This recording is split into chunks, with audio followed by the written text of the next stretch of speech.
My name is Darius Taliūnas, and I'll be chairing the first panel today. We have a panel, YIVO as a local institution, Lithuanian, Polish, Russian contexts. And we have three distinguished speakers. I'm going to introduce all of them, and then they will have 20 minutes each for their papers. The first on the panel is Brian Horowitz, who holds the Seisele Family Chair Professorship, and it's a full professor in Jewish Studies at Tulane University in a nice place, New Orleans. He's the author of many books, including Vladimir Zhabotinsky's Russian Years, Russian Idea, Jewish Presence, Empire Jews, and many others. He is presently working on radical right-wing Zionism in the Mandate period, as well as Russian Jewish cultural life. He also has changed his title, and now it will be Yiddish in modern Jewish schools in Tsarist Russia. The next speaker is Mindaugas Kvietkauskas, who is professor at Vilnius University, a literary scholar, poet, and translator. Currently, he's dean of the Faculty of Philology at this university. His main areas of research are multinational literary modernism and urban culture in Lithuania and beyond. He is the author of a book on multilingual literary modernism in Vilnius, translated also in Polish.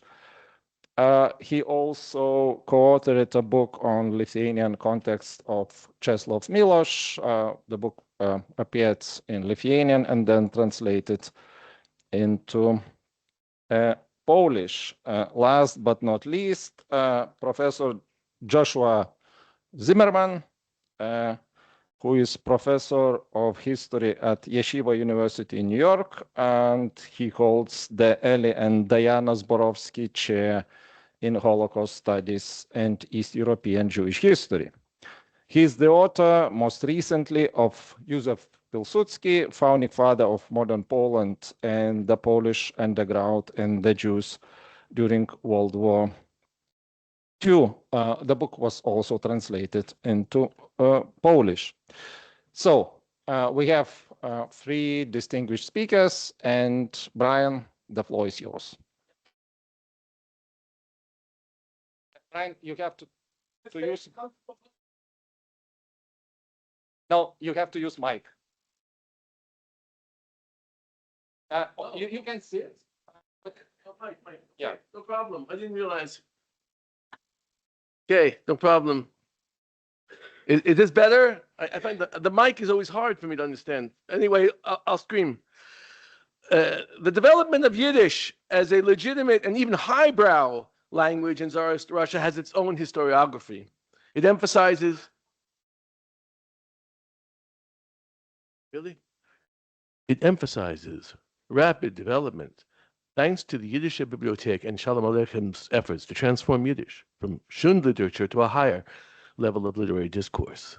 One should also include Chaim Zhitlowski, Shimon Dubnov's trilingualism, as well as Shaul Ginsberg's efforts, including his newspaper Der Freund, as well as the linguistic progress, as well as the standardization of Yiddish grammar outlined by Nachum Stiff. However, Yiddish progress depended also on psychological change, which was perhaps equally important. People, especially the language gatekeepers, linguistic experts, teachers, and the donors who supported them, had to overcome many psychological barriers to Yiddish as one of the three legitimate Jewish languages of East European Jewry, as they put it in the Chernovitz Language Conference in 1908. My paper deals with these psychological issues and traces the evolution of attitudes in the Society for the Promotion of Enlightenment among the Jews of Russia, the OPE. OPE is an acronym for the Society for the Promotion of Enlightenment among the Jews of Russia, Общество распространения просвещения между евреями в России. The oldest, most conservative, and without exaggeration, the most important independent Jewish organization in the Tsarist era. The OPE opened in 1863 in St. Petersburg and Odessa and decidedly favored the Haskalah, that is, the integration of Jews, the rejection of Jewish isolationism, economic non-productivity, and religious obscurantism. The negative attitude towards Yiddish began at the Society's opening and lasted until at least 1904, with some nuances in the 1890s that I'll speak about first. To understand my story, one needs some background about the OPE's school program. Around 1890, a new generation of intellectuals in Petersburg and Moscow joined the OPE leadership with the goal of proliferating secular learning schools throughout the Pale of Settlement. This was a radical change of focus for the OPE, which until then had been developing model schools, like 1 or 2 schools, and people could copy them. An infusion of cash from the Baron Hirsch's Jewish Emigration Society facilitated the expansion. Well, hoping at first to concentrate on schools for girls, the newly transformed school commission decided to involve itself with Talmud Torahs. At this time, Talmud Torahs served the needs of poor children and orphans who received what passed for an education. The wealthy, and everyone who could afford it, sent boys to a heder. However, education experts, especially who were actually these lawyers by profession, understood the potential of Talmud Torahs. First, these schools were financed and organized by the Jewish community, and it was a huge plus that they are permitted by law to have Russian inside them and also to have Jewish subjects at the same time, which was not allowed. Russian was not allowed in the heder. So they were offered a mixed curriculum of religious and secular subjects, and it was, though it was for the most unfortunate in society, nonetheless, they saw the potential if it had an infusion of money, organization of the curriculum, hiring of qualified teachers. An additional factor accelerated the initiative, and that is that the Tsarist government put quotas on Jewish enrollment in Russian schools in 1887. So that caused a kind of a stampede for alternatives. Of course, many and perhaps most of the parents wanted their children to learn Russian. OPE leaders debated the quantity of Jewish subjects versus Russian language, and many of the leaders, however, were very uncomfortable cutting off all Jewish subjects. So, in the early years of the 20th century, the OPE subsidized approximately 200 schools, some of which were located in remote areas of the Pale of Settlement and in farming communities. According to statistics from Еврейская Encyclopedia of 1913, around 10,000 Jews studied in modern educational institutions at the secondary level in either government or OPE-sponsored schools. Although this number seems small compared to the 50,000 plus Jews of school age studying still in heders, the statistics do not reveal the importance of the school initiative on, let's say, an ideological level. Attempts to draw the masses into the Enlightenment Society's orbit provoked a reconsideration of Yiddish. Some OPE leaders asked directly if the prohibition on Yiddish passed in the first years of the society still made sense. Actual change in policy did not occur in 1906, until 1906, and I'm going to tell you why. There was still opposition among the notables, and the other side, so-called nationalists in Odessa, were adamant that Jewish education should happen through Hebrew. So we have Ahad Ha'am, Yeshua Rabnitsky, Meir Dizengoff, and Shimon Dubnov, all of whom, except for Dubnov, were Zionists. Most importantly, in the OPE itself, the head of the school commission, Chaim Fialkov, I guess he was Weizmann's brother-in-law, wasn't it? Yeah, he was against the use of Yiddish in educating young Russian Jewish children. The review commission, however, the clamor for change became impossible to ignore around 1904 at the time of the Russo-Japanese War and the loss and the explosion of energy that occurred. And here we find the Review Commission. There's a commission saying, how's the organization doing, right? And they say they were really angry that Yiddish is kept out. And there's a brochure that they want to publish that the leadership won't permit. And they say, this view is not new, and we are not interested in the issues of the brochures themselves, but rather the board's policy of ignoring Yiddish. The board takes the view that the Jewish masses can speak Russian and should stop using that cacophonous and ungrammatical language as soon as possible. The language itself belies a profound tragedy. Which of the three languages do the masses really read and speak? Only for a people that lives in such abnormal circumstances can such an absurd question be possible. So according to the Review Commission, only 12% of school-aged children knew Russian. The vast majority of Jews started working at an early age and never really learned any language other than Yiddish. They argued, it is unforgivable now to close one's eyes to reality and ignore the true situation. The sooner the board reverses its prohibition on Yiddish, the sooner it will address the needs of real life, and the more fruitful its work will be, the more practical its efforts will be. We are not speaking of the replacement of Russian by Hebrew or Yiddish, but we insist on the same respect for Yiddish together with the first two, and propose holding a special meeting to make an official announcement. I really like here this same respect for Yiddish, address the needs of real life. You get the meaning of what they're trying to say. In March 1905, against the will of the Baron Horace Ginsburg, the society's head and major benefactor, the members in St. Petersburg announced their support for revolution, siding with the Union of Unions. The revolution had a rippling effect on the OPE branches. In Kiev, Odessa, and elsewhere, the rank and file angrily raised demands for greater control. Class warfare was in the air. In Kiev, one member shouted, "The Kiev Society of Enlightenment is just part of that characteristic anti-democratic coalition of power, order, and force. It is obvious that the attitude has become strongly ingrained that whoever does not have a million does not have the right to speak. But the time has come when other people will direct community institutions." The special meeting on Yiddish took place in December 1905 in St. Petersburg, and the anti-Yiddish contingent came out in force. Buki Ben Yogli mocked Yiddish supporters, arguing that Yiddish could be useful in adult education, and especially for those who were unable to master Hebrew as boys. In short, the defenders of Yiddish were inferior in social class and educational level. Those in favor of Yiddish would likely have won, however, this debate, but a scandal marred the event, a scandal. According to archival material, a Dr. Tuvin, a member of the Hebrew camp, struck the face of Shaul Ginsburg, the editor of Der Freund. Fistfights, just like today.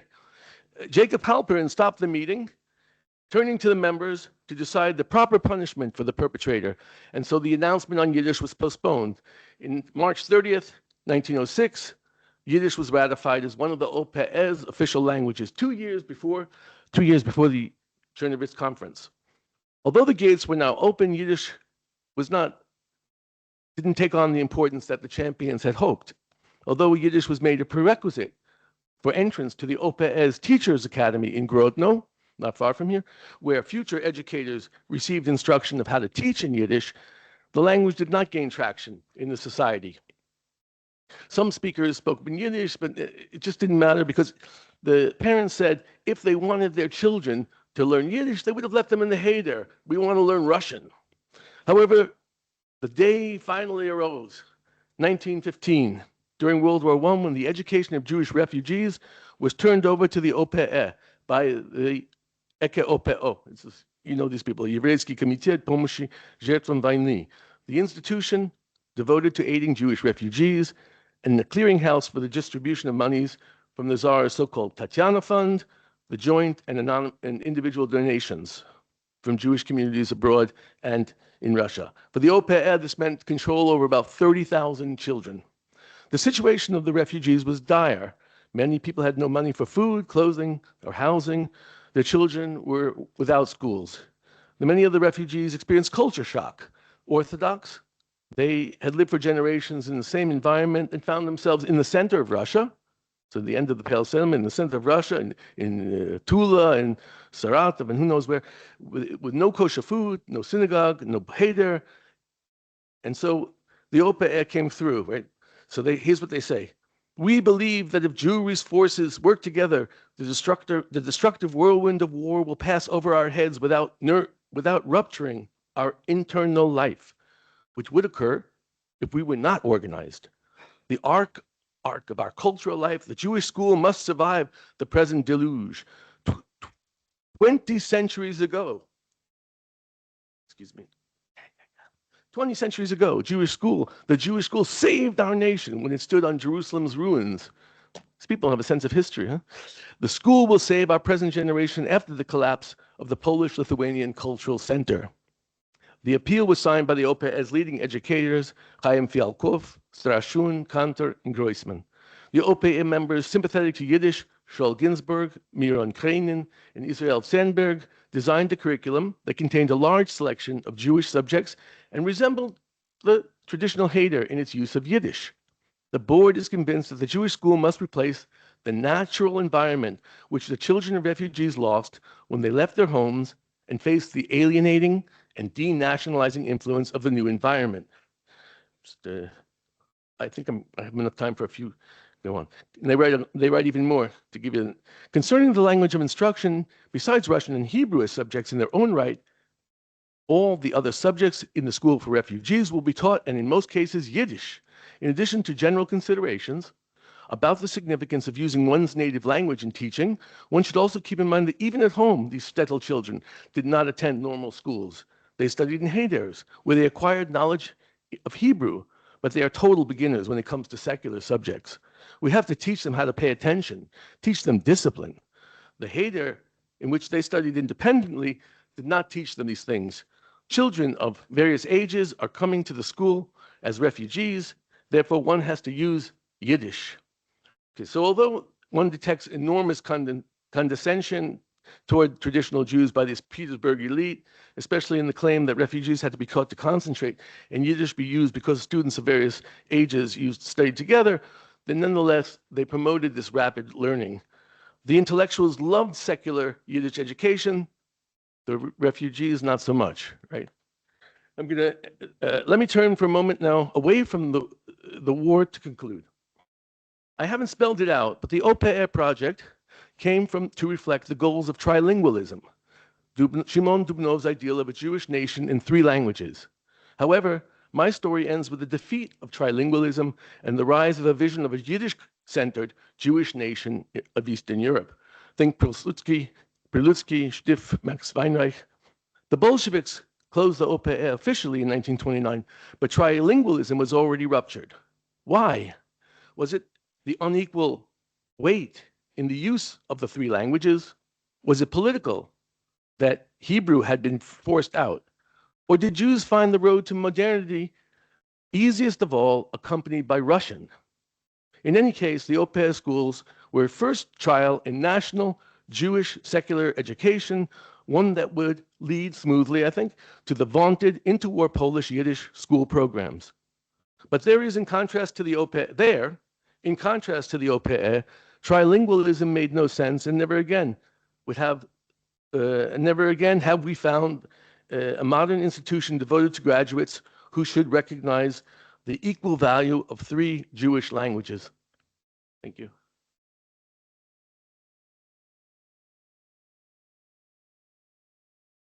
Thank you, and also thank you for keeping to the time limits. Mindaugas, the floor is yours.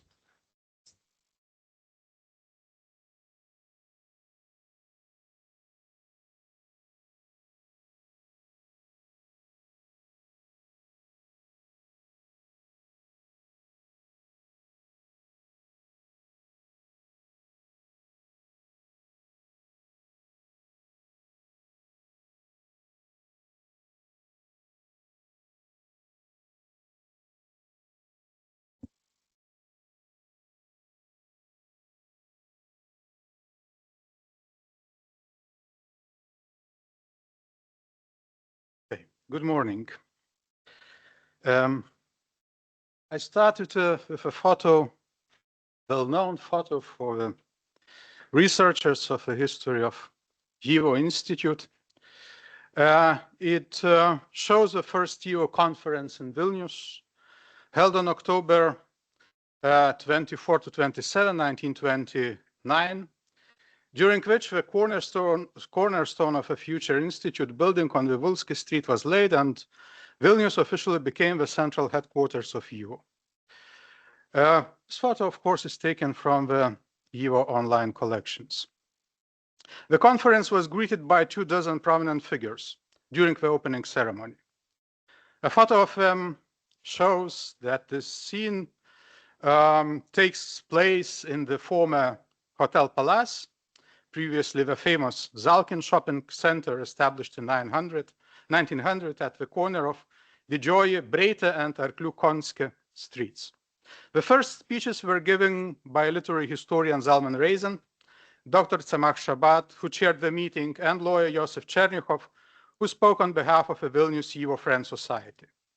Chernichov concluded his speech by addressing the Polish, Lithuanian, and Belarusian representatives participating in the conference, and emphasizing that YIVO should become one of the factors uniting the nations. This was followed by brief greetings in Polish from Wacław Ishora, the Starost of Vilnius, representative of the Polish government, and Józef Polejewski, the mayor of Vilnius. After that, the next speaker was invited to address the first YIVO conference in Lithuanian. Slide.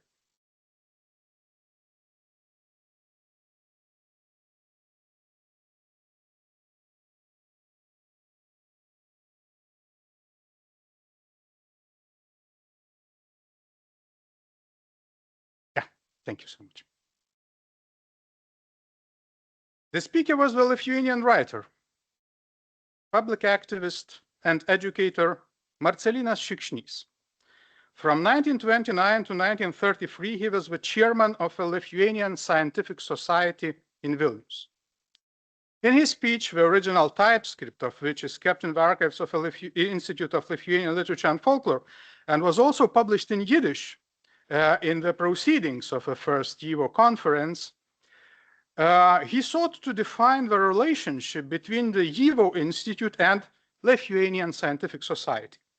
I quote, "The Lithuanian Scientific Society conducts research into various aspects of life in this country, such as culture, history, and folklore.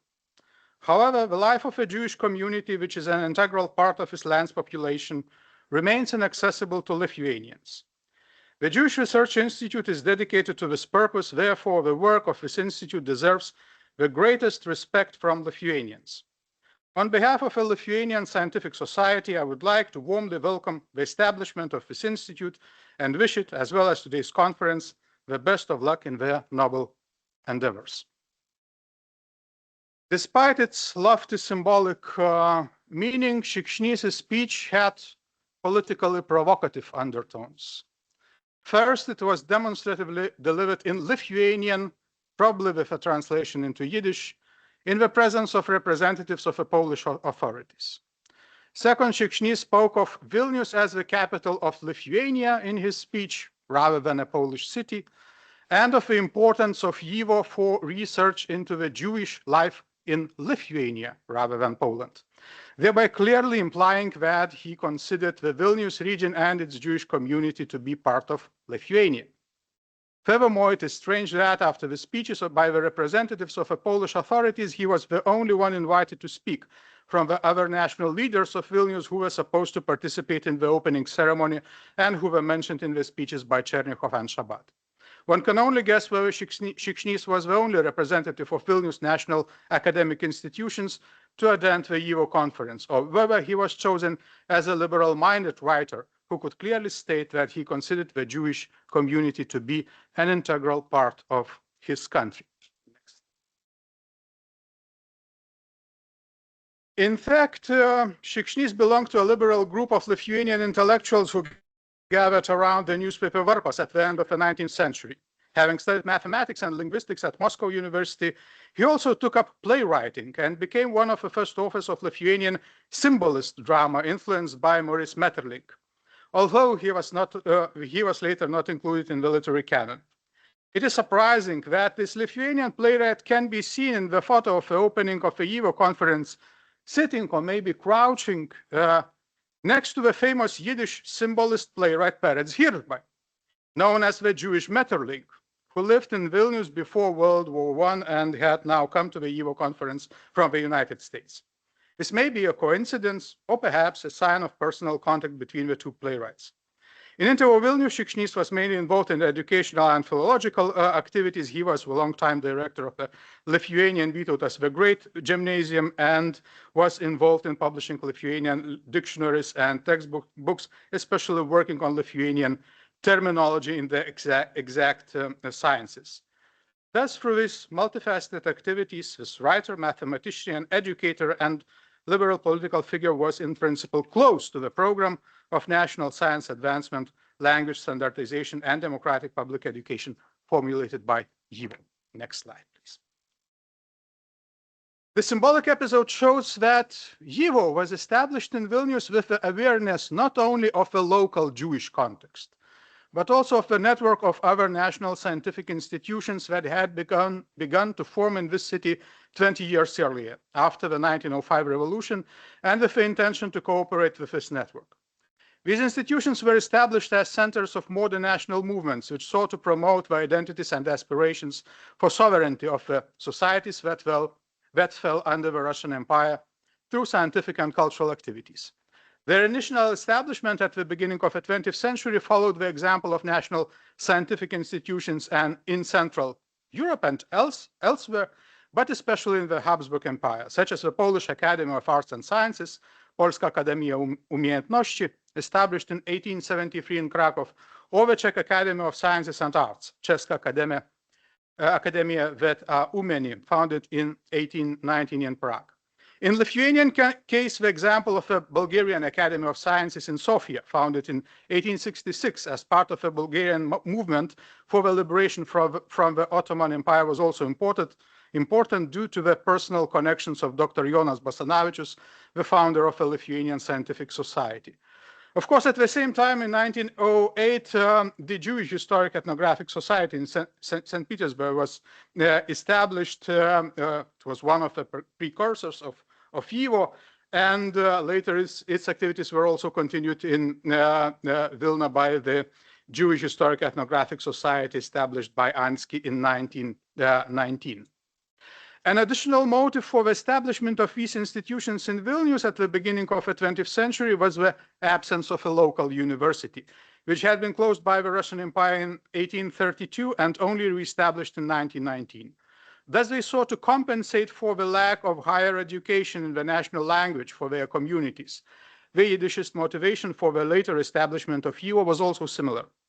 On the other hand, in multi-ethnic Vilnius, these institutions also embodied the growing nationalist struggle for the political, linguistic, and cultural dominance over this key city, a competition for its urban spaces that culminated in the Lithuanian-Polish military conflict of 1919-1920. Writing about the relationship between Czech, German, and Jewish intellectual circles in Prague at the time of Franz Kafka, Scott Spector, in his famous study Prague Territories, metaphorically concluded that these circles constituted islands in the rift of a modern crisis, or bridges intended to span a declining world and a new one, which never materialized. In my opinion, the activities of YIVO in YIVO Vilniuje still need to be understood and explored as part of such a complex urban archipelago, attempting to overcome the crisis of modernity. The next slide, please.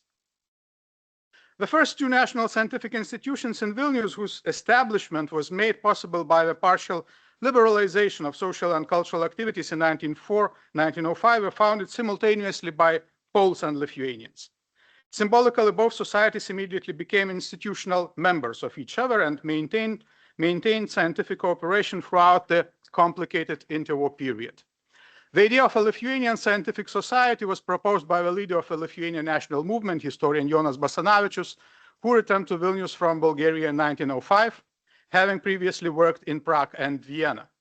At the inaugural meeting in Vilnius in early April 1907, the society was founded by the 86 initial members, predominantly Lithuanian intelligentsia, mainly representing the humanities, law, and medicine. However, among them were also prominent foreign scholars who became honorary members of the society, especially linguists, such as Betzenberger, professor at the University of Königsberg, Baudouin de Courtenay, professor at the University of St. Petersburg, and later University of Warsaw, Professor Leskin of the University of Leipzig, and others. Their participation demonstrated the international solidarity of scholars of Indo-European and Baltic studies with the Lithuanian national aspirations. The Lithuanian Scientific Society started publishing its research journal, Lietuvių tauta, the Lithuanian nation. From the outset, the society began to build up its library, archives, and museum, for which all Lithuanians were urged to collect and send material through public appeals in the press, thus becoming the Zamlers of the Lithuanian Scientific Society. In 1909, a special program for collective Lithuanian folklore, especially folk songs, was developed, and financial rewards were paid to folklore collectors for the valuable material they sent in. Thus, Lithuanian practices were actually very similar to those applied by YIVO during the interwar period, and also to those applied by the Jewish Historical Ethnographical Society before. And one wonders whether these societies simply learned their methods from each other. Another analogy is that the Lithuanian Scientific Society managed to survive without large financial donations, relying mainly on small voluntary personal contributions and membership fees collected in Lithuania and abroad, especially in the United States. Two particularly important areas were the standardization of the Lithuanian language and the preparation, reviewing, and publications of textbooks of schools. After changing granted locations for a long time and failing to realize a grandiose project to build its own palace, the House of a Nation, on Taurus or Buffalo Hill, for which large sums of money had been collected and deposited in Russian banks, which were crushed by World War I, only in 1931 did the Lithuanian Scientific Society move into the representative Art Nouveau premises of the Vileišis Palace and Antakalnio Street. On the eve of World War II, its library holdings consisted of about 33,000 books, more than 1,300 manuscript collections, and more than 2,000 catalog museum artifacts. They became the basis for the collection of the Institute of Lithuanian Studies, which was moved from Kaunas to Vilnius in 1940, and later the Institute of Lithuanian Literature and Folklore. Next slide, please.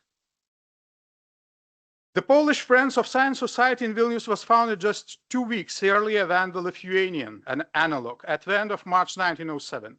Among the founders were the most prominent figures of the Polish community in Vilnius, writer Eliza Orzeszkowa, who became the first honorary member of the society, which was an exceptional role for a woman in this highly patriarchal context. Doctor and historian Władysław Zahorsky, poet Czesław Jankowski, banker and philanthropist Józef Montville, Russia First Duma deputies Alphonse Parchevsky and Count Władysław Tyszkiewicz, and others. Its first chairman was Catholic priest and historian Jan Kurczewski. The statute set out the goals of a society of developing science, professional skills, and literature in the Polish language, and researching the region in terms of nature, ethnography, history, economics, and statistics. From the very beginning, the society had solid support from Polish aristocrats, business magnates, and the Catholic Church, and this clearly distinguished it from the secular Lithuanian, Jewish, and Belarusian academic institutions, which relied mostly on voluntary contributions from the intelligentsia. As early as 1907, Count Józef Przejdziecki donated his palace in Naujininkai, or Nowy Świat district, behind the railway station, to the society, which housed its library, reading room, museum collections, and art gallery, while the banker brothers Józef and Stanisław Montville provided substantial annual support to finance the society's activities.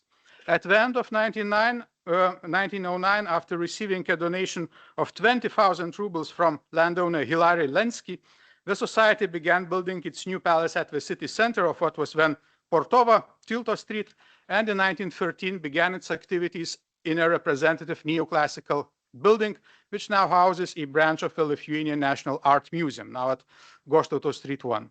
In 1922, three scientific sections of the society were formed: philology, literature, and art, mathematics, natural sciences and medicine, history, philosophy, law, and social sciences.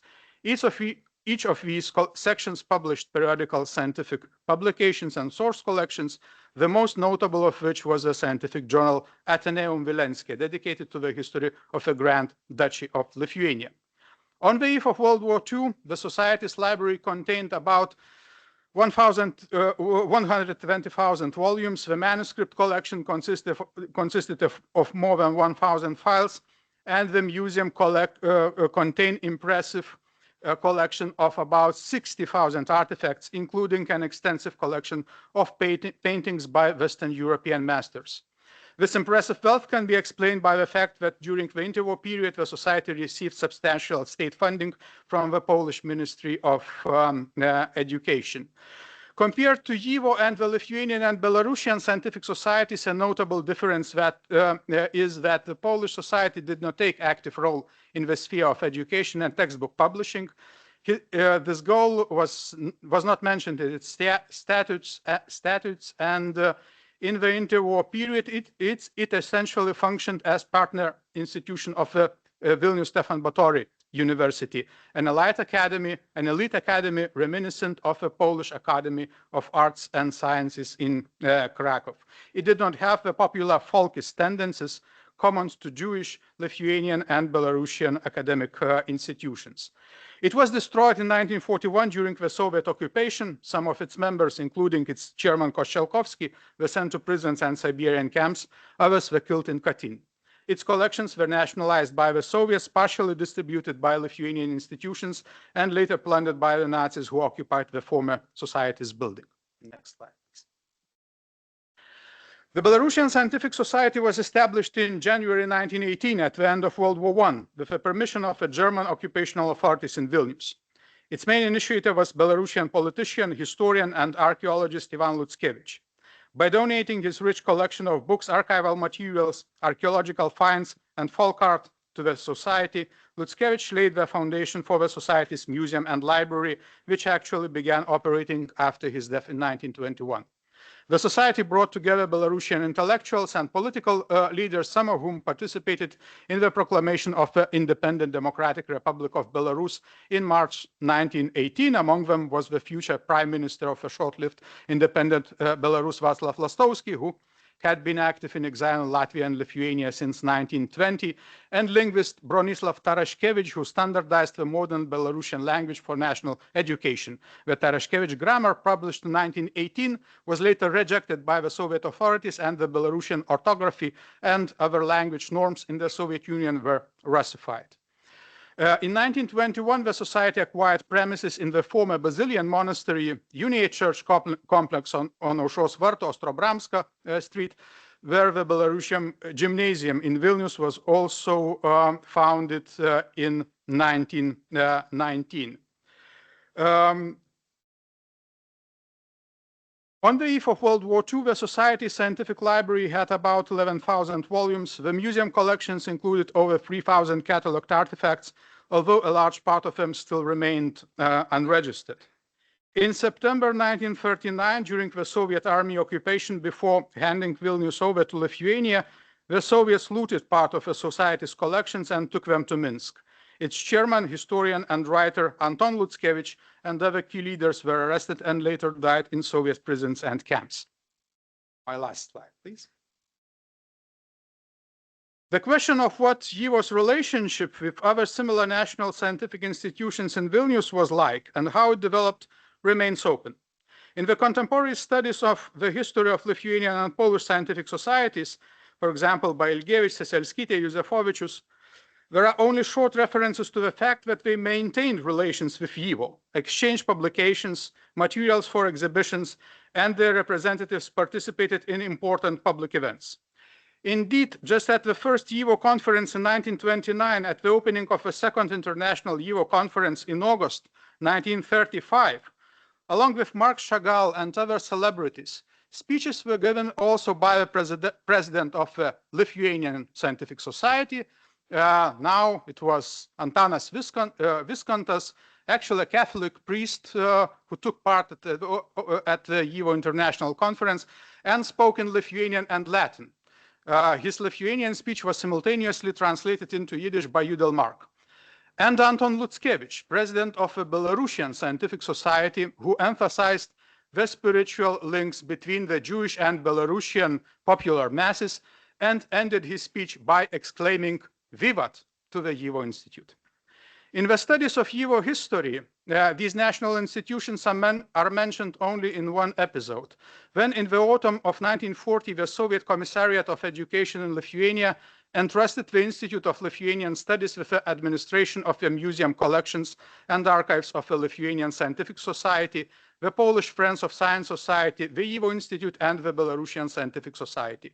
Thus, it reformed these institutions into departments of the Institute of Lithuanian Studies, which was itself reformed in 1941 into the Lithuanian Soviet Academy of Sciences. Nevertheless, the parallels between YIVO and these institutions, between their structural models, programs, and methods, raise the question of whether what we know so far is only the tip of the iceberg, beneath which lie, in the words of Scott Spector, the forgotten bridges of a past that were intended to span a declining world. Thank you so much.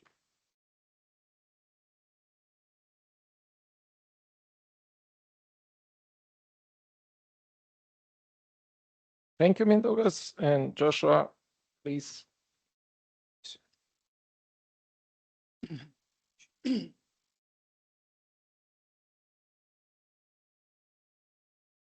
Thank you very much. I'm going to speak here about the prehistory of YIVO, but I wanted to actually start, since this is a marking the 100th anniversary of YIVO, with one anecdote, if you allow me, and that is that I'm from Southern California, and my first experience was with YIVO is when I was beginning a research project. It was in 1996, and I realized immediately upon entering the building, when it was on Fifth Avenue, that it was not just within the walls of this institution, the largest repository of East European Jewish documents in the world, but it was this extraordinary staff. And one of the persons I met was the head librarian, Dina Abramovich. And at that time, I was researching the history of the Bund. And for some reason in my files, I had a single article for which I had forgotten to write down the title of the journal. It was in Yiddish. I just had no idea. So I thought maybe she would know. And I brought it to her and I said, is it possible that you know this journal now, or you know where this comes? Now it was a photocopy of an article without a cover page. And she looked at it carefully. And then she went to the stacks and moved one of the rolling ladders, climbed up near the top, at which time I started getting a little bit anxious about how high she was. So I went up to the ladder and I started raising my hand in case, I don't know why, instinctively thought if for some reason there's an accident, at least I could catch her, who I think was 4 foot 10 inches tall. And because she took out a tome that may have been a third of her own weight. It was a huge, yet I didn't know what she was. So she took down this huge tome and came down. She was a little bit annoyed that I was so close to the ladder. And she brought it to the table. She opened it up and she said, here's the article. It was an article from 1916 in Zukunft. And I was just stunned at this. How could she know in a repository of millions of journals and documents exactly, not only that it was from Zukunft, but exactly what year and what volume. She got it right on the first time. And then she turned to me and asked, so what are you doing research on? And I said, well, I'm doing research on the origins and development of the Jewish Labor Bund. And then when I finished the sentence, I said, and its relations to the Polish Socialist Party, her eyes glazed over. She turned around and walked away. And I thought how much I cherished those. I had this sense when she asked me that question that I have not more than maybe 70 to possibly 90 seconds before her attention would be on, because she was incredibly busy.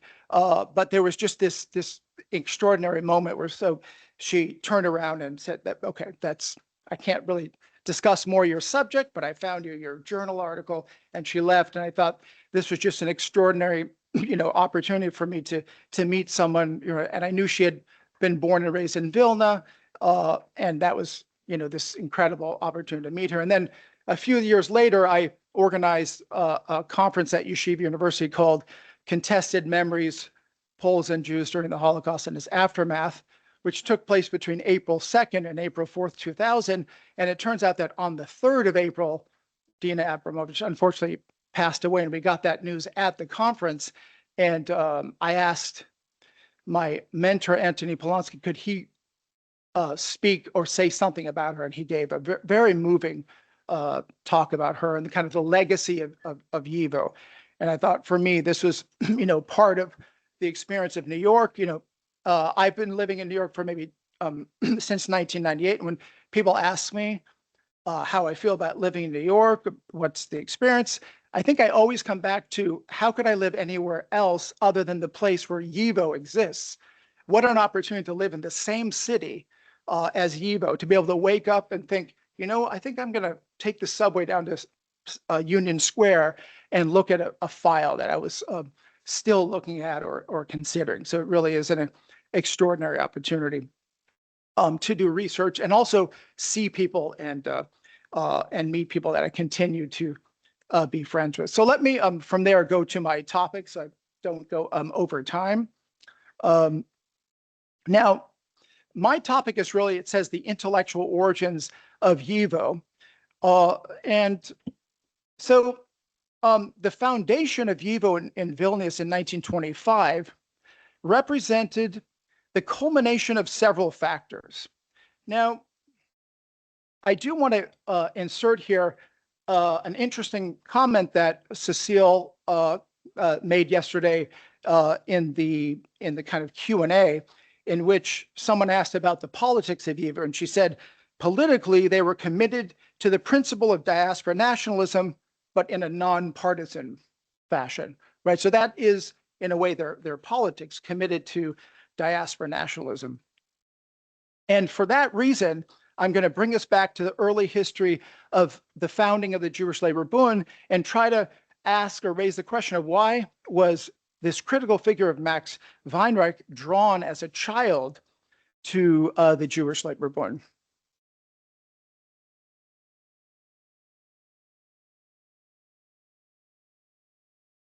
So the foundation of YIVO, as I said, was the culmination of several factors. Now, taking root in the 1890s, the diaspora national movement found expression most forcefully in the party platform of the Jewish Labor Bund, which rose to prominence in Eastern Europe as Eastern Europe's first modern political party.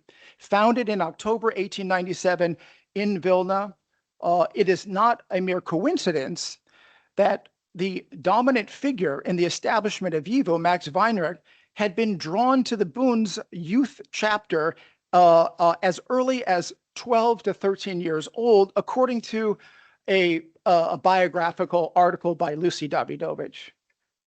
Now, I shall therefore discuss the Bund's early history, its early years, its transition from politics to Yiddish culture after the 1905 revolution, and Max Weinreich's involvement in that transition. I shall then discuss the role of Nochem Stiff and Max Weinreich as key figures in the founding of YIVO. Now, the Bund's founders, legendary figures like Arkady Kremer, Patty Shrednitskaya Kremer, Shmuel Gorzansky, Vladimir Kosovsky, Vladimir Medem, Luba Levinson. Notice there, 3 women, 3 men. That's one of the kind of hallmarks of the Bund, is the important role of Jewish women. Now, they were Russian-speaking Jewish socialists from the Pale who originally had no specific interest in Yiddish. For example, at the founding convention in 1897, the Bund's demands specifically for Jews were merely twofold: the repeal of anti-Jewish laws and equal civil rights, which did not distinguish them in any way, right? Every Jewish group called for and demanded those two same things.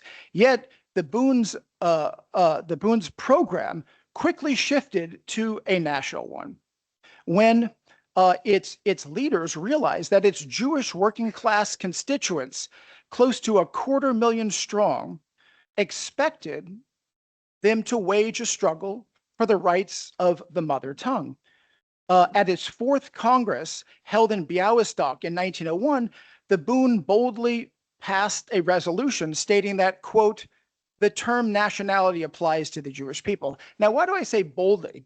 Because they were, at that time, members of the Russian Social Democratic Party who expected the Bund to promote mass acculturation of the Jews from Yiddish into Russian or into Polish, but not to actually promote the preservation of the mother tongue.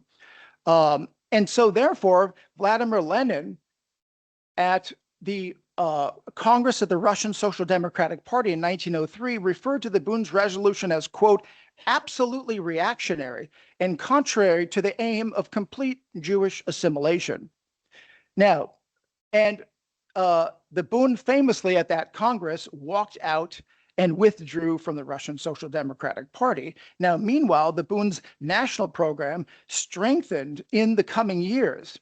At its sixth party Congress in October 1905, the Bund demanded, and I quote, national cultural autonomy as on an extraterritorial basis for the Jews of Tsarist Russia, as well as, and I quote, the right guaranteed by law for the Jews to use Yiddish in all legal and government institutions, unquote.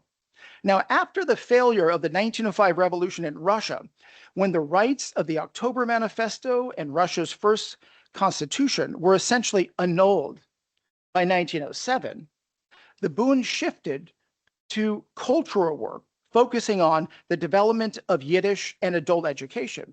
The shift from politics to culture was characterized in the pages of Die Stimme von Bund, a journal from 1909, a short-lived journal that was in circulation between 1908 and 1911.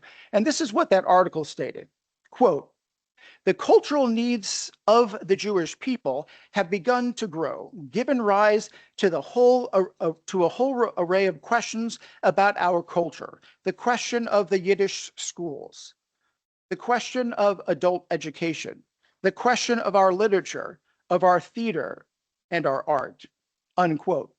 In the years 1908 to 1911, in analyzing the Bundist press, I came away with this conclusion that the Bund's press focused on three themes: the place of Yiddish in Jewish life, the nature of the party's national program, and the secularization of Jewish communal life through Kahila reform.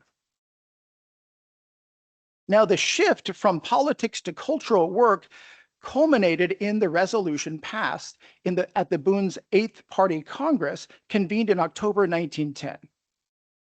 Quote, all limitations on the use of one's mother tongue in public life, assemblies, the press, business institutions, and schools must be abolished, the resolution stated. It concluded the following. The Jewish Social Democrats must conduct the struggle against the assimilationists and the Hebraists so that the Yiddish language will acquire in all areas of Jewish public life, especially in the schools and in cultural institutions, the prominent position it merits as the national language of the Jewish people. The evolution of the Bund in the years 1901 to 1910 had a direct impact on a young boy named Max Weinreich, then an 11 and 12-year-old growing up in the Latvian region of Tsarist Russia. Biographers agree that it was at around age 12 in 1906 that Weinreich found comfort in a Jewish classmate who was a member of the Kleine Bund in that area of Tsarist Russia. At the time, Weinreich, showing his extraordinary talent as a writer, actually began writing for a Bundist daily in Vilna between the ages of 13 and 15. And according to this biographical summary by Lucy Davidovich, at 16, he wrote his first piece that was published on the Yiddish language. Now, the turn to culture within the ranks of the Bund after 1905 included a special interest in pedagogy and education. And this is where I'm linking it to the foundation or to part of the foundation of YIVO and the YIVO, I will say, YIVO mission. Now, for example, when the first conference of Jewish teachers for modern schools took place in the spring of 1907, according to one historical work, 44 of 67 participants were members of the Jewish Labor Bund. They were Jewish teachers. Now, one of them was Boris Levinson. Born in a traditional Jewish family in Lepel, Levinson enrolled in the Vilna Vilna Teachers Institute for 4 years in the second half of the 1980s. Now, in the pages of the Bund's literary anthology, appearing in 1908, Die Neue Zeit, Levinson stressed the importance of modern schools in the Jewish vernacular. He began his article with a critique of the existing Jewish schools in Tsarist Russia, the Cheder, the Reform Hebrew School, the Hebrew Metukan, the community Talmud Torah, and the government-run Crown Elementary schools. None, Levinson maintained, satisfy the needs of the Jewish masses for a modern education in Yiddish. And I quote him, "We will have a Yiddish Volksschule only when all subjects in a secular school are taught in Yiddish. Russian or Polish will be taught only insofar as it is required for practical purposes," unquote. Another educational theorist of the Bund at this time was more known, and that is Esther Frumkin, who chimed in to respond to Boris Levinson. She published a series of articles in the Bund press in Vilna between November 1909 and September 1910, elaborating her theory of the necessity of a secular Yiddish school system.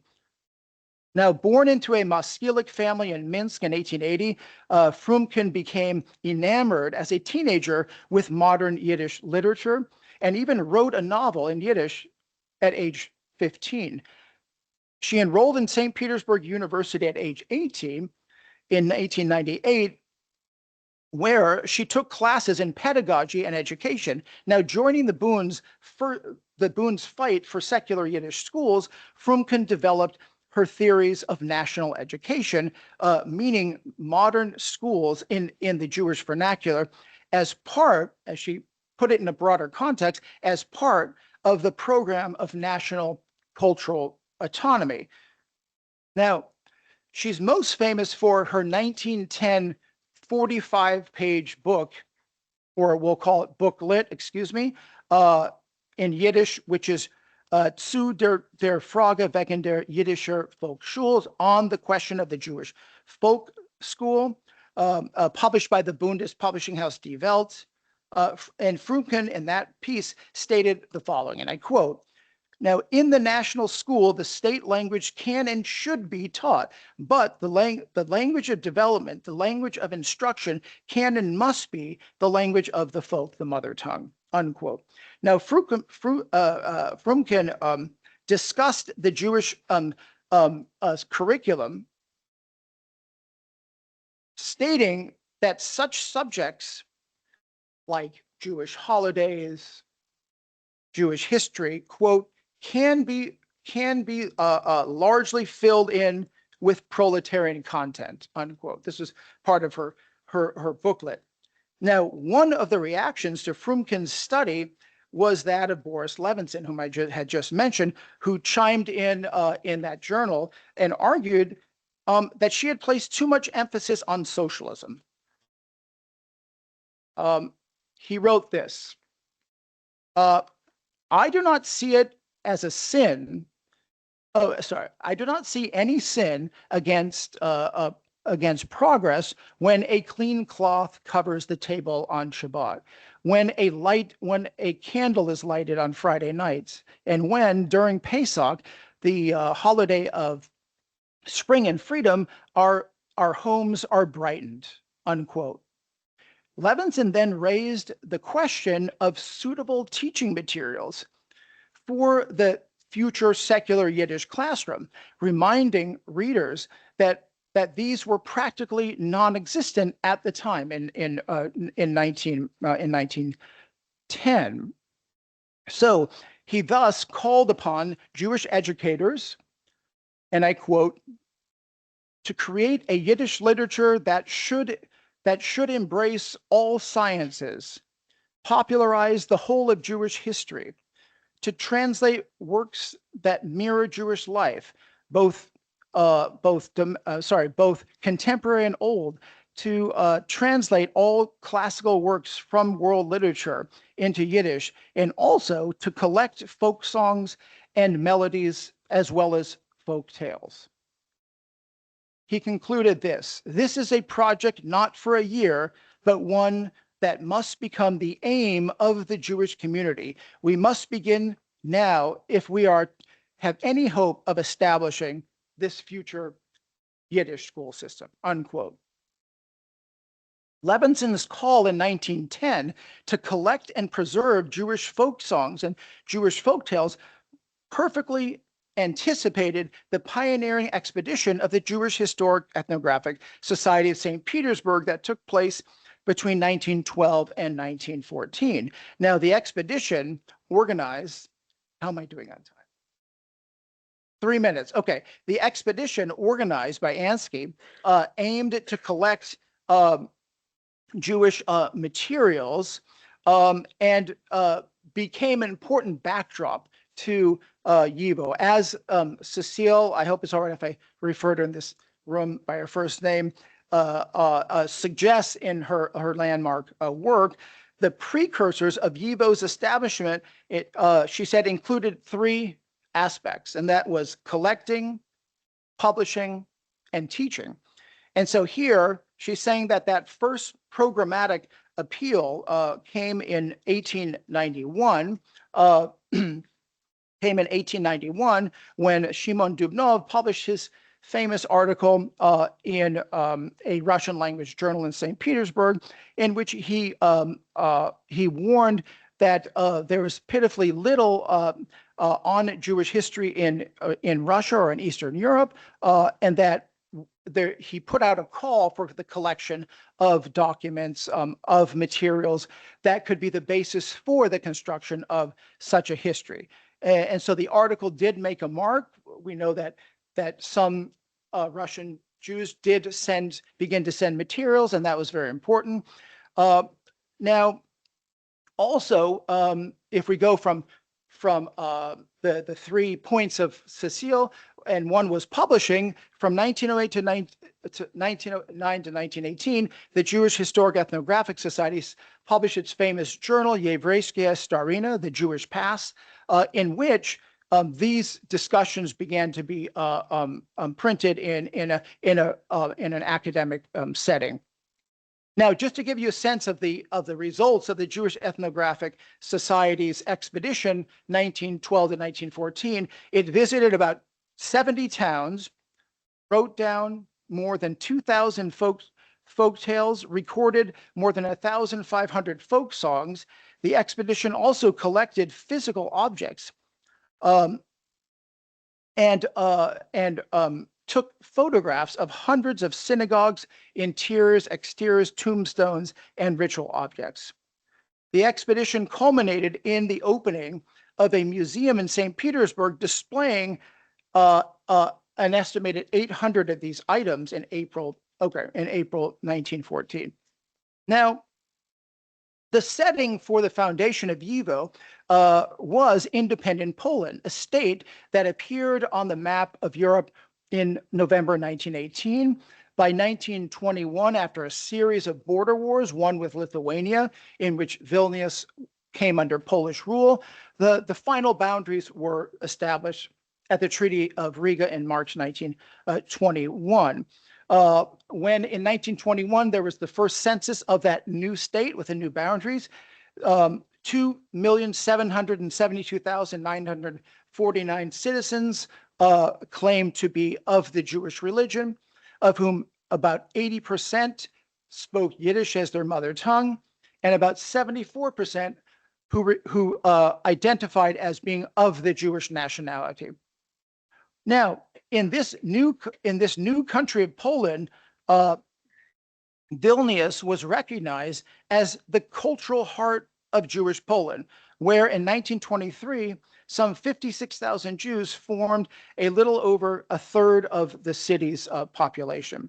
Now, it looks like I've run out of time, but here enters the figure of Nochem Stiff, who is a scholar of Yiddish linguistics, who in 1924 wrote the key programmatic document that really became the driving force for the foundation of YIVO 1 year later. It's something Cecile writes about often, much in her book. But essentially, it's about a 44-page Yiddish work published at the end of 1924 called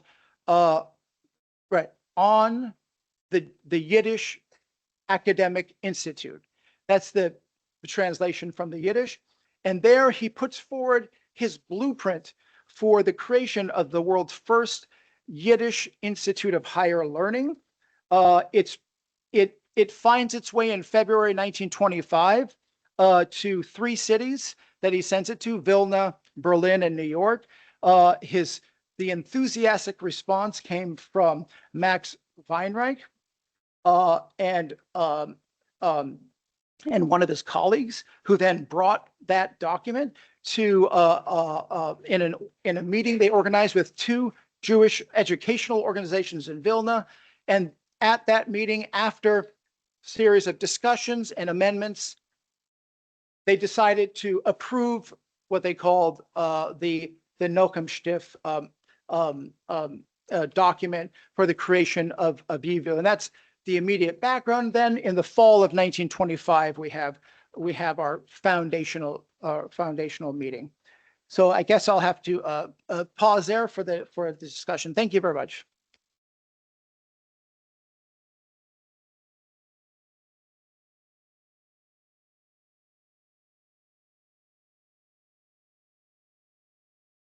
Here we go.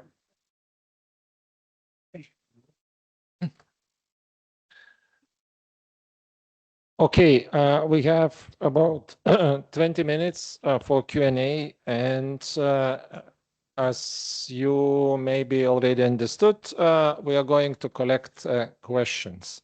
So please raise your hands, introduce yourself, and tell whom you are addressing your question. But everyone have to talk to the mic, because the panel is recorded. Not yet. Yes. Now is it on? Yes. I have a question for Mindaugas. You talked about this network of local institutions and also a degree of politeness in the way they treated and welcomed YIVO into their midst. Is there evidence of any significant joint publications that we've been able to discover beyond what you were able to gesture towards? Okay, thank you. You have a question? Okay, but you have to use mic. Was there a question? Was there skepticism about the cooperation of Jews? Was there a feeling that they maybe were Russifiers or Bolsheviks and so on? Was this ever a problem inside these various debates? How much were they really accepted as partners?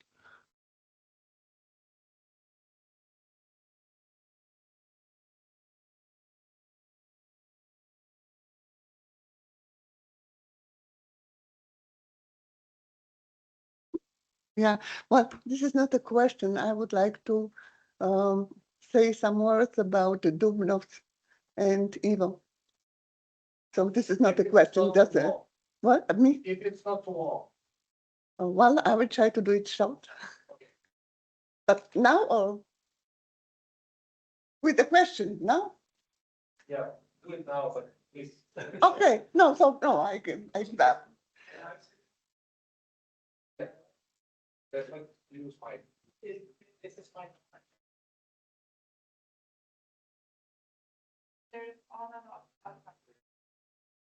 Right here. Okay, got it. Now, can you hear me? Okay, I wanted, if I may, raise something that in yesterday's discussion, it was said by an unnamed person, everyone will know who I'm speaking of, that YIVO had a dual role in interwar Poland. One, to serve the Jewish people, and two, to advance Jewish scholarship. And so I wanted to ask if we couldn't add a third goal, and that is to create bridges between the Jewish and the Polish communities. And I say that in this sense, that when you look at historical works by historians connected with YIVO, like Mayor Bauerban, Ignacy Schipper, some of them were in Polish, and they were directed to Polish readers to kind of address stereotypes of Jews as inadequately patriotic, as so unpatriotic at best, traitorous at worst in times of war. Remember, there'd just been border wars and pogroms all over Poland with the accusation that Jews had sided with the enemy. And now we have these works in Polish, and three of them I could just say. One is about Jews in the 1830 revolution, insurrection. One is Jews in the Kościuszko uprising. And the third was, these are monographs on Jews in the 1863 uprising. Then there was a fourth on Jews in the Polish Legion. So what was the reason, do you think, that Jews were publishing these? Was it were they correctives to the Polish community for these stereotypes? Or was that not a goal of YIVO? Okay, whom you are addressing? I was addressing Cecile. I thought maybe since we don't want to we don't want to sever YIVO from its larger context, which it was founded in a certain state. So I guess I wanted to know if there was. I'm not sure that Cecile's spoke at this panel, but maybe she did. I was thinking at the panel yesterday when she said there were two goals. Or if anybody wants to answer that. Okay, I think you raised a question, but partly you answered it yourself. At least in my. I was wondering if Cecile believed that there was a third. Okay. Goal. There was one more hand. May I? Sure. This is for Mindaugas. You pointed out about the standardization of the Lithuanian language. And there was a parallel in YIVO where there was this whole attempt to standardize Yiddish grammar, to take it from a so-called jargon and standardize orthography, grammar, and so forth. And that is a development within internal Jewish discourse about Yiddish, about Hebrew, about the respectability of Yiddish as a high academic language as opposed to a jargon vernacular. My question is, was there I know nothing about the Lithuanian language. Was there a parallel self-consciousness about the Lithuanian language being inferior? And also, was there any kind of awareness among the founders of YIVO about this parallel development happening with the Lithuanian language? In other words, besides for a very vague similarity, but was there any real contact and a dual self-awareness of the issues of language and respectability? Thank you.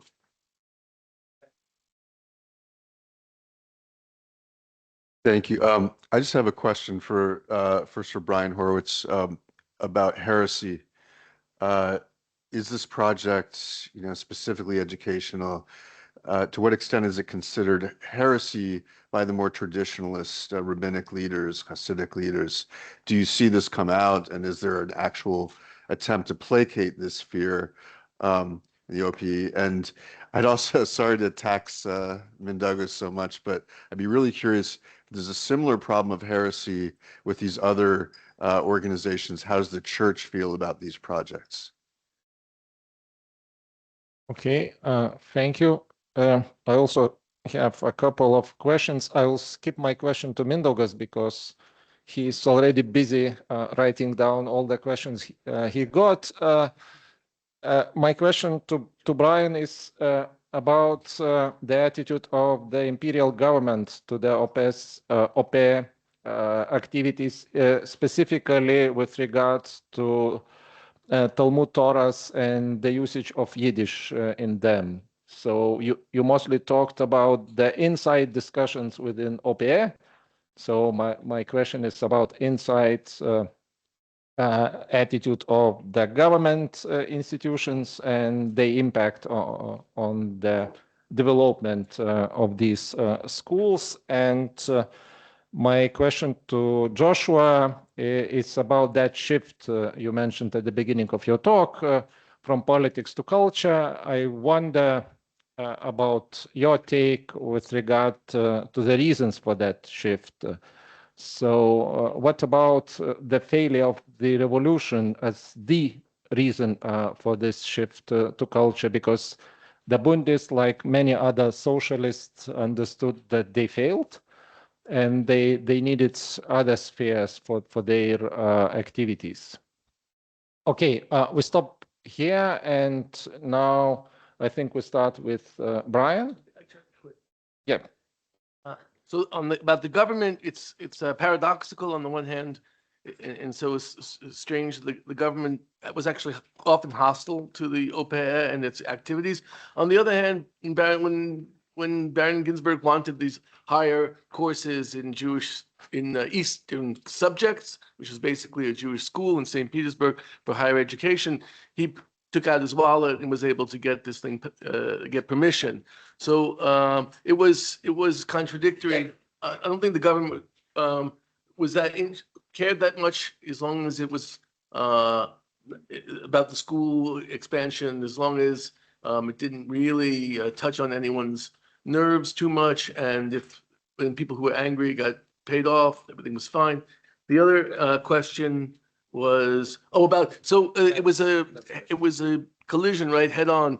The school OPA tried to build a school in Liadi against Hasidus, and that was just a enormous fight. And all the religious parties thought the OPA was the devil's work and just beyond acceptability. These are not Jews after all, and so on. So. Why? Because it was a competition. It's the old Maskilic competition that continued on into the modern period and even became sharper in many ways. Because at least in 1944, the various rabbis could agree to a government school when forced to agree, and could see ways they could evade it, but also play with it, and so on. But later, it became even more tension. 1844, sorry. There were even names like. Please use mic, because otherwise it will not be recorded. Oh, I just know that there was a war of names, how you call these, Vad Mefitzei Haskalah, Megine, which means the committee to spread Haskalah or to defend Haskalah. And then there was those that were Mordei, or those that were rebelling against light. So there was a whole war of words between those pro and against Haskalah, how to define this organization.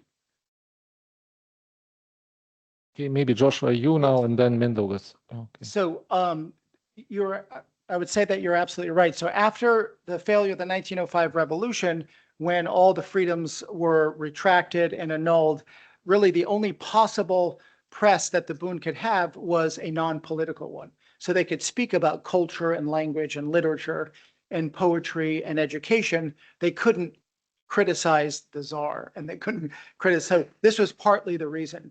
And then when the shift took place, they attracted all these people in the field of education and literature, and they began publishing, for example, the first Bundist journal on literature, like just a literary journal. So it really did evolve. We don't know how it would have been if the 1905 revolution was successful. Okay, Mindaugas.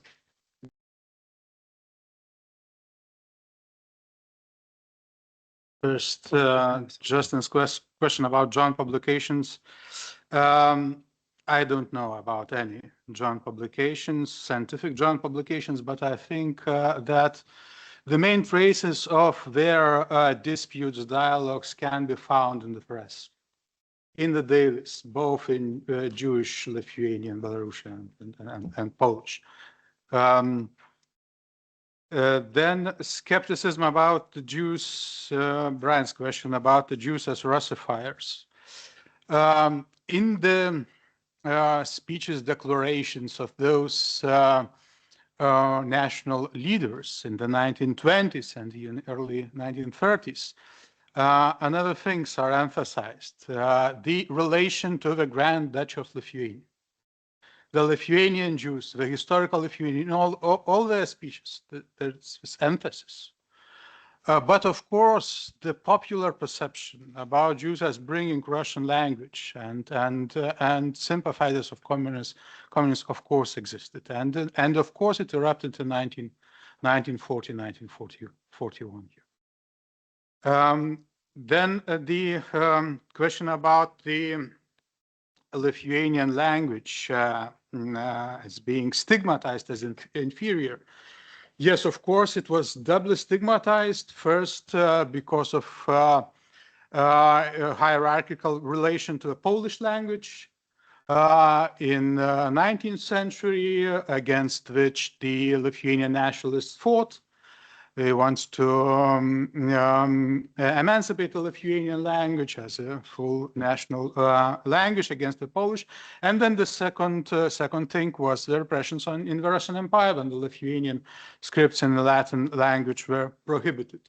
So yes, this feeling of an inferior language fighting for its rights was similar to the Yiddish activists and the issues of standardization as well.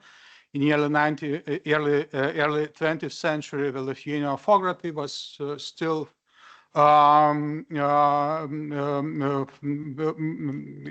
many differences, and it had to be standardized the dialectical features, pronunciation, and so on. And actually, in the Lithuanian Scientific Society, the school of a prominent linguist, Jablonskis, won over standardization based on a particular dialect of Lithuanian. It is a very important and interesting question if these linguists knew each other, knew of each other's work. For example, Jablonskis and Weinreich. I don't know. It's a very interesting question. I think we need a sort of biography of Weinreich first of all. Yeah, which Kalman announced. Yeah.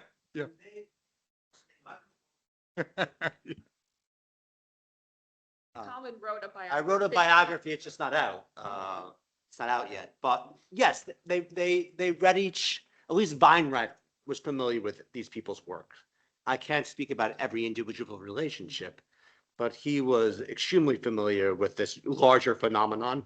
But what was not mentioned early on when we were talking about Weinreich is Weinreich had to move between classes and languages because he comes from a middle-class German-speaking background, not from a working-class Yiddish-speaking background.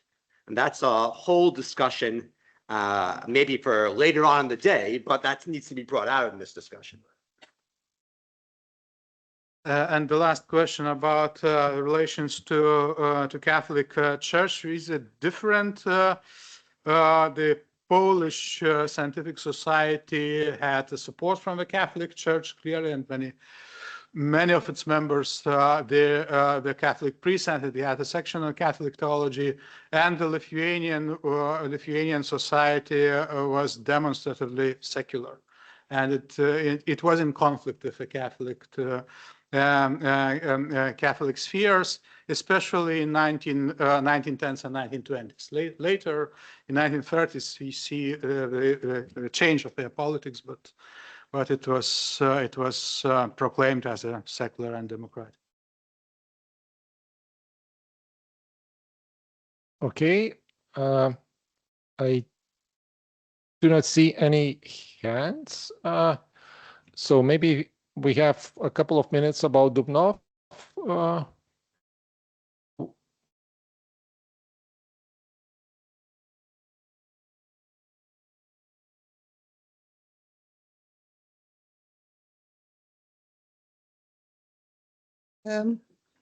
Yeah, I wanted to say, I wondered about the title of Dubnov's children.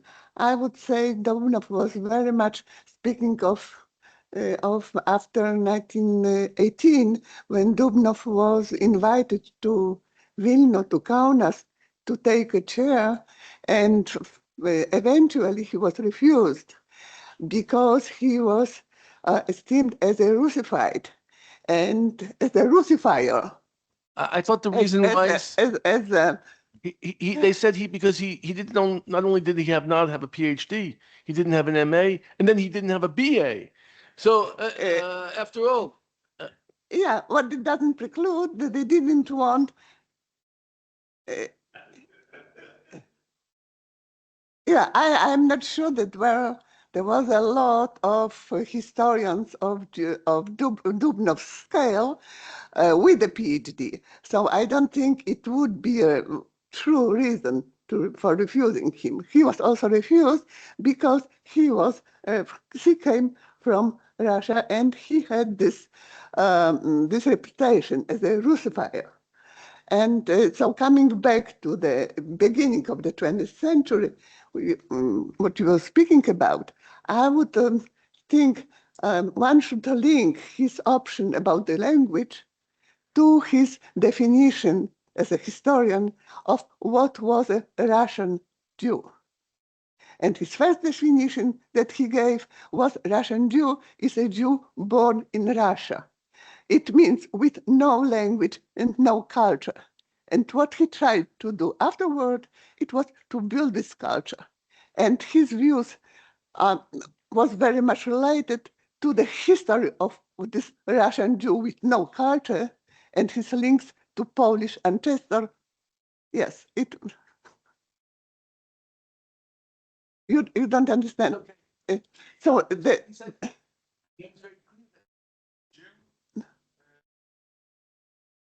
how do you define a Russian Jew? The language is the question of culture, right? I think nationality. Linguistically, it's impossible. Pardon me? Yeah, but this was. It doesn't in Russian, the language. To define a Russian Jew by Russian language, it was to cut him off of his Polish background. And at the same time as he wrote this article about 3 languages, he wrote this article about how Russian Jews liberated himself from the Polish yoke, from the Polish obscurantism. So what I just wanted to say that one should, sorry, put the question of language together with the definition of culture and of Jews' second nationality. Yeah. Oh, okay, thank you. No, I think we have to finish because we are over time and next panel is awaiting. So I think it's time to thank all the speakers.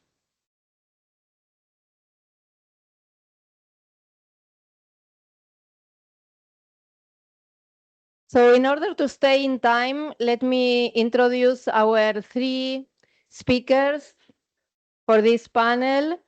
Our first speaker is Dr. Magda Sara Shvabovich. She is an Hebraist, literary scholar and translator, and she is assistant professor in the Institute of Jewish Studies at the Jagiellonian University and also teaches Hebrew in the University of Warsaw.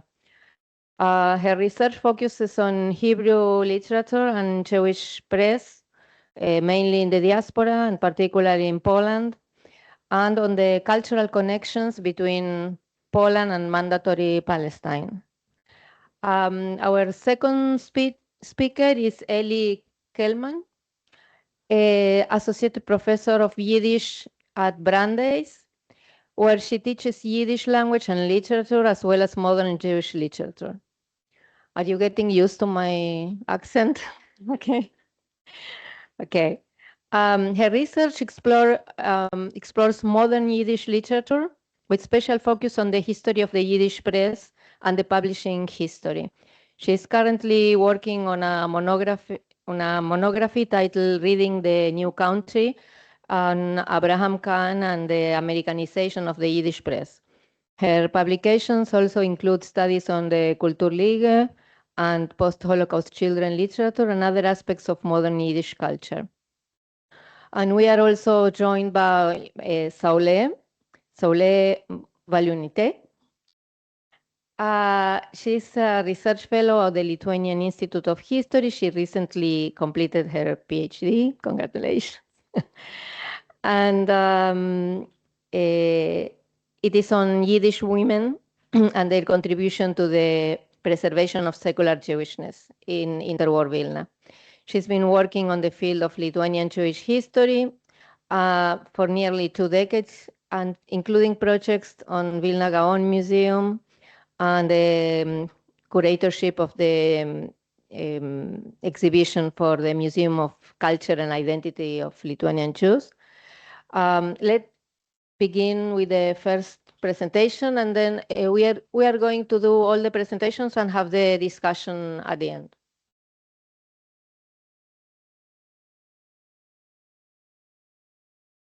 Is it working?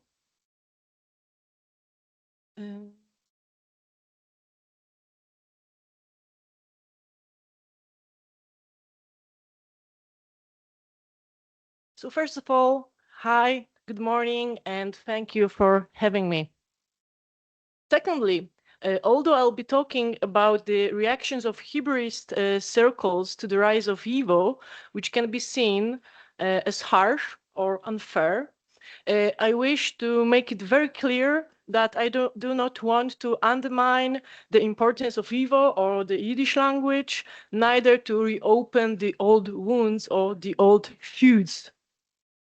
My main goal is to shed light on the broader ideological and institutional dynamics that shaped Jewish cultural life in interwar Eastern Europe.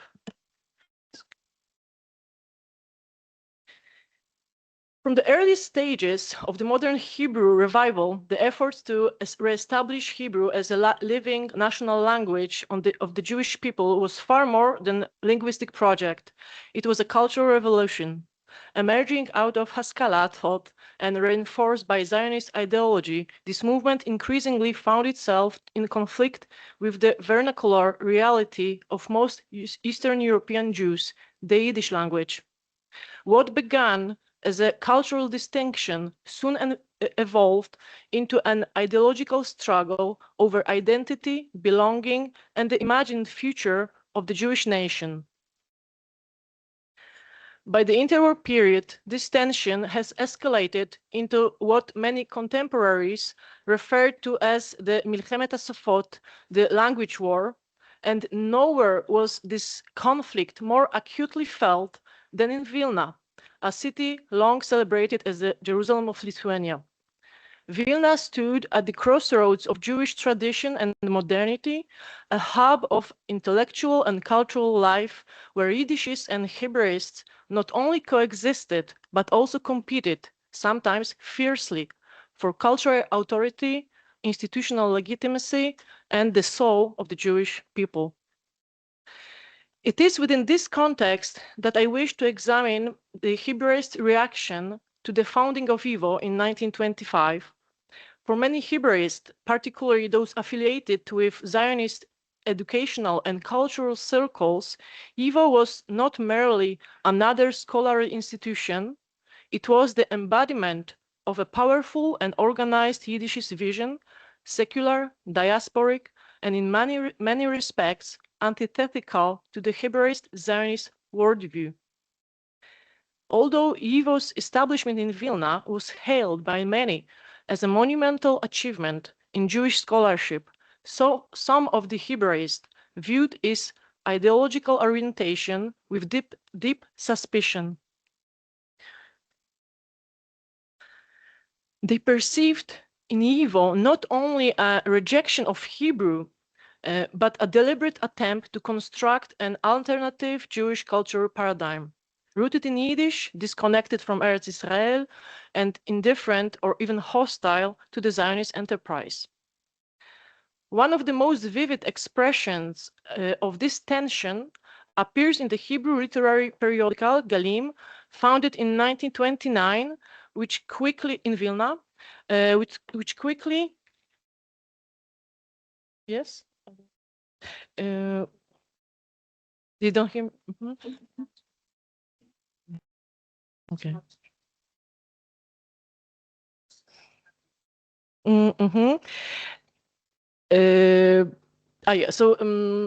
Galim, founded in 1939, which quickly became a platform for Hebraist discourse in Vilna. In a striking article, the prominent educator and Bible scholar David Nigel launched a direct and forceful, this is Galim, this is about the Niger. He launched a direct and forceful critique of YIVO, referring to the institution as, I quote, serpent poisoning the Jewish atmosphere in the diaspora, the Zion haters, and the fortress of militant Yiddishism. These are the Hebrew quotation over there. Unquote. Niger accused YIVO's leadership of fostering not only cultural division, but ideological warfare against Zionism, against Hebrew, and against the unifying aspirations of Hebrew national revival. For Niger and his peers, the problem was not merely linguistic preference. It was a question of historical responsibility and national vision. The marginalization of Hebrew by YIVO, in their view, signaled a betrayal of Jewish future, a future imagined as rooted in the land of Israel, revitalized through the Hebrew language and sustained by a unified cultural identity. It appears that one of the more concrete and intellectually motivated responses of Vilna's circle of Hebraists to the establishment of YIVO was planned to found a similar organ. The Hebrew Scientific Society, החברה המדעית העברית, was established in Vilna in late 1929. Although its initiators, at least in contemporary sources, did not explicitly link the society's genesis to YIVO, in his post-war writings, Israel Klausner would refer to the success of YIVO as a significant stimulus for local Hebraist and Zionist-minded students to found a separate scholarly institution, one in which Hebrew rather than Yiddish would serve as the central medium. In Klausner's memoirs, we read the following. There was a feeling that a Hebrew scientific society in Vilna was needed, but the number of Hebraists in the city was small, and not all Zionist students knew Hebrew well enough to form its foundation. At the same time, a Yiddish scientific institute, YIVO, was taking shape. But even the strength of the local Yiddishists was insufficient to establish such an institution. Hence, they recruited reinforcements from outside. End of quotation. Klausner also emphasized YIVO's promotional efforts, pointing out that it had declared itself a world institution and had built an impressive information network in the Jewish press. It seems, therefore, that following the example of YIVO, the founders of the Hebrew Scientific Society likewise sought to transcend local boundaries and address the broader Jewish diaspora, with a particular emphasis on the Yishuv and the Hebrew University in Jerusalem. As to the founding of the society, החברה המדעית העברית was founded in November 1929 by members of the Society of Friends of the Hebrew University of Jerusalem, along with a student circle dedicated to the study of Jewish history. Two key figures stand out as organizers and most active participants, Josef Regensburg and Israel Klausner.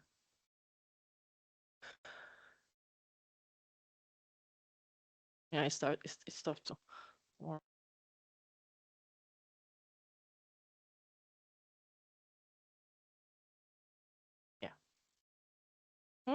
Yeah. Both men were involved in other Vilna-based Hebraist initiatives of the time, including the Hebrew lectorate at Vilnius University, local Hebrew language periodicals, and Hebrew education. So a couple words about the men. Josef Regensburg was elected the Society's first chairman. Society is a shortcut for Hebrew Scientific Society. So Regensburg was elected the Society's first, probably first and the last chairman. He was a notable Zionist activist and pedagogue, graduate of the Beit HaMidrash LeChochmat Israel in Berlin. Regensburg was a physician and by profession trained in psychology and psychiatry. He settled down in Vilna in 1915 and became a leader of Tarbut in Vilna and served as a director of the Epstein Hebrew Gymnasium. Alongside librarian Heikel Lunsky, he also organized book collection campaigns for the emerging National Library of Jerusalem as early as 1920. The second leading figure was Israel Klausner, a historian and researcher of Judaism and Zionism. Born near Vilna, he studied at Polish and Russian gymnasia before graduating from Vilnius University in 1935. He initiated the formation of a student group for the study of Jewish history and was active in numerous student groups, including the Zionist Kadima. He also contributed to establishing Hebrew language courses at Vilnius University. From the late 20s, Israel Klausner began publishing articles and stories in both Yiddish and Hebrew. He mostly published in the newspapers like Hatzfira, Die Zeit, Galim, and Zramim. In 1938, he made Aliyah to Israel, to Palestine, and settled in Jerusalem, where he devoted his time to researching Zionist movement. I'm guessing he is well known in this company since he made a great contribution to the study of the community in Vilna. It is also primarily from Klausner's publications, both from this era and those from after the war, that we learn most about the history of HaChevra Hamadeit HaIvrit and its initiatives. So back to the society and its visions and goals. The mission of the scientific society was clearly articulated in the pages of Galim in a piece published in March 1930. Josef Regensburg declared the society to be a direct continuation of the Jewish Scientific Institute that had operated in Vilna during the First World War. The society was not meant to remain a local initiative, but rather envisioned itself as a part of transnational Hebrew scholarly movement. As early as December 1939, a letter was sent to Hebrew University in Jerusalem, urging it to, I quote, extend its influence throughout the diaspora and to unify its supporters in a single organizational body. End of quotation. In the same letter, the Vilna-based society proposed the creation of a bibliographic center for Jewish historical documents and literature, a proposal that clearly echoed YIVO's archival and bibliographic ambitions. The response from the Hebrew University was lukewarm. The proposal was passed on to faculty in the Department of History, and no further reply appears to have followed. Undeterred, the society reached out individually to Jewish scholars and writers. Klausner only mentions Chaim Nachman Bialik by name, with similar appeal. The Hebrew Scientific Society in Vilna I quote, does not wish to limit itself to local activity, but desires and needs to be part of a worldwide Hebrew scientific body, end of quotation. In fact, the society proposed naming this envisioned body a Hebrew Academy, headquartered in Jerusalem and in permanent contact with the Hebrew University. It also proposed convening a World Congress of Hebrew Scholars.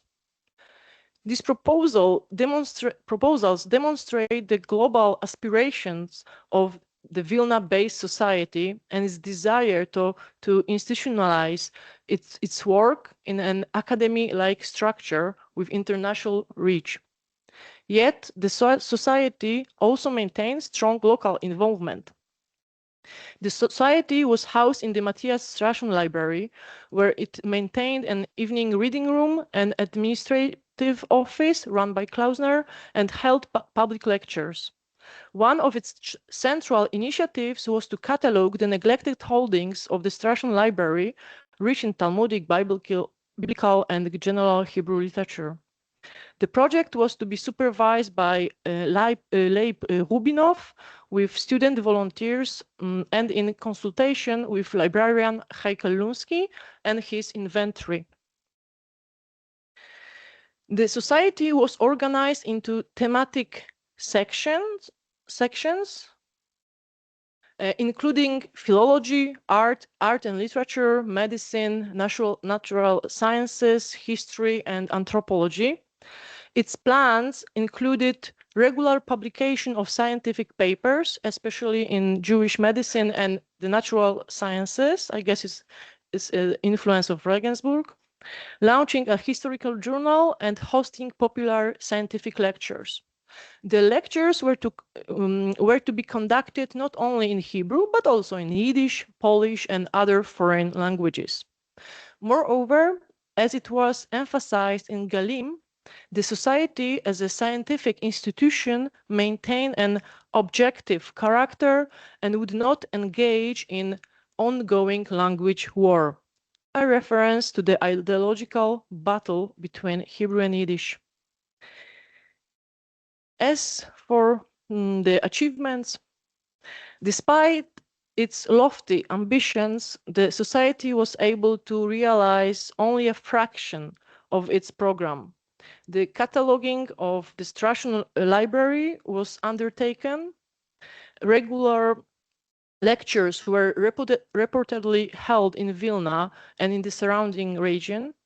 One academic publication is known, a linguistic journal titled Mechkarei Lashon, edited by Mordechai Bezalel Schneider, of which only a single issue has been found.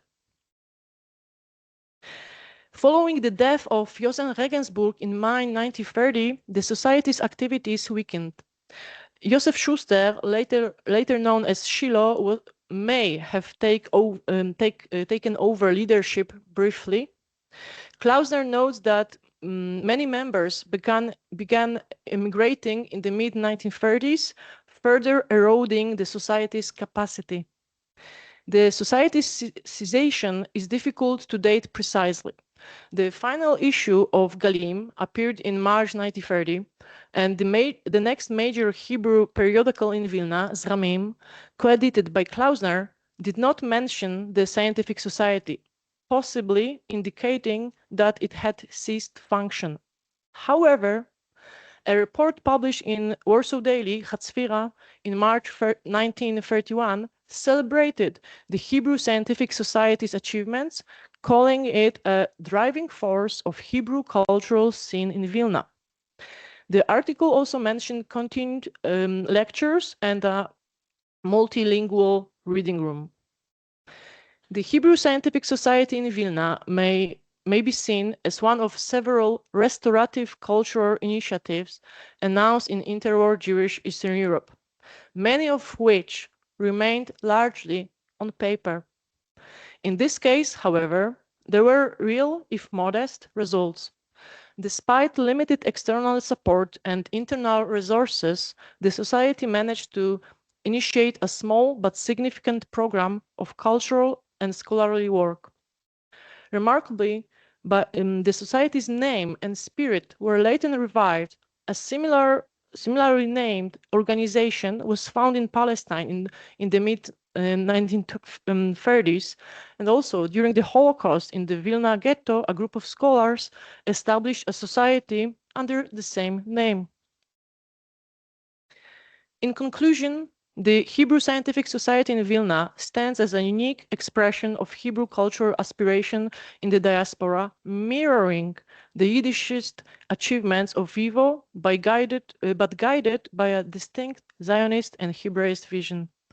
Its efforts to reveal both the potential and the limitations of cultural nationalism in interwar Eastern Europe, especially in an environment where linguistic, ideological, and institutional competition was intense. Although short-lived, the society left a lasting intellectual and symbolic mark, one that deserves further scholarly attention as a part of broader history of modern Jewish knowledge production. Thank you.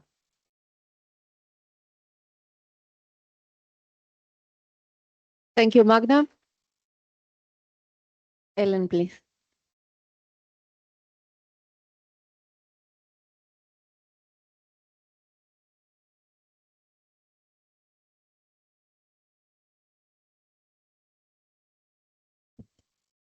Are you comfortable there? I think I'd be more comfortable sitting if that's okay.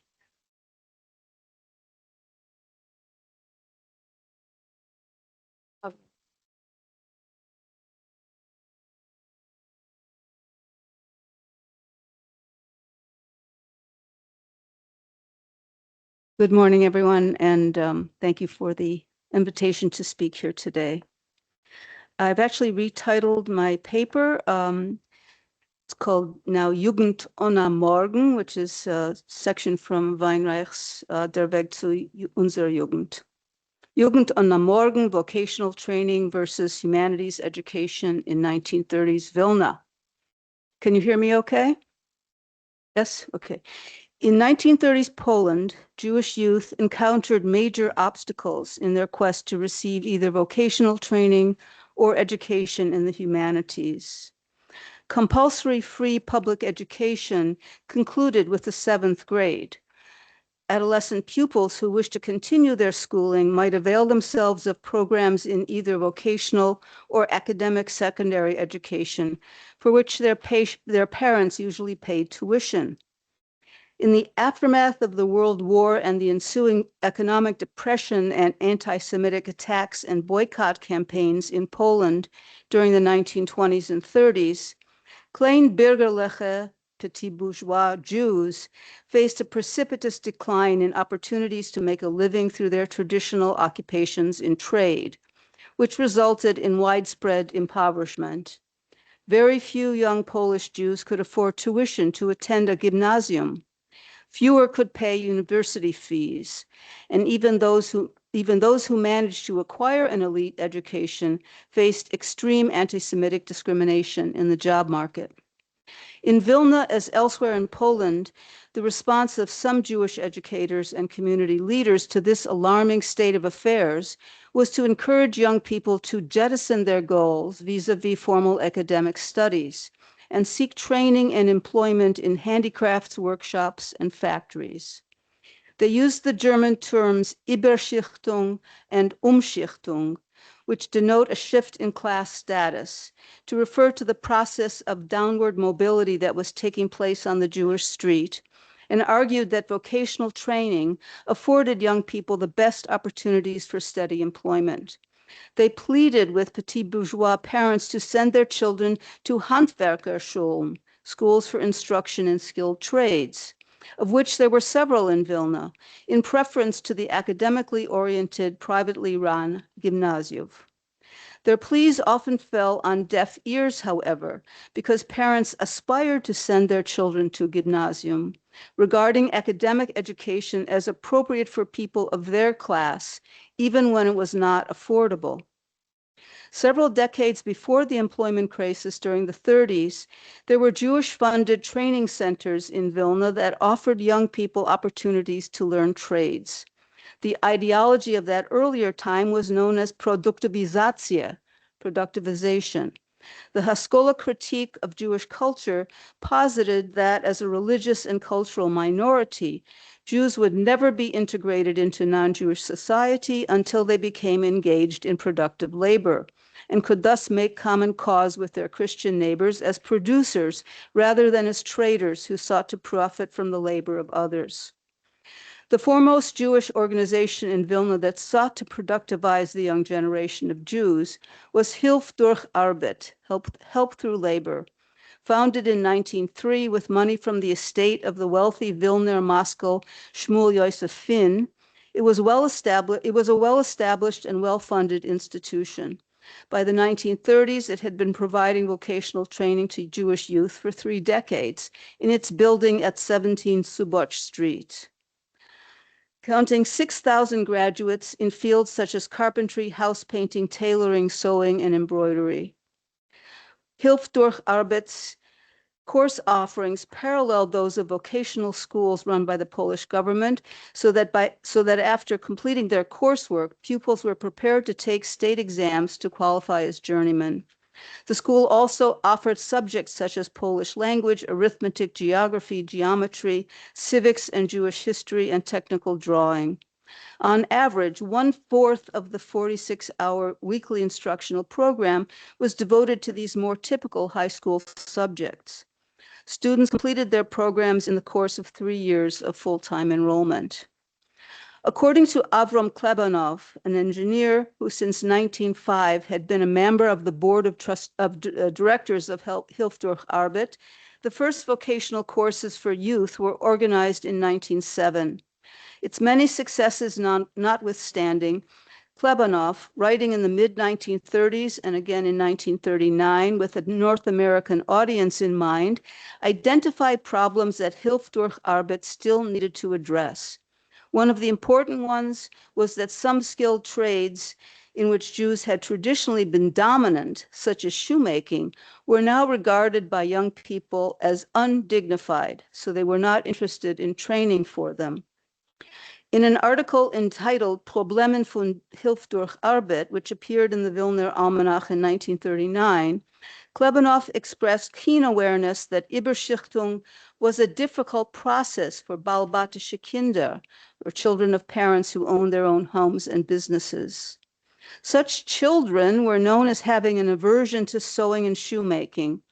Klebanov therefore proposed that Handwerkerschulen begin to offer training in some more edele Fachen, or refined occupations, which were not as physically taxing as traditional ones and would perhaps be regarded as less schoffeldick or low in prestige. He called for the introduction of training courses in several different trades, foremost among them zemscherei, the production of chamois or suede, because Vilna had become a center for the production of gloves for export. Other promising occupations, according to Klebanov, were to be found in the knitwear industry, which was growing quickly in Poland. Klebanov also addressed the problem of financing vocational education for young people whose families had become impoverished. He called on the Kehilas, the bodies that administered the affairs of Jewish communities in independent Poland, to raise funds for stipends to support young people from the Städtlach, where there were virtually no vocational schools, to study in Vilna and other cities where such programs were available. In addition, he called for community banks to make low-interest loans to established artisans who needed funds to maintain their businesses. Jewish artisans were keenly aware of these problems in other industrial centers in Poland as well. During the mid to late 30s, the Handwerker und Industrie Zeitung, a bi-monthly newspaper published in Warsaw by the Zentraler Jiddischer Handwerkerverband, featured a number of articles that focused on these problems. One such article, entitled simply Lernen, appeared in the issue dated June 1st, 1935. Its author was Zvi Wider, a baker in Bialystok and leader of a bakers' union there. Wider was active in the Bund, contributed to the Bundespress, and was a member of the Bialystoker Literaten- und Journalistenkreis. I mention these biographical details about Vidar because they shed light on the emphatic argument he made about the reluctance of Jewish teenagers to enter the trades, even when they and their parents knew full well that there was virtually no path for them to acquire academic education or find positions in the professions in 1930s Poland. Vidar began his article by stating that, quote, young people absolutely refuse to become tailors and shoemakers. In fact, they would prefer not to work as artisans at all, but poverty forces them to do so. For a Jewish boy, malocha, working as an artisan, is a synonym for a semi or total impoverishment because he views the subject through a backward Jewish lens. He doesn't comprehend that it isn't work that degrades a person, but rather when a person hasn't mastered a trade properly, he ends up in a lowly economic position. Vidar's claim was that the attitude of many young Jews toward malocha was rooted in the age-old Jewish disdain for artisanship and work in general. Quote, "Kein balbatisch kind geht als nit in var Stadt." No balbatisch child goes to the workshop. He expressed his exasperation in an ironic tone, adding, quote, "Our bourgeois world, which will soon be a thing of the past, has not yet fallen so low that it would send its children to become artisans, especially tailors and shoemakers. And since parents will not see sense, their son, left hanging between two worlds, lives in a dream world and is poetically inclined. He rebels against the idea of devoting his best youthful years to such a prosaic pursuit as working as an artisan, because it clashes with his generations-long Menachem Mendelish inheritance, the attitude that making a living can come easily through clever business schemes. This type of person would like to skip over the here and now and the difficulties of reality completely. Our literature is being drowned out by the so-called modern poetry created by the youth of this dream world, whose elemental tenor is the despair and bitterness of broken souls, of useless people in God's world," end quote. Vidar also decried the fact that, as had been the case for generations, apprentices were mainly recruited from the poorest classes, either children of artisans or of wage and day laborers. In addition, many underage children were working because their wages were needed to help support their families. Quote, "And this human material, which is from birth accustomed to physical work, is good material. But the general knowledge and educational background that this group brings to the artisanal trades is very limited," end quote. It is apparent that Vidar was concerned not only about young people who might become only partially successful as artisans, but more importantly, about their future ability to offer leadership that might contribute to improving conditions for Jewish tradespeople as a class. Vidar himself was apparently a volksintelligent, a person without formal academic training. Indeed, many in his cohort in the Handwerker movement were autodidacts. The Handwerkerverein in Vilna, for instance, established its own cultural committee and created a variety of educational programs for its members, including regular lectures about health given by local doctors and talks on Yiddish literature and politics. Klebanov, Vidar, Eliezer Kruk, and other leading educators in the field of vocational training called on Jewish communal institutions to step up their support for trade schools. Acknowledging that Ort had long been at the forefront of the field, Vidar called on the organization to establish robust programs in what he called der Ergänzungsbildung, which might be equivalent to continuing education in today's parlance, so that artisans could perfect skills that were learned imperfectly during apprenticeship and expand their literacy skills, which were necessary for success in the modern workplace. Another notable vocational school in Vilna during the interwar period was established in 1924 and run by the Vilna Jiddischer Frauenverein in its building at 30 Breite Gas. Its founders were feminists who saw a need for nonpartisan organization that would address the educational needs of impoverished Jewish girls and women, regardless of their class background, in order to prepare them for employment in the skilled trades, mainly the needle trades. Its program focused especially on productivizing young women who, lacking marketable skills of any kind, were at risk for becoming sex workers. According to an article by Fanya Tsemmel, a spokesperson for the organization, in 1935, 300 students from the ranks of the poorest strata of the Jewish population of Vilna were receiving training in the needle trades through a variety of courses offered by the Frauenverein.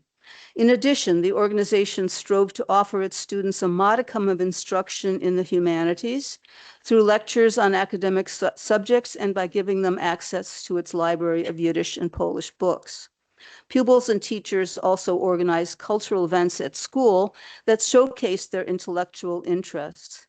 The Frauenverein's programs were primarily supported by the American Joint Distribution Committee and the New York-based Vilna Ladies Relief. The educators and community leaders whom I've quoted here seem to have had the best of intentions and a deep sense of responsibility for finding a way forward in difficult times. Yet they couldn't exert sufficient influence over how many young people thought and felt about the circumscribed set of life options available to them. Those attitudes had been inculcated by their families, during their elementary school experiences, and through the political and cultural organizations in which they participated. Important sources of information about the affective states of young Jews in Poland during the 1930s are found in the documents submitted to the 3 autobiography contests that the YIVO sponsored in 1932, 1934, and 1939. For the purpose of gathering data concerning the thinking of Jewish young adults about their familial ties, schooling, friendship circles, coming-of-age experiences, religious and ideological influences, hopes and plans from the future, and many other topics. Approximately 600 Yiddish, Polish, and Hebrew documents were submitted to the 3 contests, of which about 400 survived the Nazis' efforts to destroy the Jews of Europe and their cultural production. In discussing how experiences in school contributed to their identity formation, many of the autobiographers emphasized that relationships with teachers and fellow students ignited their aspirations for further educational training and aroused feelings of frustration, disorientation, and even despair when they were not able to gain access to programs on which they had set their hearts. In their deep ambivalence toward productivization, they fit the profile that Zvi Vidar sketched out in his 1935 article. By way of illustration, I would like to share brief excerpts from 2 of the YIVO youth autobiographies. We should keep in mind that the autobiographers formed a unique group. They were motivated to write lengthy documents about their lives out of a conviction that their experiences mattered and should be understood or at least acknowledged by adults. In writing and submitting autobiographies, they took the opportunity to try to articulate thoughts and feelings that made up their personal truths. So we should not regard these writers as necessarily typical of their age cohort, but rather as individuals whose experience illuminate the challenges that the entire cohort faced. And we know that the contestants submitted their autobiographies under pseudonyms because that was the, okay. I'll be finished, don't worry. The YIVO, so the first one is the pseudonym of the writer is GJ. She was a female contestant from the town of Rzeszów, or Zetel in Yiddish. GJ described her despair after the decision was made that she was to leave school at age 13 to go to work as a seamstress. Quote, "Those were simply hellish days. I would neither eat nor drink. I would lie in bed and cry. I knew that my parents were not to blame, and it wasn't against them that I was protesting. I understood without really comprehending that an injustice was being done to thousands of children who were unable to acquire an elementary education because of money." End quote. GJ recalled her first day as an apprentice seamstress. "It is the first day of the new school year. The children run eagerly to school full of stored up energy. And for me, the first day of sewing. It was a great tragedy. I was not ashamed to work, and yet I so didn't want to work as a seamstress. The thought that I had said goodbye to my books forever was terrible." End quote. GJ became active in the Bundes youth group Zukunft in Jettel and attended lectures there. She wrote that she had benefited from every lecture, but criticized the tendency of the group's leaders to exclude others from participation in some of the discussion circles. And this is a quote, after those leaders who speak with enthusiasm about the new man finish talking and it comes to behavior, they are the same wochedike menschelach mit kleine hasagelach. It pains me to see it. One other excerpt from an autobiography. The author was, his pseudonym was a déclassierter, déclassé person. Moshe Bekier was from a small shtetl Bodzentin near Kielce. Orphaned at the age of 4, he was raised by his older siblings. He attended cheder until age 8, then enrolled in the Polish public school, where he excelled academically. But because of his family's extreme poverty, he had to leave school before finishing the 6th grade to become a tailor's apprentice. He joined the Jugend youth movement of the Linke Polizian Party, but was more drawn to the ideology of the general Zionists because of his exposure to nationalism through his Polish public school. Quote, I spent my free time in a proletarian environment and read the workers' press, but psychologically I had long been under the influence of the nationalist patriotic upbringing that my teachers gave me in school. It was difficult for me to feel at home in my proletarian circle. The Polish school taught me to float in an atmosphere of unobtainable high ideals. I seriously regretted that the irony of fate had not allowed me to be a member of the wealthy class.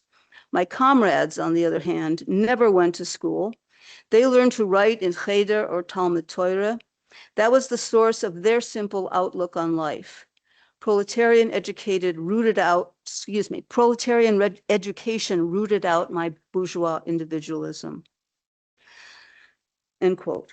Leaders of the youth movements of both the Bund and the Linke Polizian, often themselves autodidacts, attempted to guide young workers in their efforts to make up academic ground that was lost when they left school early to go to work.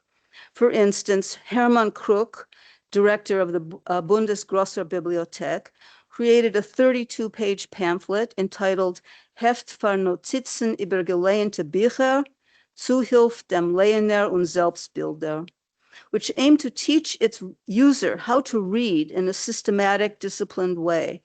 Eliezer Weiss of the Polizian Left co-authored Handbuch für Bibliotheken, in which he charged lay librarians with the responsibility for educating working-class Jewish youth. In conclusion, in a time period characterized by uncertainty, dislocation, and even despair around shrinking opportunities for academic and vocational education for Polish Jewish youth, teachers and institutional leaders brought great ingenuity to bear in their efforts to guide the cohort that Max Weinreich called Jugend on the Morgen. Tragically, we can't know the extent to which their efforts might have succeeded or failed, since almost the entire young generation was lost in the Nazi Holocaust just a few years later. Thank you. Okay. Good afternoon. I hope everyone hears me in the back. Susan Heschel noted that the first attempts in Jewish scholarship, Wissenschaft des Judentums, occurred when nearly all professional historians and university professors were men, and the narratives and protagonists of those narratives had also to be male.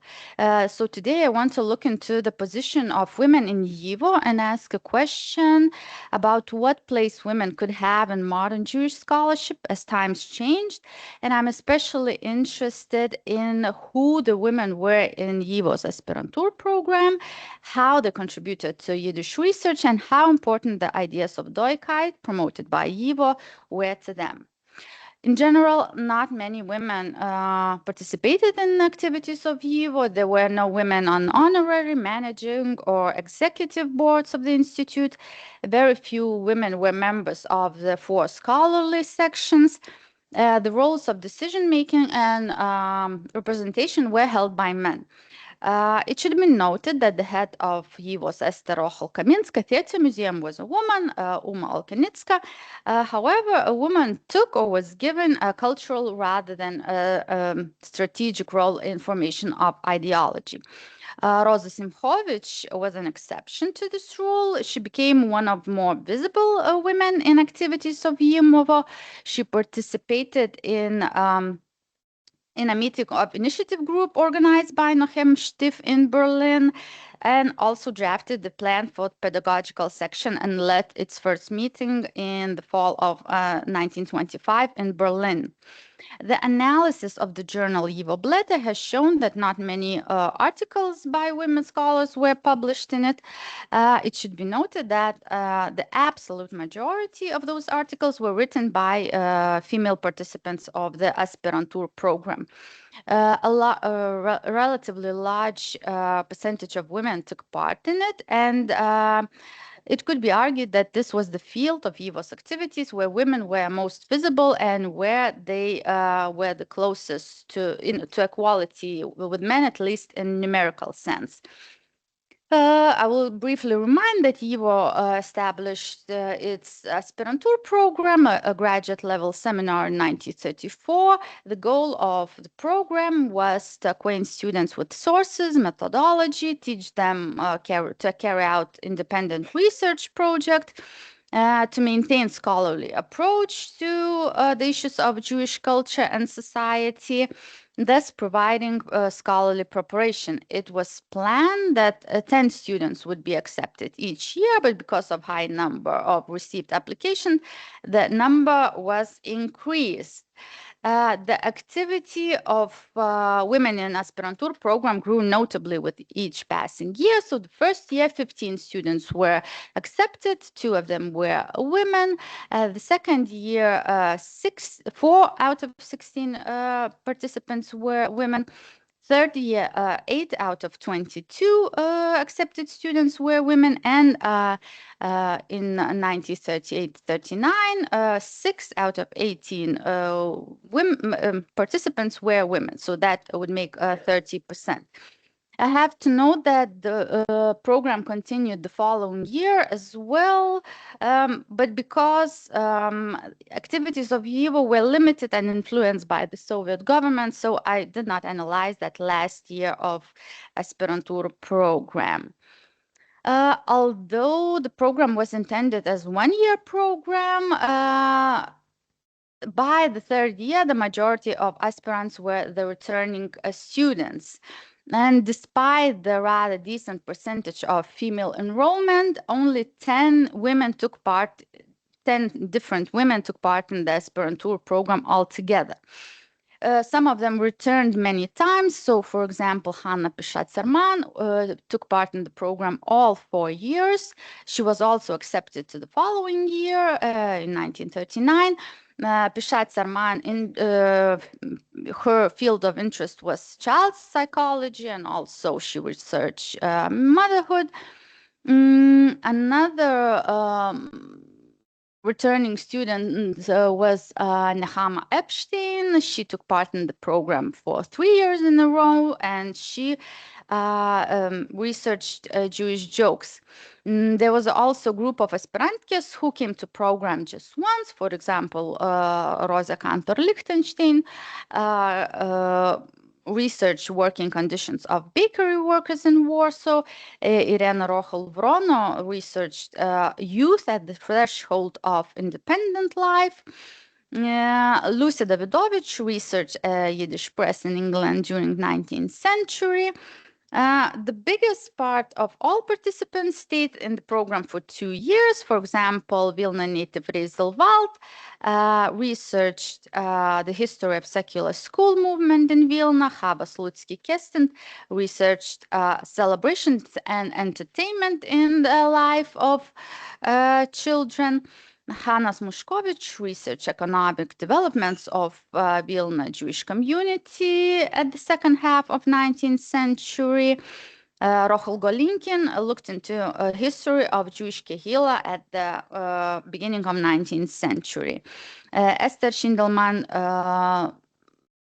researched questions of Yiddish literature. So these choices of fields of research in general corresponds with general trends. History, sociology or social psychology, and literature were the most popular fields among all aspirants, and this can be seen among women as well. History and social psychology were chosen by 3 women each, and 2 aspirantjes chose literature, with folklore and economy being the least popular, chosen by 1 student each. It is also very essential to analyze who these women were and what brought them to the program. Arguably, the most well-known aspirantke is Lucy Davidovich, who spent the year 1938-1939 here in Vilna. But reconstructing biographies and especially motivations of other aspirantkes proved to be much more difficult. The biographies added to applications are usually very formal and concise. In some cases, memoirs of Davidovich can be helpful, as she also described her fellow aspirants. For example, she writes about that Hanna Pishat-Sarman was her closest friend in the program. Pishat-Sarman was 10 years older than Davidovich. She came to the aspirantur program already having a family. She met her husband as they both were students at the Vilnius Yiddish Teachers Seminary. They worked as teachers for a few years until the Ministry of Education took away their teaching licenses. After that, Pishat-Sarman's husband got a job in Bundesmedem Sanatorium outside of Warsaw, and Pishat-Sarman was accepted into aspirantur with the first round of the students. She came to the aspirantur program with her daughter, and as you see, she's also pictured with her daughter in this picture. She's sitting the second from left in the first row. Davidovich stressed that despite these complicating living conditions and constant lack of money, Pishat-Sarman was optimistic and thought that things would improve, and that she was extremely devoted to the Institute, especially to Max Weinreich. Another returning aspirantke was Nechama Epstein. She was born in Lodz. She taught Polish language in the Bora Kuperstein school here in Vilna. She translated books into Yiddish. She wrote poetry. Epstein came to folklore after meeting the prominent folklorist Yehuda Leib Kahan. So these 2 aspirantkes were clearly highly motivated. They were interested in the work for YIVO and became part of its collective. But for some aspirantkes, YIVO was just a step in their academic or educational path. One such example was Chava Slutsky-Kesten. She graduated from University of Warsaw in 1939.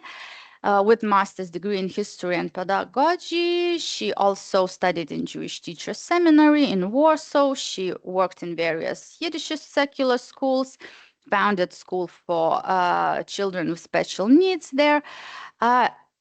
It is interesting to know that her political alliances were not with diasporist camp. During the interwar period, she took part in activities of Polei Zion, and after surviving the Holocaust and making Aliyah, she became an active member of the Communist Party of Israel. Another aspirantke for whom program and work at YIVO was a temporary activity, not a goal in itself, was Irena Rochel-Brono. She was a highly skilled candidate with a very good academic training. She received her master's degree in Polish philology from the University of Warsaw. By the time of her application in 1937, her scholarly interests were focused on sociology. She was working with the director of the Institute of Sociology at the University of Warsaw, Professor Jan Stanislav Bistron, and also Professor Józef Halasinski. It is clear from Vrono's application that despite her good academic training, Yiddish was not her strongest skill. And it was visible in her correspondence with YIVO. They were discussing the need for her to find a tutor to improve her Yiddish as much as possible before coming to YIVO, because all aspirants were supposed to carry out their research in Yiddish language. So clearly, Verona was interested in sociology. First and foremost, her scholarly interests were not limited to Jewish topics as well. Unfortunately, the remaining documentation is insufficient to understand her motivation for coming to YIVO, but it seems that for her, YIVO was an available option rather than a passionate project. Another highly skilled aspirantke was Esther Schindelman. She's standing on the second row, first from the right. She graduated from Stefan Batory University here in Vilna. She studied Polonistics and philosophy. She published articles in Polish and Esperanto press. Schindelman provided 2 recommendations with her application. One was written by Dean of Faculty of Humanities of Stefan Batory University, Manfred Kriedel, and the second one by philosopher and logician Tadeusz Czyżowski. In her letters to YIVO, Schindelman shared that after graduating with her master's degree, she decided on doctoral thesis topic, Polish motifs in Yiddish literature, which Professor Manfred Kriedel accepted. Schindelman also decided that she would develop this research simultaneously in Yiddish as well. And she was hoping to do the Polish one at the university and the Yiddish one at aspirantur program. She stressed that these both projects would differ because of the different audiences for whom it was intended.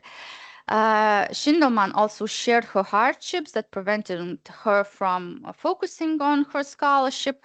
At the time, she was living in college, doing an unpaid practice at the gymnasium and in the morning, and working in private business in the afternoon.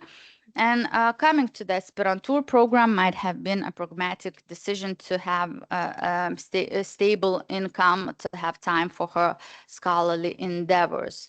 YIVO did accept her for 2 years in a row. Schindelman's academic preparation and eagerness to convince YIVO to accept her could suggest that she was very passionate about the scholarship and participating in this program. However, Davidovich paints a slightly different picture. She acknowledged that Schindelman, who also worked on a topic of literature and press, was far more competent. And according to Davidovich, I quote, "It was ironic because she was the least interested of any of us in Yiddish. Her spoken and written Yiddish was poorer than mine. Her linguistic passion was for Esperanto. She was an officer of a local Esperanto society and even wrote articles in Esperanto. Her commitment to Esperanto was the future universal language, was for her way of running away from her Jewishness." End of quote. It should be noted that in general, aspirantkas did not reference the Jewishness, importance of Yiddish, or any other aspects of national self-awareness in their application. Rochel Galinkin was the only exception. She noted that she was brought up in a strong Jewish spirit. Her father was, in fact, a rabbi of Danzig, to Gdansk, and most probably her Jewishness was very much connected to religion. She studied history at the Faculty of Humanities of Stefan Batory University here, and was very much hoping to continue her research into Jewish history during her time in aspirantur. But not every aspirantke had prior academic training, despite of the fact that it was a requirement. For example, Rosa Kantor-Lichtenstein was more of a communal leader than a scholar.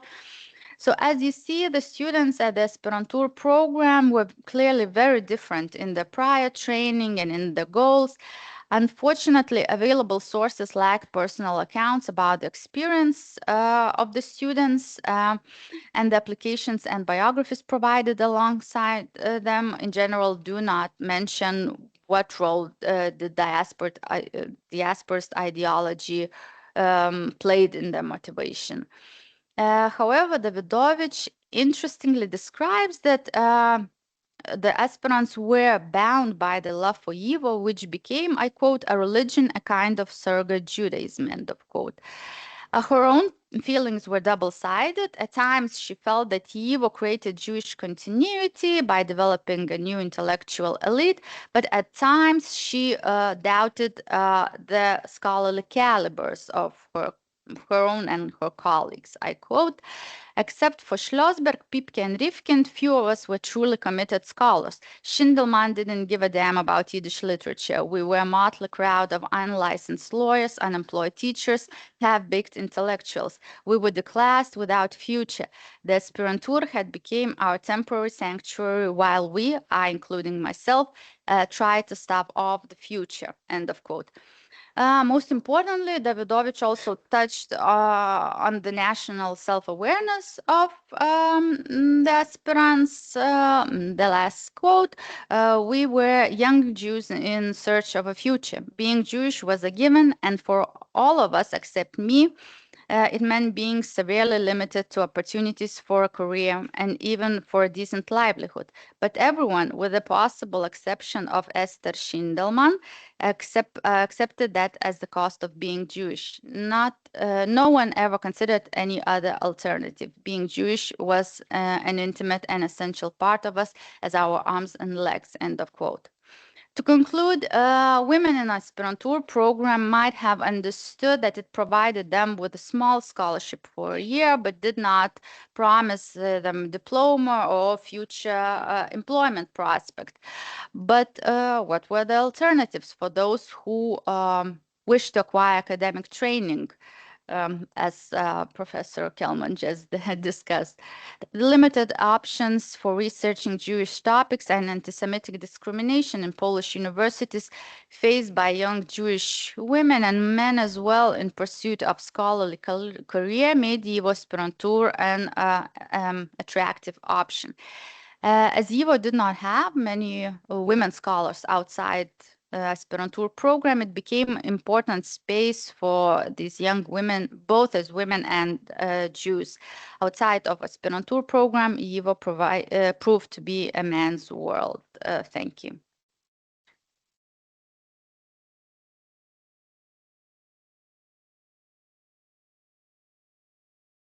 Thank you for the presentations, and we are ready to go for the questions. Let's go question by question, okay? Let's start over here. Yeah. Well, I have a question for Magda, and then for Ellen. Just please, quick one. Magda, was there any in Galim? Was there any thoughts about the relation of after 1929 and the riots in Palestine, whether there would be a problem going to Israel, and whether it was a kind of reflection on Polish-Jewish relations or Lithuanian-Jewish relations, the kind of a parallel somehow of problems worldwide for the Jews? And then for Ellen, I just have a question. Was there any realization that if young Jews actually did become seamstresses and shoemakers, that wasn't going to provide enough money to survive? So that people were being lied to in some way?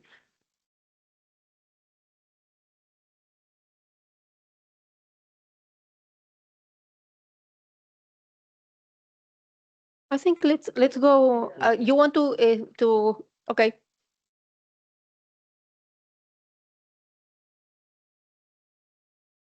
Yes. So the second two papers really fit very well together thematically, because you're both discussing a kind of dilemma for young Jews who, have limited career and professional prospects and different, two very different kind of alternatives, right? Either the sort of, downward mobility, parent downward mobility of engaging in vocational work, handwork, or finding a kind of escape, a temporary escape, right, in the aspirantur program. So I think they fit very well together. So my question to both of you, Eli and Sule, since you're both focusing heavily on gender, is if you could say any more about the gendered dimension of this? In other words, Ellie, in your case, was there a different discourse about the need for women to find, gainful employment? Was it less pressing for them? Was it, seen as less pressing because presumably they would, marry and their husbands would be primary breadwinners for the family? Or was that not, was it not assumed that as we say, a one income household was viable given the, the difficult economic circumstances? And then for Suli also it's interesting to me that there wasn't a strong focus for women on say in the field of pedagogy, despite that being the area of YIVO's activity and Yiddish cultural activity in general, where women were predominant. But also, was it, was there a difference from what you found for the women students versus the male students in terms of, concern about a professional future, a way to support themselves versus kind of intellectual fulfillment that some of them found in the aspirantur? Sorry. Yeah, I'll ask a question too. My question is short, and I don't know if you can answer it. It's about regarding, I'm sorry if I'm saying your name incorrectly, Sule, how do you, Saula. The names, I noticed that a lot of the names were hyphenated. And I was wondering, what does that reflect? Was this a feminist trend? What does this mean something else? Because you don't typically see women, I mean, you do see, but it's not the normal phenomenon to see women's name hyphenated, these double names. What do you make of that?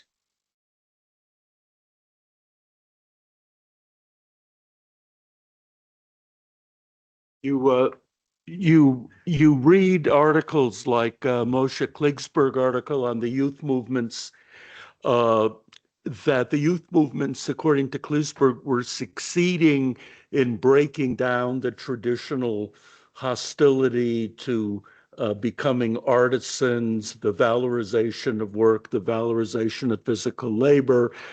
One reads here and there that the Handwerkervereine were trying to raise, sometimes successfully, the status of the artisan. You read in Yiddish Economique that by the late 1930s, especially, there was a process where more and more Jews were becoming quote unquote workers, and that this was becoming accepted as the price of staying afloat. Do you think these assertions were ideological, that they had little basis in reality, or was there really a process of revalorization taking place?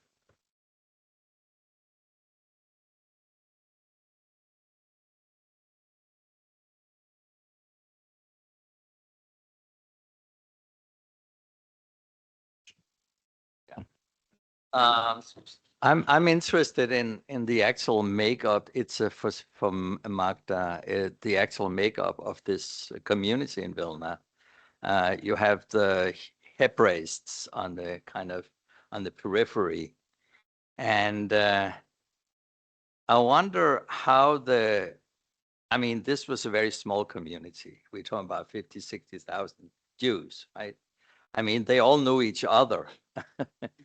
How was the relationships, the kind of informal networks? And was it very hostile, or did people actually talk to each other? Were they able to have kind of dialogues in a civilized manner, or was it very kind of, antagonistic?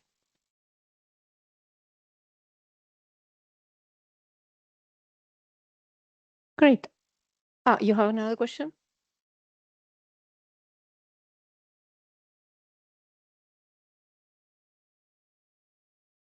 Yeah, also to Marta's intervention, the question, in this quarrel between Hebrews and Yiddish YIVO, was there any reference to Chernovitz conference? In other words, did they conceive of any history of the quarrel? Thank you. Great. Let's start with these questions, and then if we have time, we can come back. Would you like to start, Magda?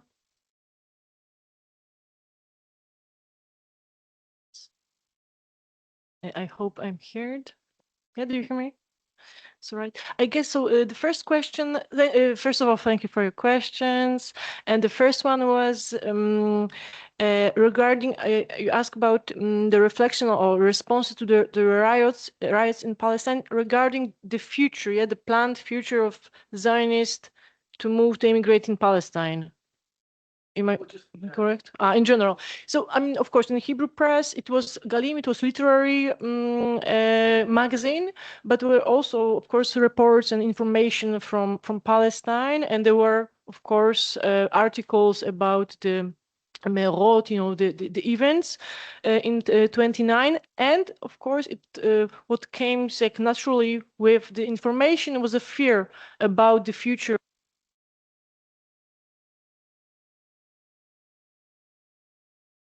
Palestine.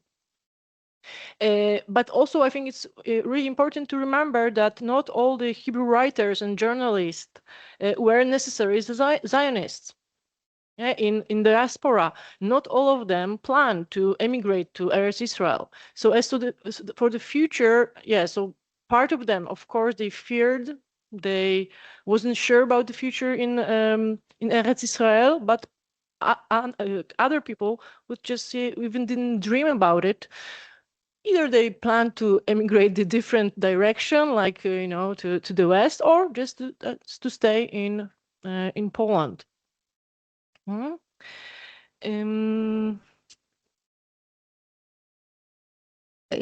me just organize the question. We had a question of economics, the real possibilities of making a living as a proletarian, the ideology of proletarization, the ideology of having a professional. Can we go with this question? As the order of the question, how they were asked. Yes. Not yeah, sure. No, To me, it the was for question was Ellen and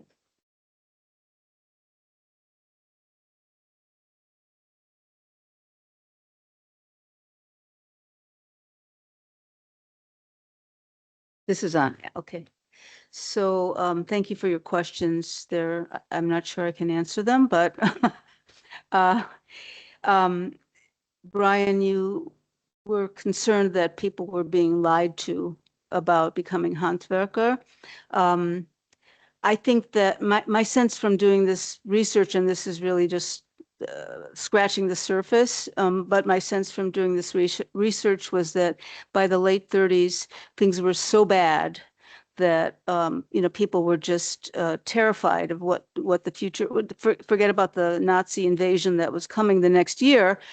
People were terrified about what the future holds for everybody. You know, looking at the what Klebanov of the Hilf durch Arbeit was trying to do, and also the Freudenverein, they were looking to raise money from abroad. A lot of these documents that we have were really, you know, they were kind of appeals or veiled appeals in a certain way. And I just, you know, and also from looking at the youth autobiographies, of which I'm a little, you know, worried about taking them on the surface, because I think this was a very special group of people who contributed their autobiographies.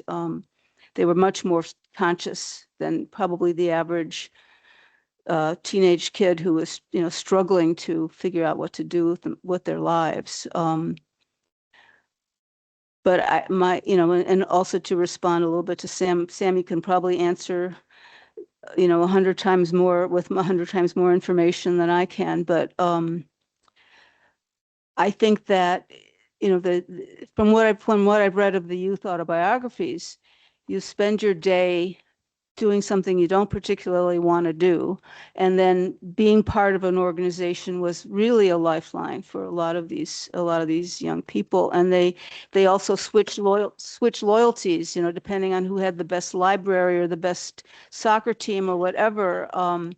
But the organizational life was, I think, very important for these young people because they had very little else going in their lives. They had little to look forward to in terms of career or you know, vocation or whatever. It was just a really, really terrifying time period. That's my sense.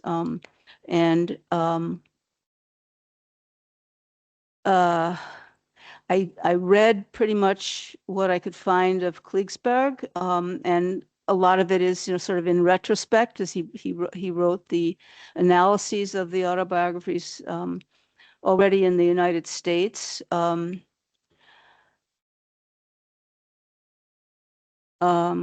know, I think the organizational life was, as I just said, was very, very, very important to those who got involved in it. And I don't have statistics of, you know, or I don't know that they exist, of what percentage of these teenagers actually did join organizations and become active in organizations. But for those who did, clearly, it was very, very important. Sorry, that's a very partial answer. Maybe you can add more. And maybe you can address the gender aspects of the questions. Cecile, could you please reply, ask once more? I did not make full note.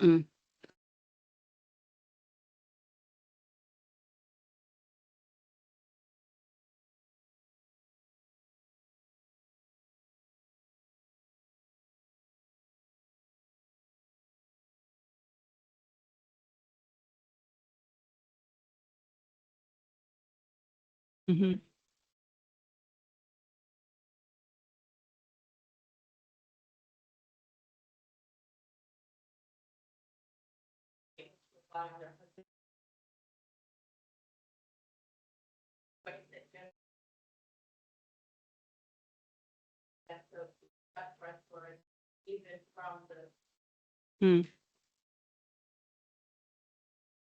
Thank you.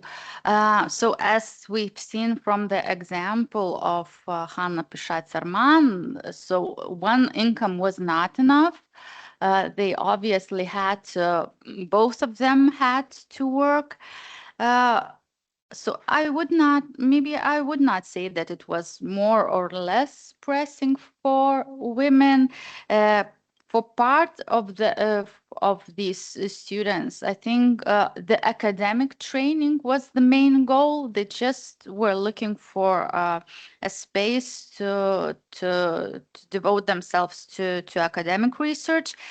And others were, I think, also partially idealistic, like Epstein or Pishat-Sarman, who were just devoted to this, you know, work at YIVO. And I don't think they really were as pragmatic as, you know, to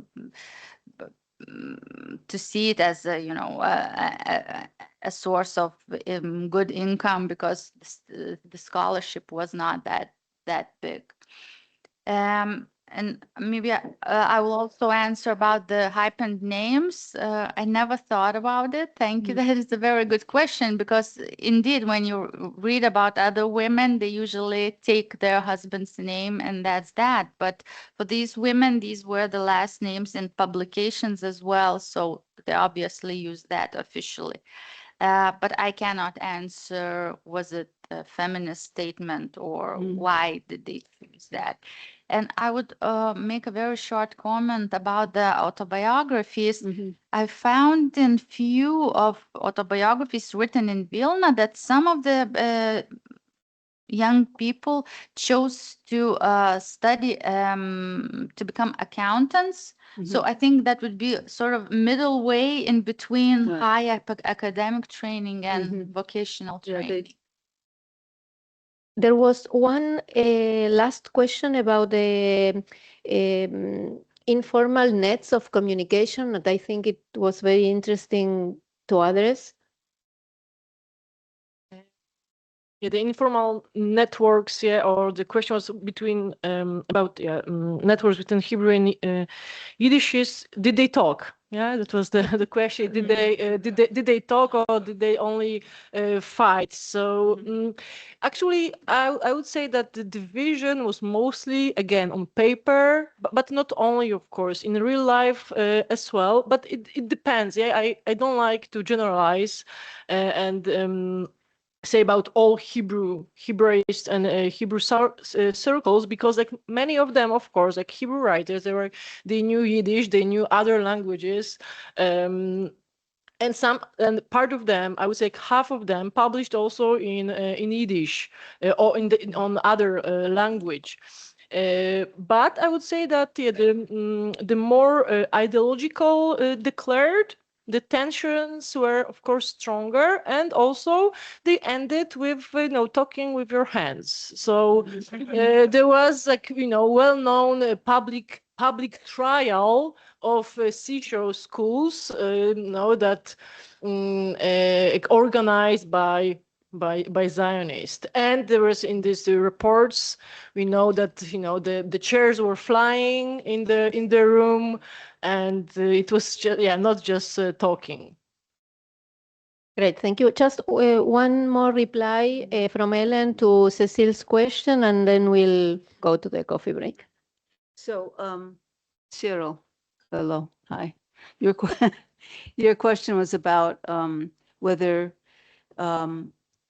young women were expected or hoped to be supported by their husbands. I would say, given what I've come across, I would say no, that things were just so much in flux, and especially the corpus that we have to use was created by people who probably were delaying marriage because they couldn't afford, they couldn't put bread on the table at all. So how can you start a family under those kinds of circumstances? So my sense is that all bets were off at that point in time.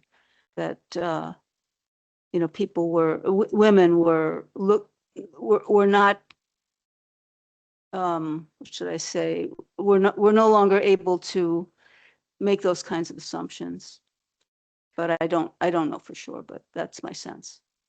Thank you so much. And let's go for a coffee break. Yeah.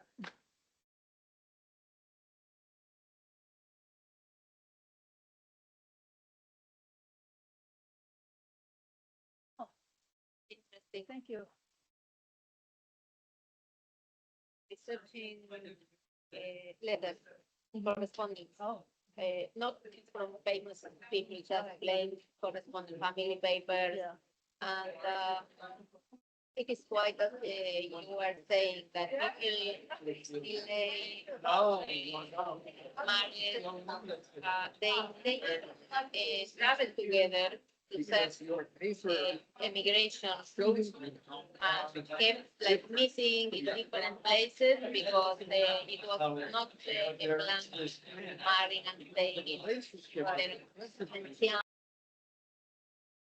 During this period, as well as during 1920s and 30s.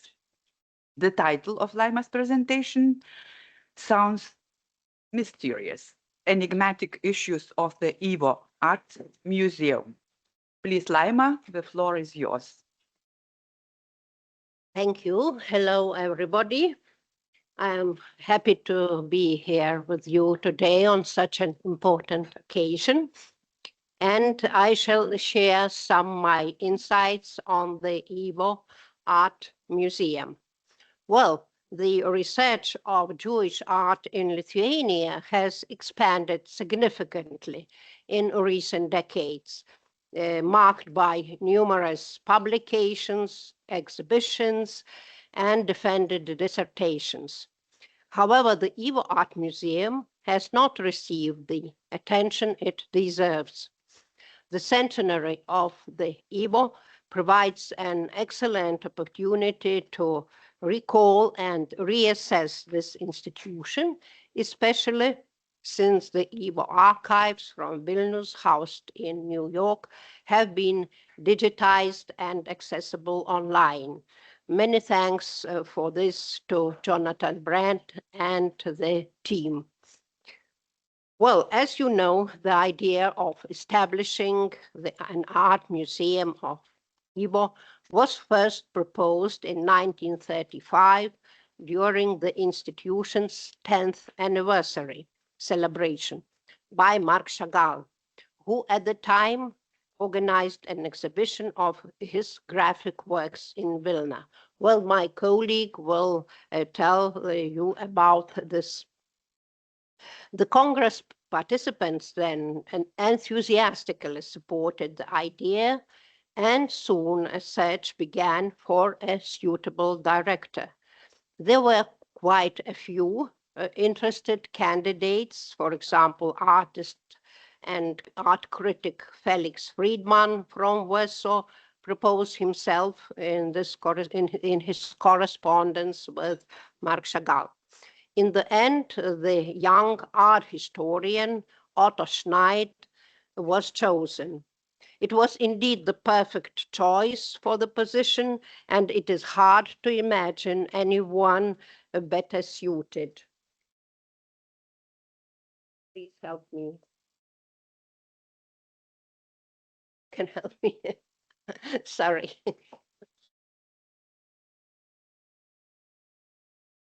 Okay. Also this one. Okay, it will be better. Thank you. So Otto Schneid, born in 1900, was an art historian, critic, writer, and artist himself. He grew up in a middle-class Jewish family near Bielsko-Biała. Then it was the city of Austria-Hungary. After 1919, it was the city of Poland, and actually now it is Czech Republic. So you can at once understand that Schneid had a borderland identity shaped by Jewish, Polish, and Austro-Hungarian cultural influences, which I think was parallel to the multicultural character of Vilnius population. He studied art history at the University of Vienna under Josef Szczygowski, famous art historian, and his doctorate in 1926. And after studies, Schneid lived in Bielsko-Biała and Warsaw, contributing to the Warsaw Yiddish language weekly Literarische Blätter. He was fluent in Yiddish, Hebrew, Polish, German, French, and English. Well, Schneid's scholarly and critical interests centered on modern Jewish art, and around 1929, he came up to ambitious idea of compiling an encyclopedia of contemporary Jewish artists. Highly sociable, engaged in the artistic milieu of his time, Schneid was well acquainted with Jewish art circles in Vienna, Warsaw, Krakow, and Lviv. Beginning with his studies, he made regular visits to Paris and Berlin, especially Paris, maintaining close contacts with the artists associated with École de Paris.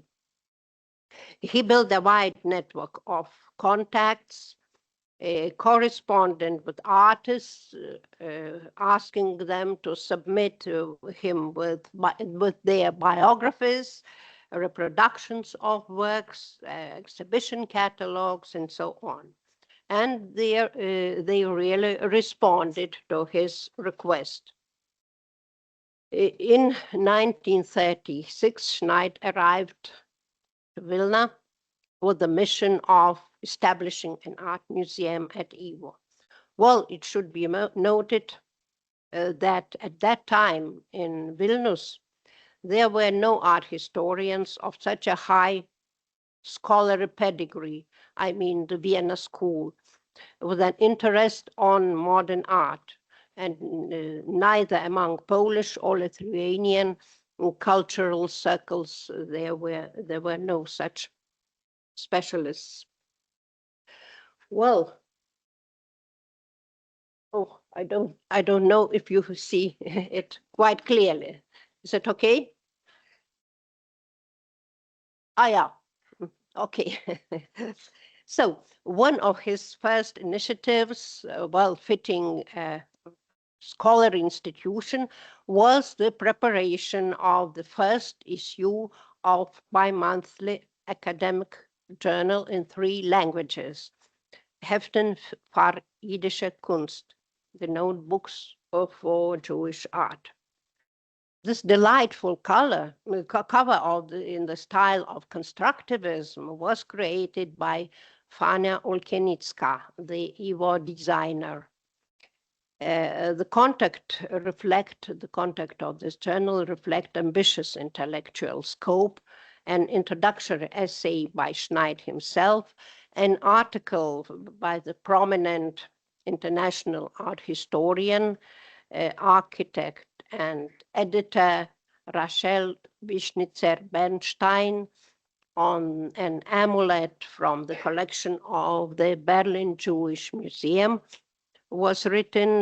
Rachel Wischnitzer-Bernstein worked in this museum as a curator.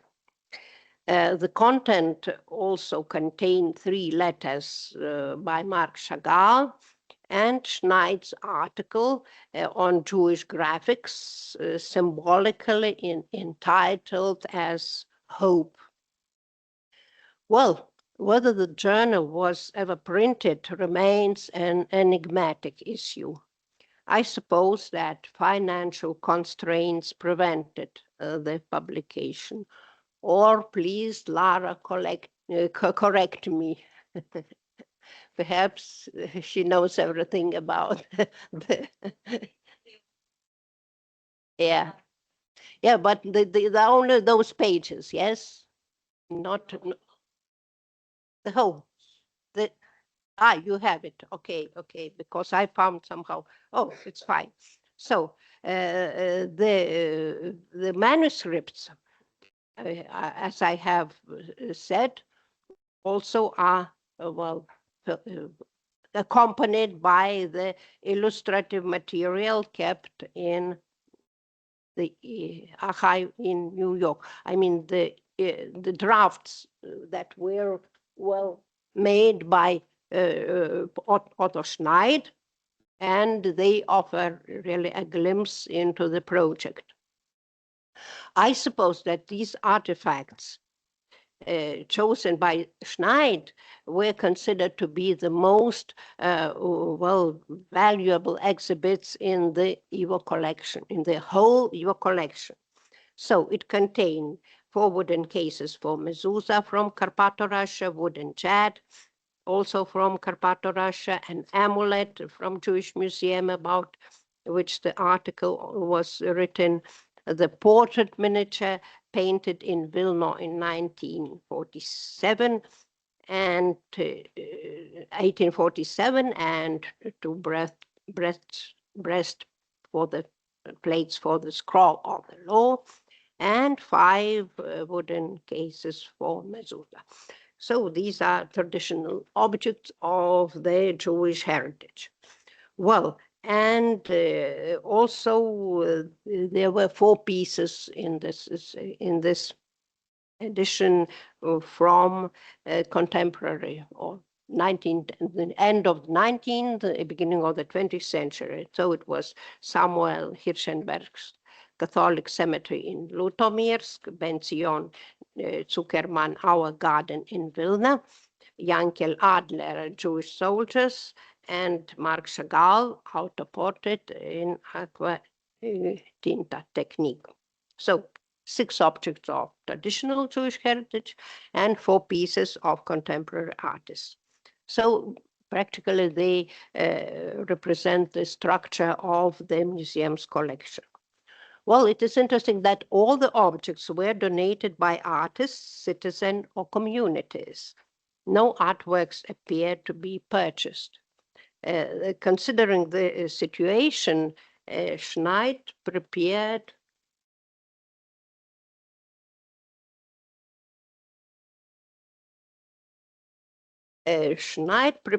an appeal to Jewish artists, inviting them to contribute to the YIVO Museum. Well, here is this his secular for some Jewish artists. For some Jewish artists, not for all Jewish artists, but for some Jewish artists. It's interesting. He stated that in 1935, Chagall proposed to found a central museum of Jewish art. I quote, "We are realizing this resolution. We don't collect only old objects of Jewish art. At first shall be created a center for our living powers. The importance of modern gallery of Jewish painting and sculpture must be, of course, understandable for you. The modern section of the Central Museum of Jewish Art shall not incorporate ephemera of day modes like most exhibitions, but will give an essential, just, and sincere image of the artistic activity of Jews in our time." End of quote. So Schneid also began compiling a list of galleries that promote Jewish artists in Paris, Palestine, Munich, and so on. Here on this on the slide, on the second part of the slide, you see it. Well, he thought about the future contacts and collaboration.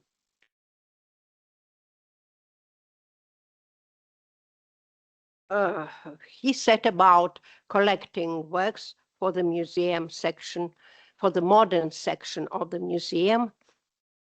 And YIVO Archives in New York keep this untitled manuscript by Schneider, a list of 130 Jewish artists based on his encyclopedia project.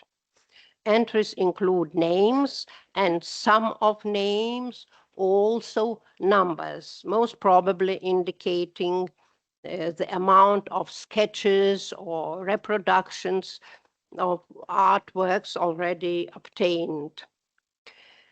Well, at first I must admit this document puzzled me. Well, there are famous names, some of them I have underlined in red or orange, but there are also names that were unfamiliar to me.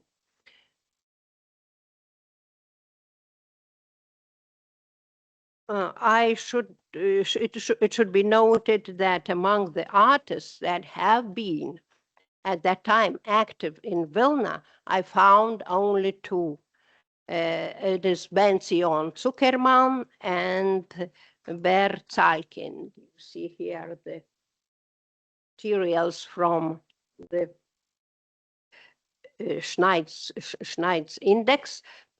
As you see, he has written also an article and published an article about Ben-Zion Zuckerman and two works of him from Palestine, from his trip to Palestine, and also the works by Ber Zalkin, two photos, and the picture that you see in one of the photos is just now kept in the National Museum of Art in Vilna. It depicts the street of Paris with the monument of Adam Mickiewicz in the back of the picture. So both artists studied in Paris, and I think they were regarded by Schneid as most prominent figures in Vilna. The others, I think, did not seem to attract his attention, which a little bit disappointed me somewhat, but as an art historian, I understand him and I approve his decision, to do it so. Okay.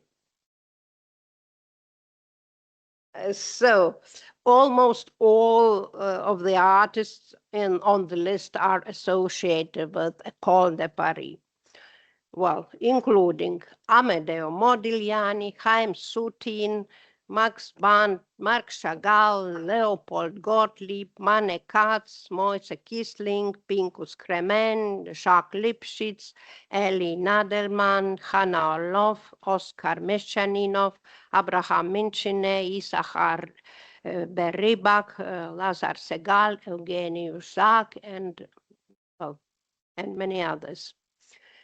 Most of them originated from East Europe, present-day Poland, Ukraine, Belarus, and Lithuania.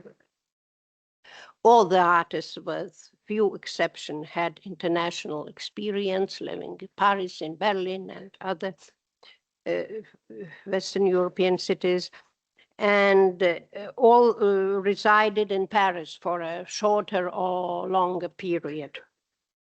Among them are representatives also of Russian avant-garde, such as Nathan Altman, Robert Falk, also Poland-based artists like Henryk Gottlieb, from the famous formist movement, Polish, Nathan Spiegel, Marek Schwarz from Young Yiddish, from Young Yiddish, Felix Friedman, the founder of the Jewish art societies in Poland, well as Jewish artists who worked in the United States, like Benjamin Kopman, Sigmund Menkes, also in Germany, Austria, Palestine, and other countries.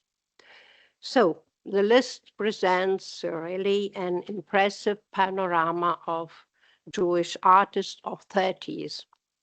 And Schneid had the vision of showcasing them in the collection of YIVO. Well, it must have been not a local or regional art museum, but the museum of really worldwide scale. What did he succeed to collect? A former executive director of YIVO, Karl Jane Reins, in 2000 stated, I quote, that the museum contained more than 100 original artworks by such artists as Marc Chagall, Manne Katz, Ber Rybak, Mark Antokolsky, Jankel Adler, Maurizi Gottlieb, Bernhard Kratko, and Chaim Tieber. End of quote. Well, the collection did not survive.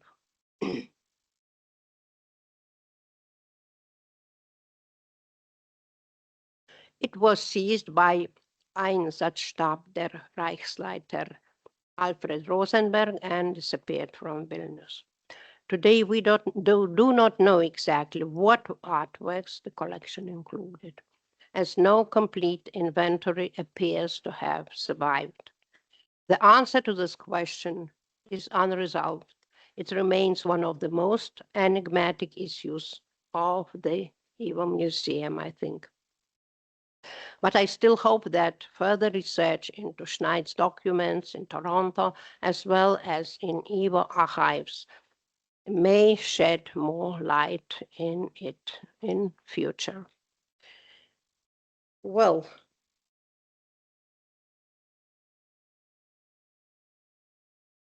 what was a later Schneid's fate?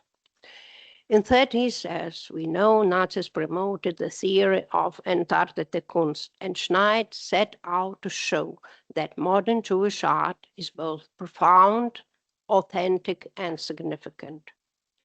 Based on his encyclopedia in 1938, he finished his manuscript, Die jüdische Künstler zur Probleme der moderne Kunst. Through the analysis of the works of individual artists, he explored the modern expression, form, and content of Jewish art. The publishing house in Vienna printed a pre-release of the book that you see here on the slide, and with the contents of this of the book. But soon after the Nazi Anschluss of Austria took place, manuscript was confiscated and Schneid was blacklisted. The book wasn't published. Nazis sought, when he was blacklisted, Nazis sought extradition from Poland, as Vilnius was Poland at that time, in order to persecute him.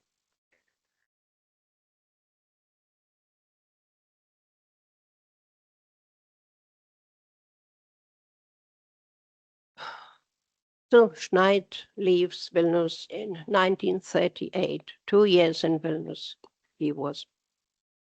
Well, after arrests and hiding in Warsaw in 1939, he managed to escape to Palestine with a copy of his manuscript and encyclopedia materials. He worked as a professor in Israel, resided in the United States, and since 1964, he lived in Toronto until his death. Schneid lectured, wrote books, articles, and was also active as an artist. His paintings and sculptures were shown in the exhibitions in the West. He also continued to compile his encyclopedia throughout all his life, completing it, translating into Hebrew and English, and working with publishers. Yet he never succeeded in having it published. Well, it is a long story. I would not stop at it, but recently Elisa Quint investigated the story, which is really very long and interesting, in her very interesting research made in YIVO, New York, on the lost encyclopedia of Jewish artists. She even traced the current locations of some artworks that were photographed in the Schneider's index before World War II. I highly recommend her publication and also her lecture, which is in the YIVO YouTube channel. They are really very useful for understanding all his Schneid's story and his conception of Jewish art.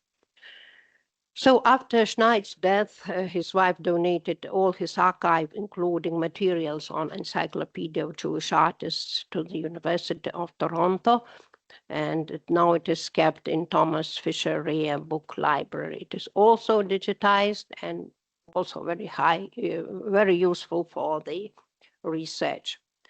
Well, and summing up Schneid's activities, this very short period that he spent in Vilnius, one can only imagine what kind of YIVO Museum of Jewish Art might have emerged in Vilna had the catastrophe not occurred. A museum of really international worldwide scope, distinguished by its connection and emphasis to École de Paris. Well, this did not occur, and I think that's a profound loss for Vilnius art and culture. And I would like to finish my paper with an unexpected episode, very pleasant to me, an unexpected episode that I recently came upon, the contacts of Schneid with Lithuanians, with Lithuanian emigre artists in Canada. The sculptor Jokūbas Dagys before World War II studied in Kaunas, also in Paris and Berlin, and withdrew from Lithuania in 1944 when Soviets came. After 1961, he lived and created in Toronto. They must have been familiar since Schneid wrote an introduction to this album of Dagys that you see here on the slide. Well, having the painful experience of the escape and the forced emigration and sharing the same views on modern art, they, I think, must have had mutual understanding. So thank you for your attention.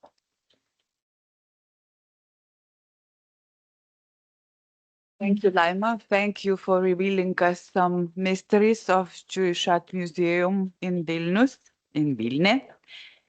And let me to introduce our second speaker, who is Dr. Vilma Gradinskaitė. Dr. Vilma Gradinskaitė is an art historian and curator. She works at the Lithuanian National Museum of Art. Vilma is a well-known specialist of Eastern European Jewish art. She is the author of over 60 articles and several books on Jewish art, among them the catalog Chagall, Picasso, Ernst, Ceramics and Tapestries, as well as books Litvak artists in Paris and Stories of Litvak art. Vilma's presentation, Mark Chagall and the opening of the Jewish Art Museum at the YIVO in Vilnius, seems a continuation of the narrative introduced by Laima. Please, Vilma. Good afternoon. Thank you very much for inviting me here, and I'm happy. I will not read all names. I've already said some names of artists. So with my paper on Chagall visit to Vilna and YIVO Museum of Art is based on interview press sources in Yiddish, Polish, Russian, and Lithuanian.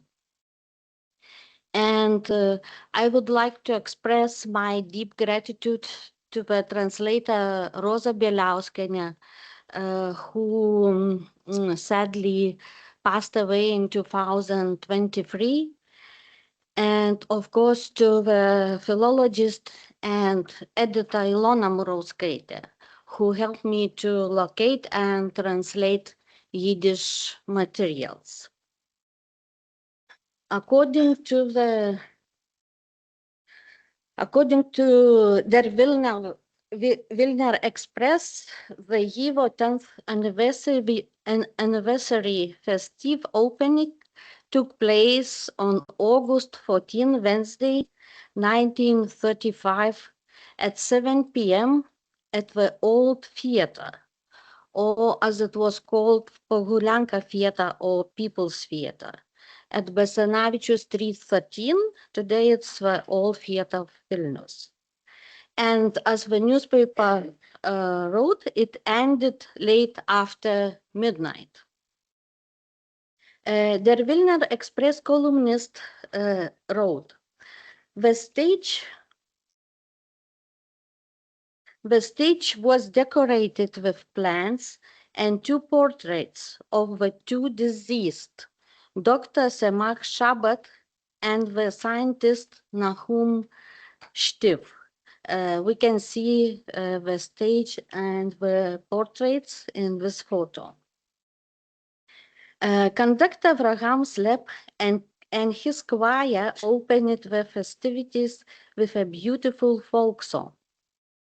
On behalf of the Central YIVO Board Committee, the Congress was opened by Zalman Reisen, who reviewed the results of YIVO's 10-year activities up to the present day, touched upon the dark times of Hitler, which would lead to the following of troubles, and outlined the goals of YIVO even in this period of troubles.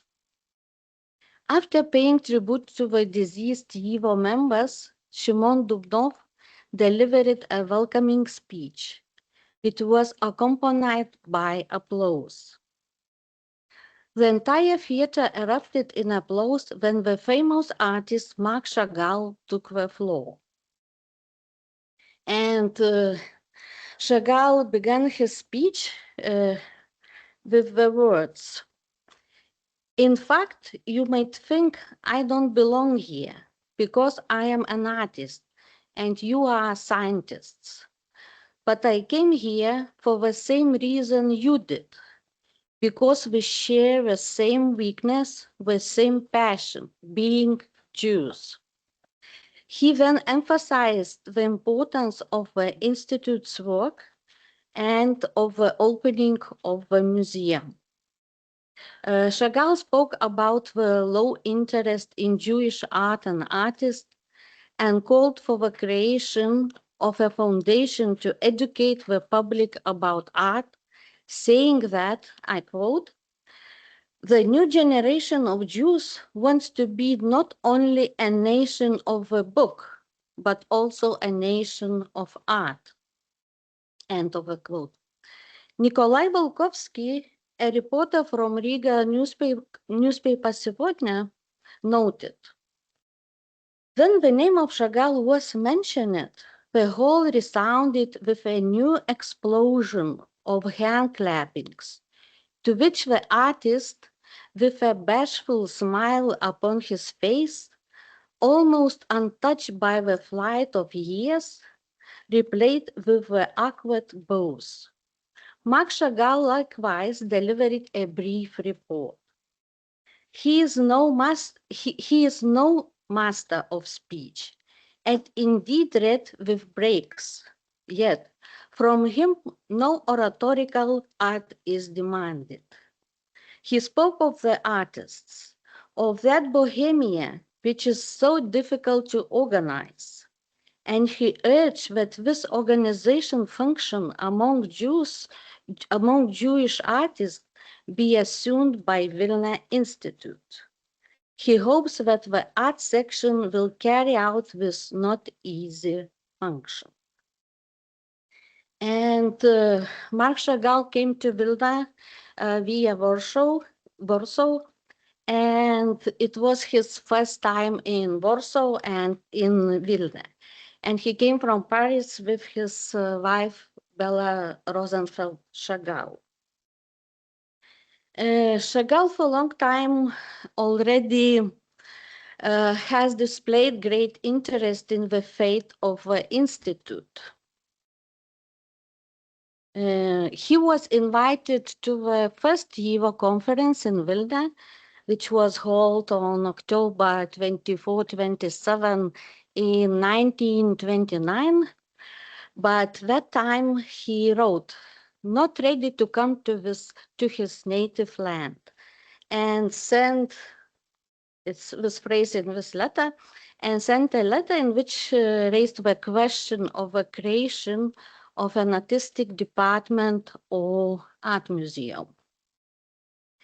And according to the article for the Jewish community, during the 1929 conference, a commission was formed to lay the groundwork for establishing the art section at YIVO.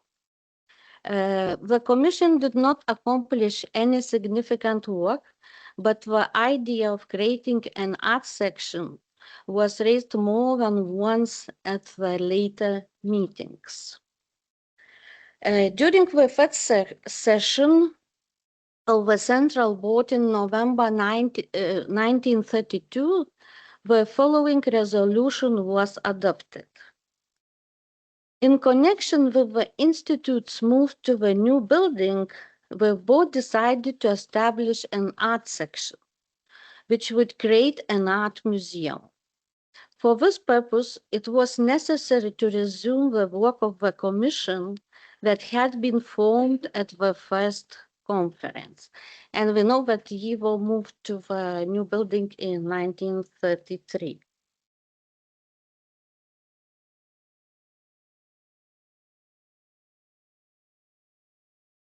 In August 1933, during the YIVO 10th anniversary, the idea of a Museum of Art was realized.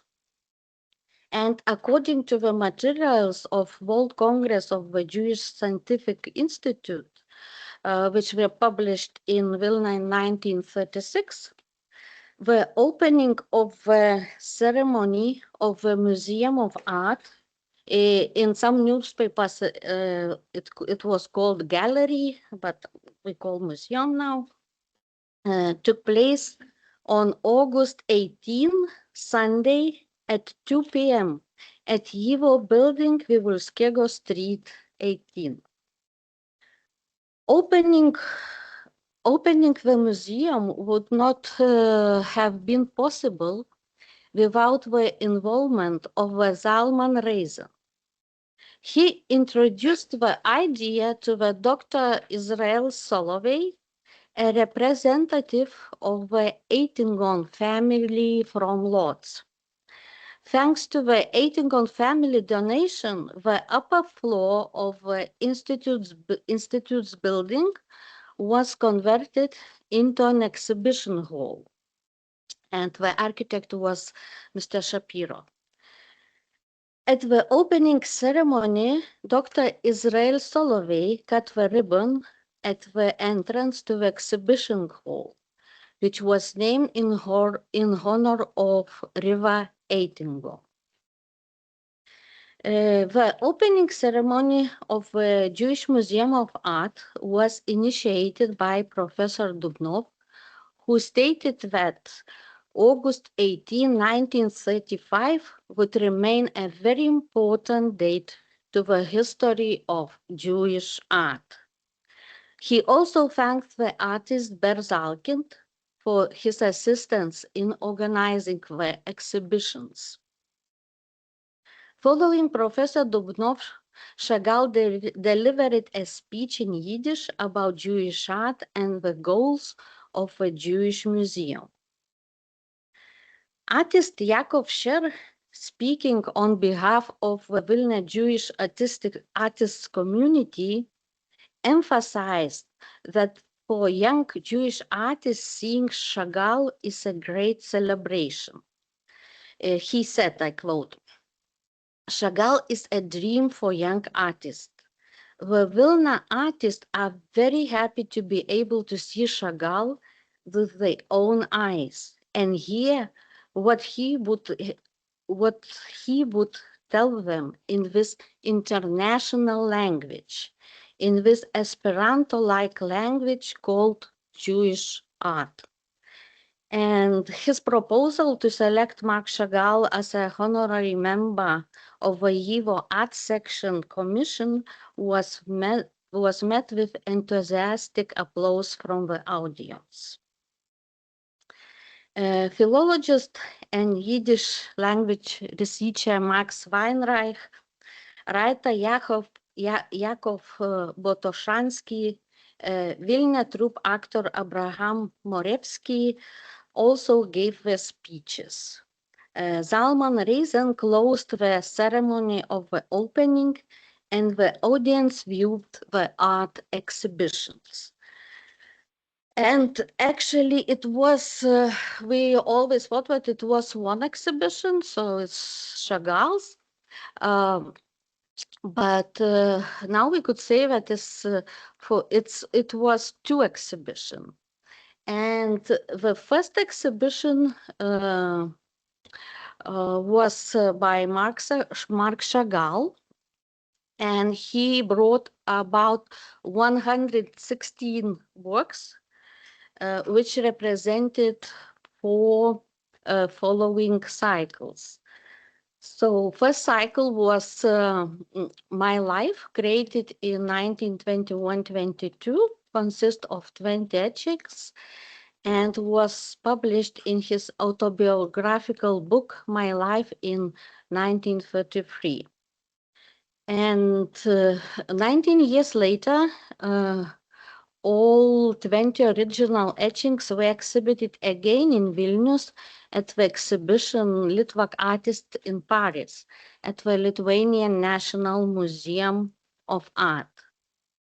And this remarkable event took place thanks to the Chagall's granddaughters, Meret Meir and Bella Meir. And perhaps one day we will have the opportunity to restage Chagall first exhibition at YIVO here in Vilnius again. The second cycle on display was from Nikolai Gogol's Dead Souls, Chagall worked on them between 1933 and 1931 in Paris, and later they were published in the book in 1948.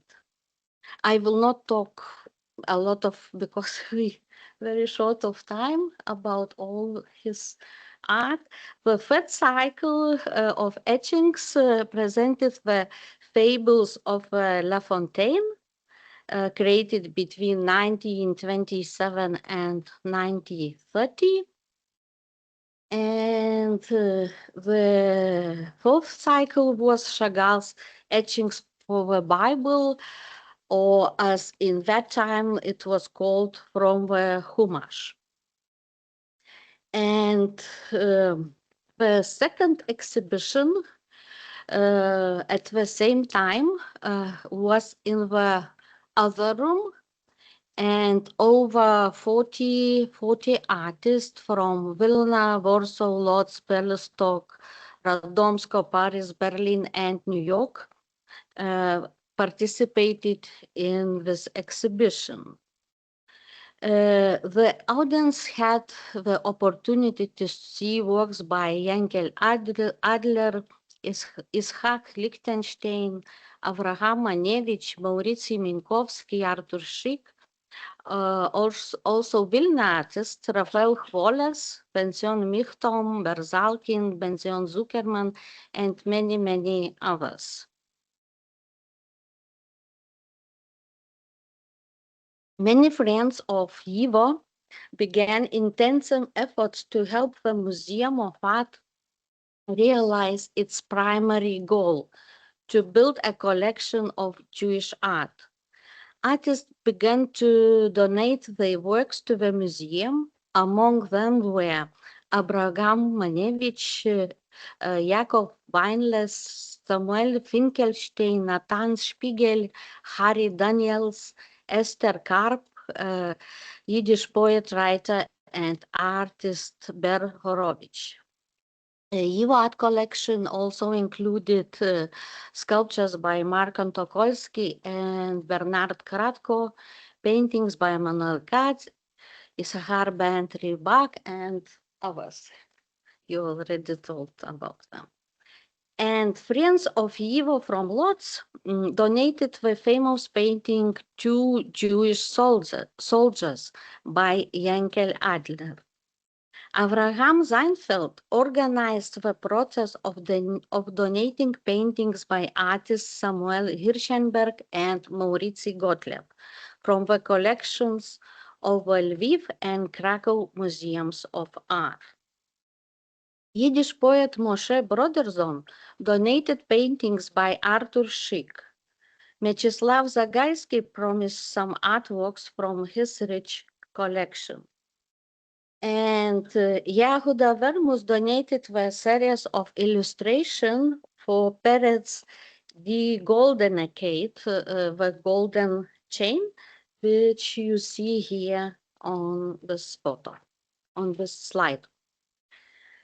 On October 18, 1935, Avraham Seinfeld, a member of the YIVO Art Section Commission, visited Krakow and organized a conference for art critics and art historians on the issue of a Jewish Museum of Art.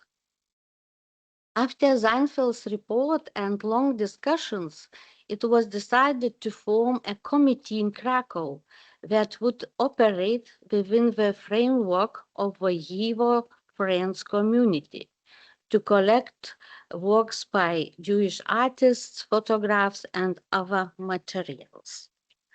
And until 1938, the YIVO developed an impressive art collection under the direction of the art historian, writer, and artist Professor Otto Schneid. And the Second World War and Shoah interrupted the activity of YIVO and the Museum of Art. And here actually you see the photo from the YIVO exhibition of art in 1936. And if you look to your left, you could see the costumes. And we talked with Ilona Murauskaitė because Jewish Museum has some very similar, and it looks like this is costumes by Moisey Levin. We still will do the research, but the style is very, very similar. So I will not talk more about the collection because the information you could found in Karl Rain's article Recovering YIVO Stolen Art Collection, in Cecile Esther Kuznets' book, which will be presented tomorrow, I think, yes, or after tomorrow. About this problem also talked Baridov Wolfish. He spoke at the Second Congress of Jewish Art in Poland, and it is my article also published in 2016 in World Art Studies. So for whom is interesting, you could read these materials. And returning to the topic of Chagall in Vilna, it is worth mentioning that he and Bella spent about 2 weeks in what is now Lithuania. We visited a Jewish orphan home in Vilna and also traveled to Druskininkai, as you see in these photos.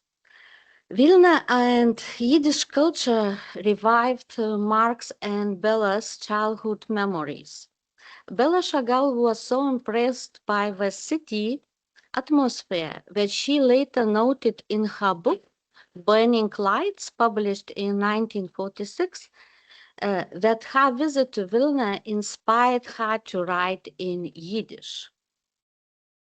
On August 12, Mark Chagall sent the postcard from Vilna to writer Joseph Opotoshu in New York. Artist enjoyed Vilna, he wrote. The city is like Vitebsk, even more beautiful. And his wife Bella added, warm regards almost from our homeland. Of course, the Chagalls were not able to visit Vitebsk that time due to the political situation. And while in Vilna, Chagall made sketches and painted several works, including interior of Vilna Gaon Synagogue. And thanks to this painting, we now know the colors of stained glass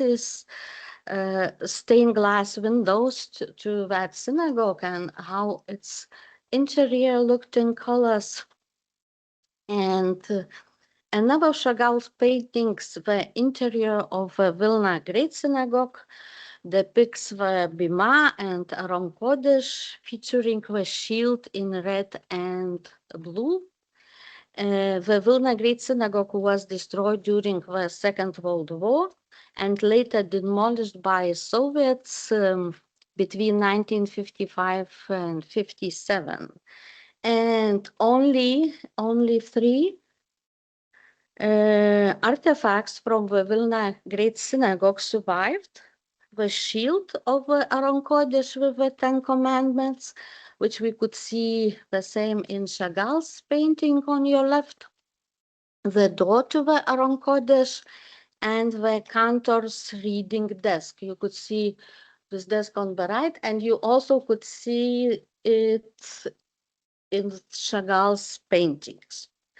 And all these 3 artifacts now are preserved at the Vilna Gaon Museum of Jewish History, and you could see them. And my last slide, Chagall also wrote a poem dedicated to Vilna Great Synagogue in Yiddish. Thank you very much.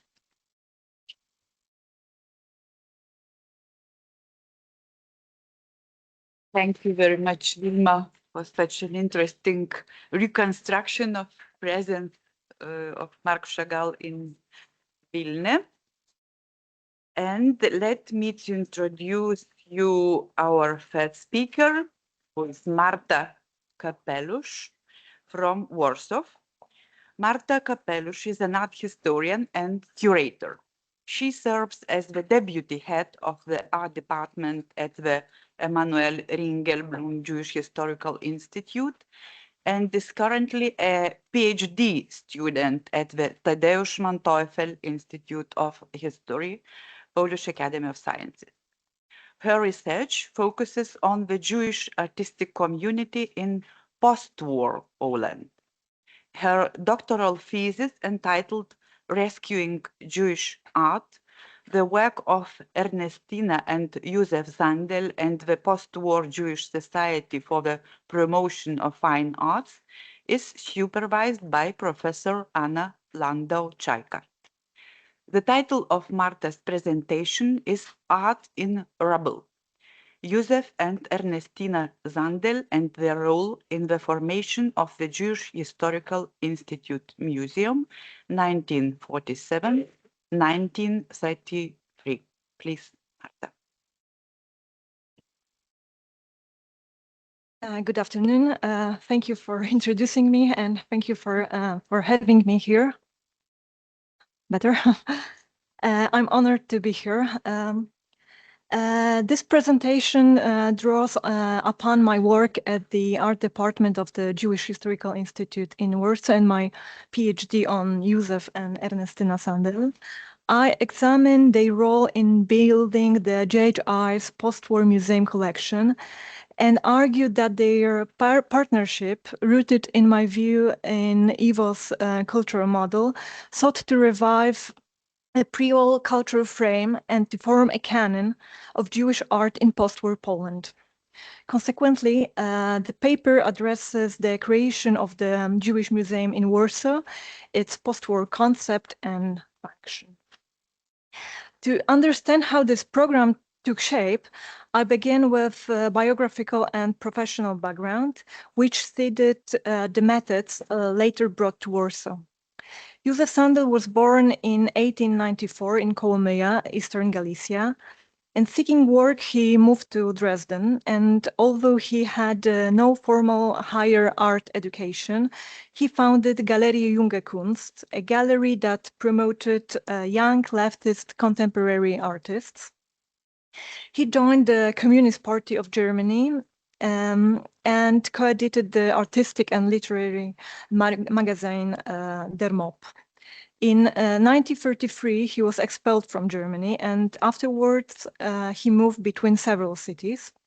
In Vilnius, Zandel joined the Jewish artistic milieu, befriending Otto Schneid of YIVO's Museum of Jewish Art.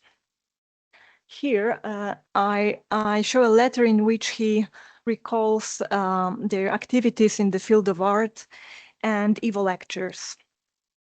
I argue that Zandel's Vilnius period proved pivotal, redirecting his focus from leftist art to Jewish art. According to his wife, he became a member of the art section. He worked as an art critic and journalist. He wrote, for example, for Literarische Blätter, where he promoted the Young Vilna group, for example. Archival material from both JHI and YIVO reveals Zandel's extensive pre-war network, including correspondence with Zygmunt Menkes and Marc Chagall. Zandel spent the war years in Turkmenistan as a German teacher. After the war, he was repatriated to Warsaw, where he met Ernestina Podhoritzer. Ernestina, until the outbreak of the war, lived in Lviv, where she studied biology and worked as a teacher. Like her future husband, she survived the war in the Soviet Union. Ernestina joined Józef in rebuilding Jewish artistic memory, co-authoring exhibitions and an archive of artists murdered in the Holocaust.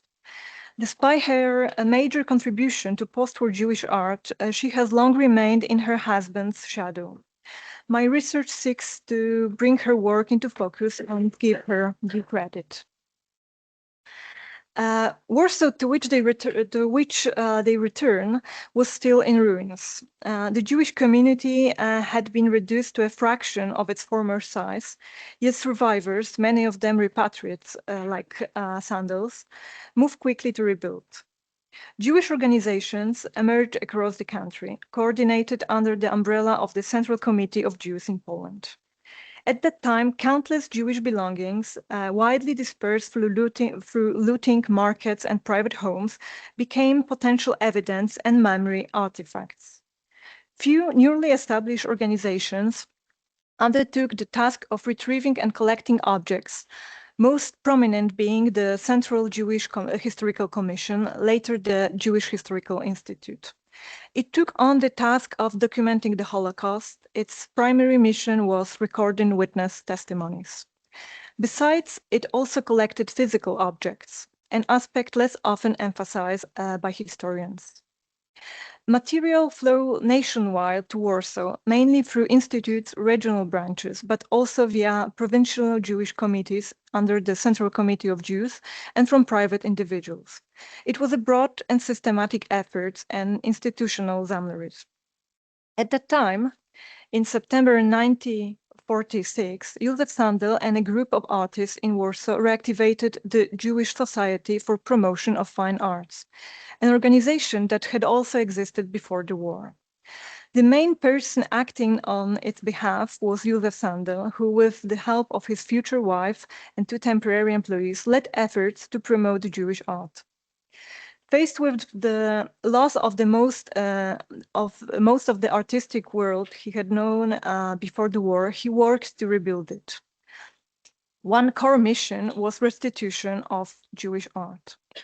As chairman, Sandel proposed establishing a Jewish art museum and outlined its goals in January 1947 correspondence with the Central Committee. The same impulse a bit later appears in the Jewish Historical Institute's own planning documents. The JHI formalized the museum agenda in its memorandum to the Joint. Along testimony gathering, it set 2 priorities: to continue systematic collecting and, I quote, to organize a museum which at present possesses a large but yet unarranged collection of most diverse exhibits. The JHI staff had limited museum experience, yet the need to establish a museum arose from the post-Holocaust imperative to document what happened and provide Jewish narrative and a framework for public remembrance. At that time, state authorities in Poland were taking no steps to commemorate the Jewish loss in the Holocaust. These plans culminated in April 1948 with the opening of the JHI Museum. The Museum of Jewish Martyrdom and Struggle was established during the 5th anniversary commemoration of the Warsaw Ghetto Uprising. It featured 3 displays by 3 organizations under one roof. The permanent exhibition was devoted to the occupation and created under the leadership of Dr. Giza Frenkel, ethnographer and the first curator of the collection at JHI. At the same time, 2 temporary exhibitions were opened. The exhibition of surviving Jewish books, organized by the Central Jewish Library, led by Barbara Tiemkin-Bergman, librarian and underground activist in the Warsaw Ghetto, and display called Exhibition of Works by Jewish Artists, Martyrs of the German Occupation. It was prepared by Józef Sandel and the Jewish Society for Promotion of Fine Arts. I will focus on the exhibition prepared by the Society and JHI, in particular on the museum object that had been collected by these 2 institutions. Crucially, the JHI and the Society pursue different profiles. In a letter to the Jewish Committee dated from December 1946, Sandel proposed that the Historical Commission, later JHI, limit itself to purchases of historical value, while the Society would take over the artistic objects. After a month, he makes the case in clearer terms. I quote, "The chaotic purchase of works of art must be brought to an end. We do not intend to diminish the merits of the Historical Commission. The institution can indeed boast highly fruitful results. Nevertheless, we must state that among the items it has purchased, alongside genuine works of art, there are objects that possess no artistic value." I don't know exactly which pieces he called worthless, and some rivalry probably shaped that view, but the dispute points to a real difference in purpose, what the objects were meant to do. So the issue was irrelevant because the two collections were merged. In practice, the work settled into two complementary models of memory, which I will try to demonstrate today: the JHI archival evidence-driven approach and the Society's Art Center canon building one. Drawing on the first exhibitions as a study case, I analyzed the approach of both organizations to building museum collections. The permanent exhibition by JHI told the story of persecution, extermination, and acts of resistance. The Institute used its extensive institutional network to collect objects which then became museum exhibits. They collected mostly historical memorabilia, photographs, everyday objects, and religious artifacts. For example, one notable find from the Wood Ghetto revealed a collection of identity card stamps and ghetto currency. Their presence at the exhibition turned material remains into testimonies, bridging private loss and public history. But the JHI status also included collecting paintings. The exhibition presented works by Sarah Glicksman, Itzhak Brauner, Israel Lazarovich, and many others. Most of the objects on display were evidence of crimes committed during the war. From the outset, the JHI deliberately targeted objects that carried the imprint of violence. Foremost were desecrated Torah scrolls, holy parchment cut and repurposed into everyday items, like instrument membranes, shoe lining, or wallets. Those items surfaced on markets and through private authors. The Institute acquired and kept them as evidence, but also actively sought them out with this exhibition in mind. As the acquisition records show, many of the objects and documents were sold to the post-war Jewish institution. Among the most striking among these acquisitions were human remains. At that time, inventory records note the purchasing of human hair, a jawbone, and an urn containing ashes. At the 1948 exhibition, 6 urns were grouped together in a single case. Viewed through Eva Domańska's concept of necros, these remains were not passive relics, but necropersone gathered and protected by Jewish institutions in the first acts of post-Holocaust remembrance. Within this frame, ashes became both witnesses and evidence, held on equal terms with documents, photographs, and artifacts. Among camp-related holdings, one example foregrounds the presence of violence within visual representations. Groinem Seidner's small portrait of Rolf, the dog of Płaszów Commandant Amon Get, painted under coercion. The German shepherd, trained to attack and kill prisoners, killed the artist's own uncle.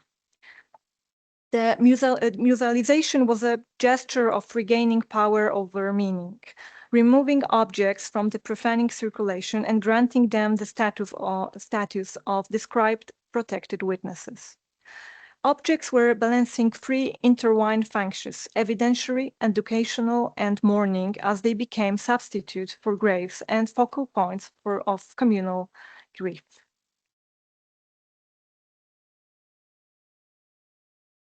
On the second floor, 2 temporary exhibitions shared a single room. Both aimed to present pre-war Jewish cultural achievements in Poland through what have been saved from the Holocaust. I will now focus on the Society's display of rescue art. The exhibition features pieces by highly esteemed artists such as Roman Kramsztyk, Felix Frydman, and Julia Kejlowa. In the catalogue, Sandel described the rescue works as silent witnesses to the murdered artist. I quote, "Not the alive will speak today, but the martyrs. Not only the artists, but also their works were the victims of extermination. We are able to show the works merely saved by chance. Following Hans Belting, we can read the images presented at the exhibition as surrogate bodies. They make the absent present, mediate between the dead and the living, and render loss visible. In this light, the artworks functioned as proxies of the dead. They carried the memory of those murdered and invited viewers into a secular ritual of mourning. Both the JHI's display and Sandel's art exhibition convey essentially the same message, transforming rescue objects and artworks into speaking witnesses. The Society's program continues with a sustained run of art center exhibition. Sandel also sought to reconstruct the pre-war artistic milieu. He organized art competitions, for example, of portraits of Yiddish writers. He secured funding, organized scholarships, and using supplies purchased by the American Jewish Joint Distribution Committee, distributed brushes and paints to artists that have survived. Using Svetlana Boehm's distinction between restorative and reflective nostalgia, I read Sandel's program as a braid of both. Restorative in its ambition to reassemble a Jewish art world with a reflective stance that acknowledged imperishable loss. Among the statutory aims of the Jewish Society for Promotion of Fine Arts was the acquisition and restitution of works of art. The Society did not have a network of Sammlers like the Historical Commission, but drawing on ties across the Jewish art world, cultivated in part through meeting at YIVO in Vilnius, Józef Sandel entered the post-war years with a ready-made network and with an awareness of an enormous losses in this area. Documentation shows that Sandel was responsible for raising funds, searching for and purchasing works of art. He built ties with collectors and families, placed press notices, and apart from that, he acquired newly created works by post-war Jewish artists.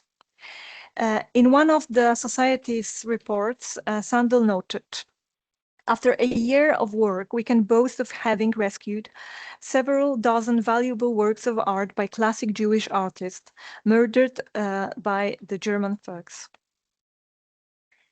He approached acquisitions with one guiding aim, to form a strong workfly collection.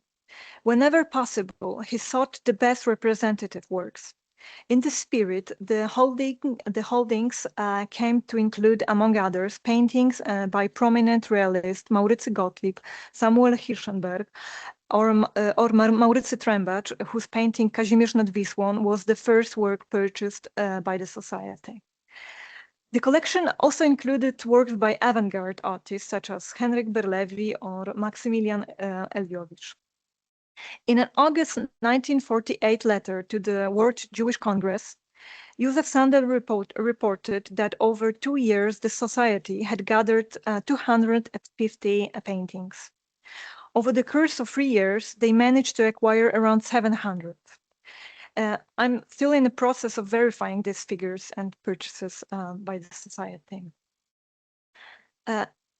As I mentioned, JHI's primary mission was recording witness testimonies.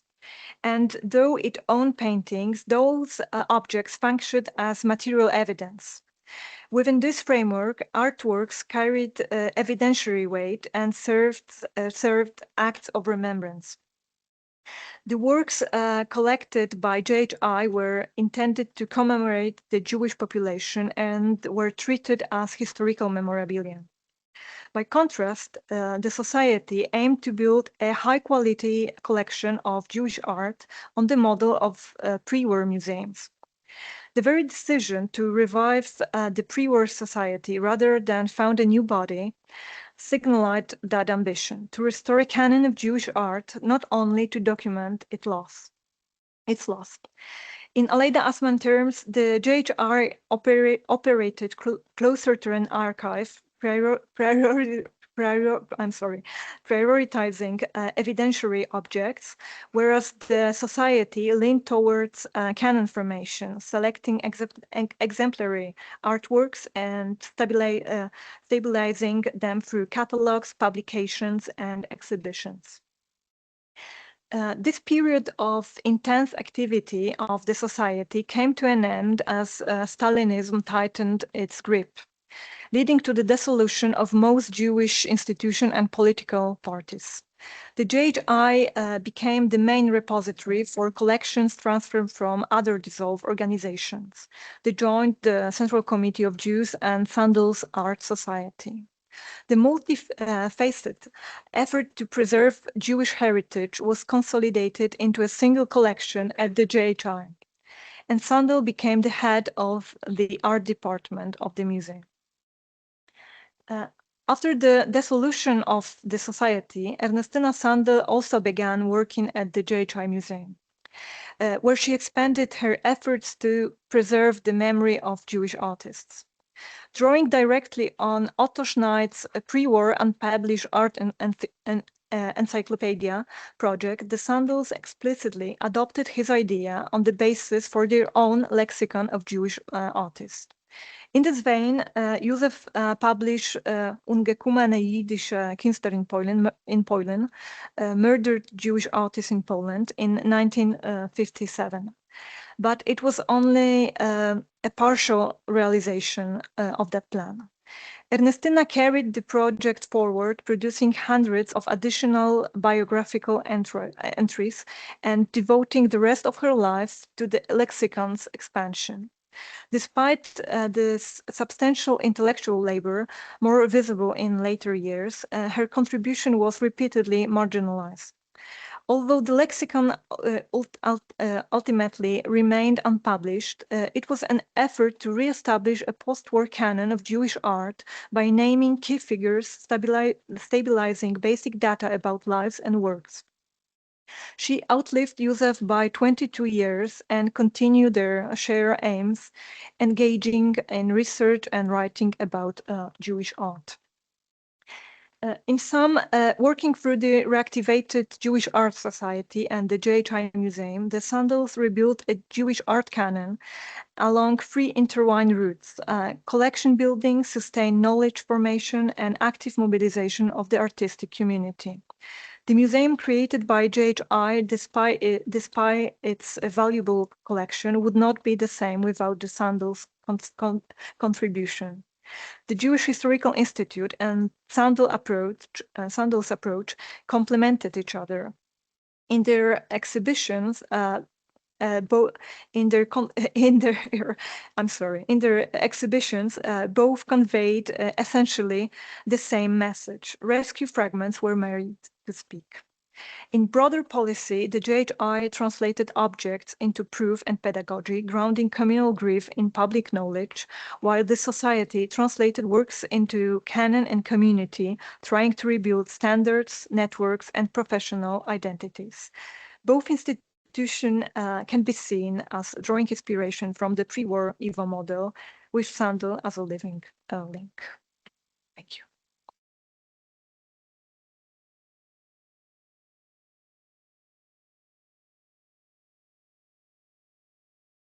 Thank you very much for your very interesting presentation.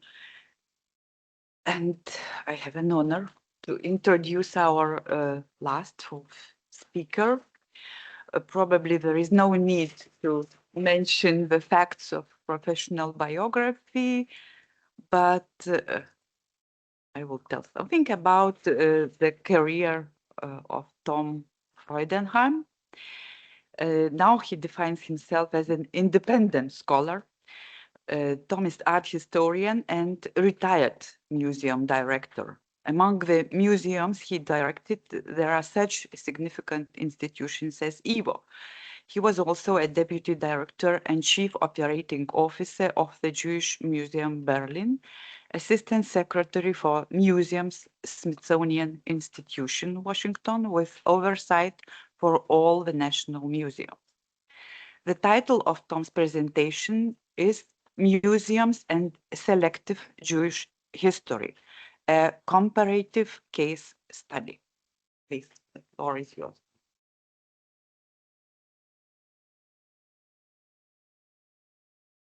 Tom, this is working? Yeah, okay. First of all, I want to thank the previous three speakers. I learned so much. I'm not sure that I really should speak at all because I feel like I've just learned a lot. And in the interest of your lunch needs, I'm going to skip the slides because I don't think they're totally essential, and I don't want to hear your rumbling stomachs while I'm talking. More than as you heard, my background is in museums, and my real interest is in the intersection between the public and the institution. So that's just so you understand where I'm coming from. More than a quarter century ago, after I had resigned my position as director of YIVO to become deputy director of the new Jewish Museum in Berlin, which had not yet opened at that time, one of my YIVO trustees said to me, "Well, I think you'll be much happier with your own people." That made me wonder who my own people really were. In my many years of museum work, I had occasionally heard visitors complain that they didn't see themselves in museum exhibitions. In the USA, this usually meant that people of color or ethnic and religious minorities felt that exhibitions didn't reflect their histories. But it never occurred to me that I ought to see myself in a museum, since I believe that museums were meant to enlarge my vision rather than narrow it. My paper today is meant to suggest that perhaps I do want to see myself in a museum, at least in two remarkable Jewish museums, which, in their attempts to avoid complexity, don't adequately address critical issues of geography and language, which is my primary focus today. Warsaw's Polin Museum of the History of Polish Jews, which I hope some of you have seen, which opened in 2014, inhabits an impressive architectural monument. Its Finnish architect, Rainer Malmaki, made certain that the building would facilitate a variety of different exhibition experiences, which unfold in what are apparently flexible underground spaces. Polin asserts that it is, quote, a modern institution of culture, a historical museum which presents 1,000 years of history of Polish Jews. The Jewish Museum Berlin opened in September 2001. I had worked there for 2 years during the planning stages, but I left before the official opening. The original core exhibition didn't quite work for me, so I was delighted to find the reworked and reimagined permanent exhibition, which reopened in 2020 and is now on view, considerably more successful. The museum describes it as, quote, Jewish life in Germany, past and present, unquote. I wonder whether the recently opened Poland Museum model may have influenced the Berlin redesign, but I don't know anything about that. But the curators and exhibition designers in Berlin are always confronted with the challenge of Daniel Liebeskind's much celebrated building, which, whatever its possible architectural merits, which I don't want to discuss, is not especially hospitable to exhibition design. That makes the success of the Jewish Museum Berlin's current core exhibitions especially admirable. In looking for myself while visiting these museums, I thought about my own relatively conventional family history. My paternal great-grandfather, Simon Freudenheim, was born in 1806 in a town then called Zamter, Dramaturgi now, who was a Prussian subject, whereas his wife Ernestine, Esther, born only 23 miles away in 1814 in Murana Goslina, was a subject of the Duchy of Warsaw. But a subject was not yet a citizen. That's because the province of Posen with Zamter had belonged to Prussia since the Second Partition of Poland in 1793. But during the Napoleonic Wars from 1807 to 1815, it belonged to the Duchy of Warsaw, and then again to Prussia until 1918. However, the Prussian Emancipation Edict of 1812 was not implemented in Posen It was not until 1833, with the Provisional Ordinance on the Jewish Question in the Grand Duchy of Posen, that naturalization, that is, acquisition of certain civil rights, such as freedom of travel, became possible. As a merchant, therefore, my great-grandfather Simon Freudenheim was granted provisional citizenship on 27th of July in 1834, according to the Register of all the naturalized Jews in the Grand Duchy of Posen, which was printed in 1836. This made it possible for him to send his sons to Berlin and to move there himself eventually. Civil equality for Jews was achieved in Prussia in 1869 with the law on the equality of denominations in civic and civil relations, and with the foundation of Deutsches Reich. In 1871, they all became German citizens and had certificates to confirm this. From around 1870 until the 1930s, Simon Freudenheim's descendants, including my father, were Berliners. My mother, on the other hand, was born in 1906 in a German city called Beuthen, now Beetham, to a family whose roots were in many of the small towns in Upper Silesia around what was then called Katowice, now Katowice. According to the Prussian census of 1905, the city of Beuthen had a population of 60,273, of which 59% spoke German, 38% spoke Polish, and 3% were bilingual, which I find hard to believe, but that's what the statistics said. After World War I, in the Upper Silesian plebiscite of 1921, 74.7% of the votes in Beuthen city were for Germany, and 25.3% were for Poland. So Beuthen remained in Germany as part of the province of Upper Silesia, but barely. It was right on the border with Poland, which is where my mother grew up, right on the border. My Berlin father and my Upper Silesia mother were married in both places. I'm quite certain they thought of themselves as German Jews. Well, at least until we emigrated to the USA in 1938, sorry. Their 1932 Standesamt, that is civil marriage ceremony, was in Beetham.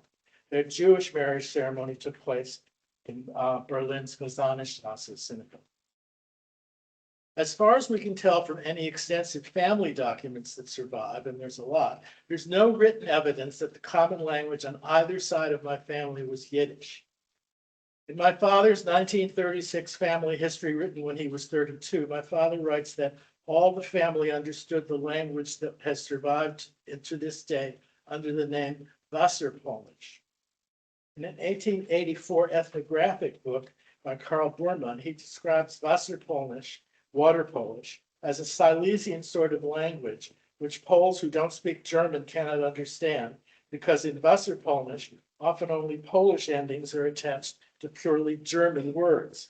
For example, Fensterladki, for Fensterladen, window shutters. Despite an extensive archive of documents from my family, I've found no written evidence of Wasserpolish, presumably because it was only spoken. My father's reference to Wasserpolish regarding his family is therefore especially interesting, since they were all from the Posen area and not from Silesia, as referenced in Berman's book. The single written document I have for my great-grandfather Simon, the one who was born near Posen in 1806, written to his daughter in 1879, seems to be German, written in Hebrew letters rather than actual Yiddish. At least that's the opinion of various Yiddish scholars with whom I've shared the document. The conundrum about language use has long fascinated me. After our 1938 immigration to the USA, my parents never spoke German at home. Indeed, it was forbidden. Nonetheless, it turned out my father was disappointed when he discovered that as a teenager, I couldn't cite Goethe. That's not German, he assured me. That's Goethe. So in accordance with my parents' strong Zionism, I was required to learn modern Hebrew. Nevertheless, in their 70s, both my parents took up Yiddish lessons quite seriously, and I have a huge library of the books they bought at the time. although I have no idea with whom they expected to speak Yiddish. By then, all their friends' Yiddish-speaking grandparents had already died. The language question was apparently hovering earlier in my family as well. In his 1922 book of handwritten remembrances, my great-grandfather's son Leopold, my grandfather, briefly reports on his Sumter school years in the 1860s, when he learned the ABC and multiplication tables, continuing his education under Headmaster Kleve, writing that, quote, "With him I first learned to speak proper German," end quote. What then was my grandfather speaking before then? Berlin historian Professor Joachim Schlur, who's written a history of my father's family, suggests that the family probably spoke Yiddish, although the area around Posen in those years cannot clearly be assigned to either Eastern Yiddish or Western Yiddish, or Judendeutsch, any more than its Jewish inhabitants can be captured by the stereotypical image of Eastern Jewry, or no less the often distorted image of assimilated Western Jewry. During my brief tenure as director of YIVO in the later 1990s, I recall hearing the discussions, very Jewish and often very much in the vein of Pilpool, that centered around some perceived purity of the Yiddish language, which you guys know more about than I do. Vilna versus Kovno, Litvak versus Galicianer, and other such refinements. The ironies of these discussions seem to have inspired the new opera, which was premiered last month by YIVO in New York. This opera, which I've not seen, apparently tells the remarkable story of the Yiddish linguist Udall Mark's unfinished effort to create a comprehensive Yiddish dictionary. Perhaps it was YIVO's attempt to mimic the Académie Française, the 17th century body tasked with the duty of acting as the official authority on the language, and which published the official French dictionary. Were Max Weinreich and his colleagues aiming at an Académie Française for Yiddish? What would they make of the Yiddish conundrum that continues to this day? After all, at Harvard University, which does have a department of Germanic languages and literature, Yiddish is taught in the Department of Near Eastern Languages and Civilizations, along with Hebrew, Aramaic, Persian, Armenian, and other related languages. This is especially interesting in view of Saul Zarik's recent book, A Teich Manifesto, in which he seems to argue that using the word Teich, which is meant specifically to reference German, acknowledges that one is indeed speaking a Germanic language. Hannah Polen-Gelle discusses this also in her recent book, claiming that, quote, not every Yiddish speaker who imported modern German words into Yiddish from the Haskalah period forward did so for conscious ideological or didactic reasons, end quote. She cites Alice Nachimovsky and Roberta Newman saying, quote, Judeo-German may have seemed like an extra sort of Yiddish, perhaps not entirely comprehensible, but to a large degree accessible to Yiddish speakers. So consider this. The issue of Yiddish as a language, its origins and development, and the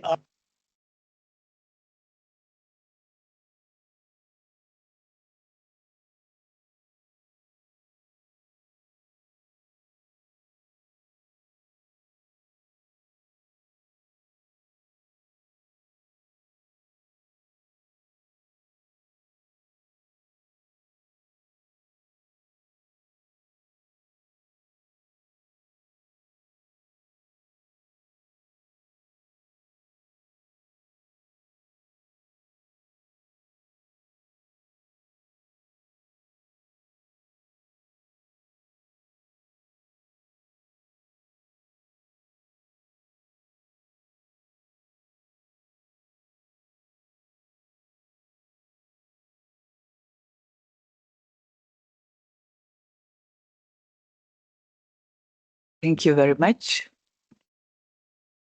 Now we still have a quarter of hour for short and quick questions before lunch, because as you know, according to the program, the wider discussion is scheduled on tomorrow. So just questions, please.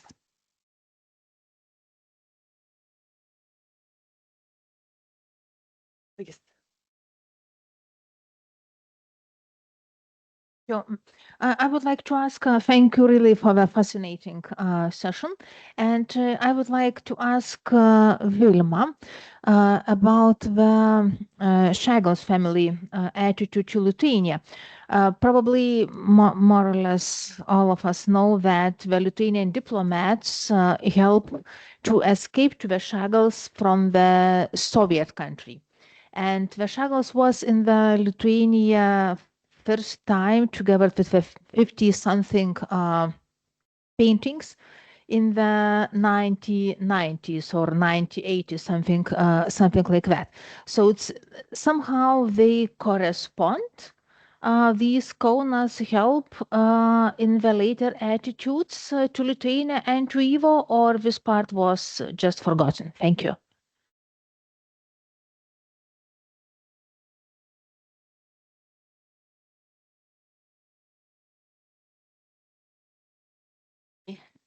He already became famous in Paris and he came back to Soviet Union to do the art, as he said. And after he realized that everything is going not as he wanted to go back to Paris.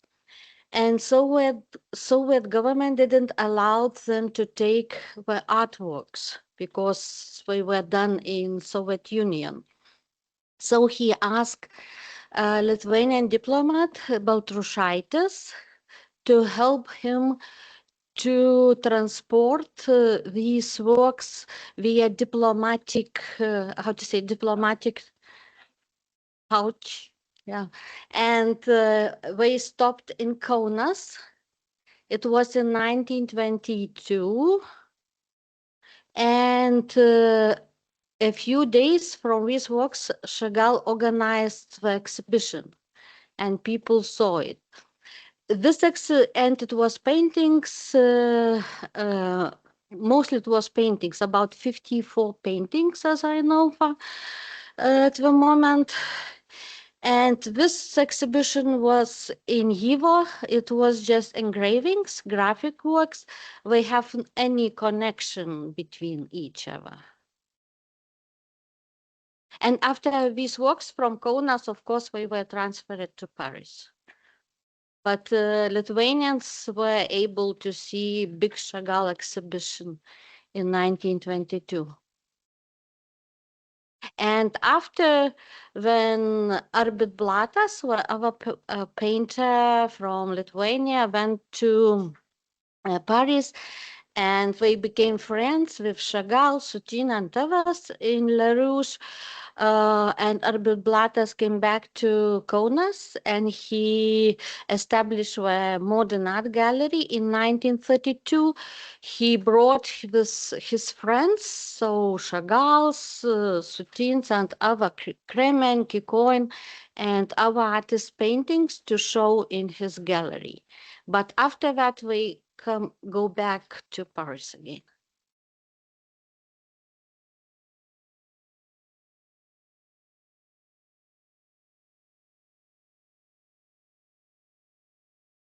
I have a question to Tom. First of all, thank you for your wonderful presentation, because you touched the top subjects that I was considering for a long time, and I could not find myself the answer to that. So it's very fascinating how different museums are acknowledging the nationality or trying to impose the national category on their Jews. Or like you said, the German approach is a little bit to limit itself, which is not a bad. The Polish Museum is extending, and it considers Lithuanian Jews or Litvaks as Polish. It's very hard to say. I think for the early modern period, everything which is in Poland-Lithuanian is considered as Polish, including, I don't know, German-speaking or Jews assimilating towards German culture in Galicia. And then suddenly it's limits to the territory of the interwar Poland. And now there is a speaking about Ukrainian Jews as a sort of rebuilding the modern Ukrainian history and acknowledging the multicultural past of Ukraine. And in here in Lithuania, I think there is barely acknowledgement that the Litvak Jews. In Vilnius in the 1930s, especially, they were assimilating toward the Polish culture, not the Lithuanian. So we have Litvak, but Polish Jews here. And this is like not talked very much at the museums.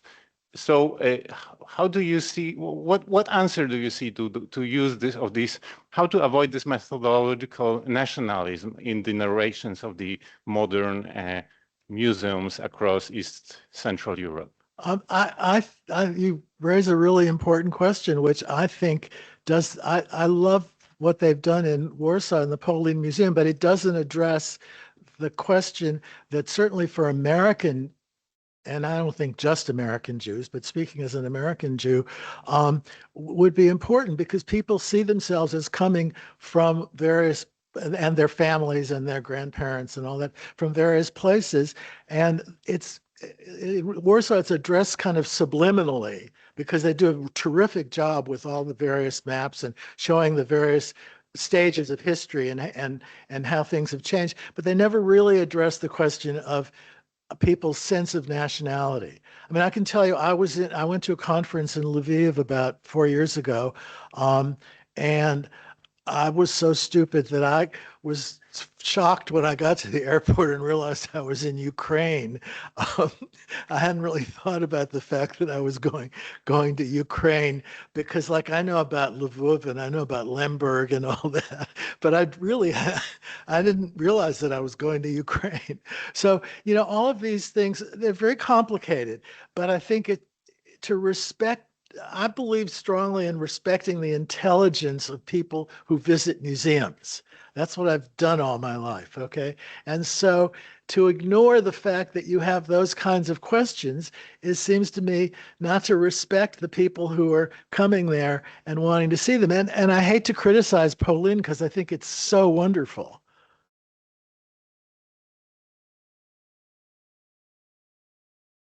Oh, I have a question. I guess for Vilma, was Otto Scheib in touch with Karl Schwarz? Because the Jewish Museum in Berlin was opened in 1933, ironically, the week that Hitler took power.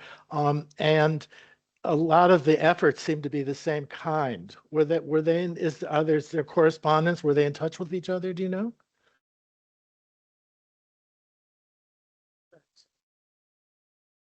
At least in the documents that I have found in YIVO New York, I haven't found it. But anyway, I think that there must have been.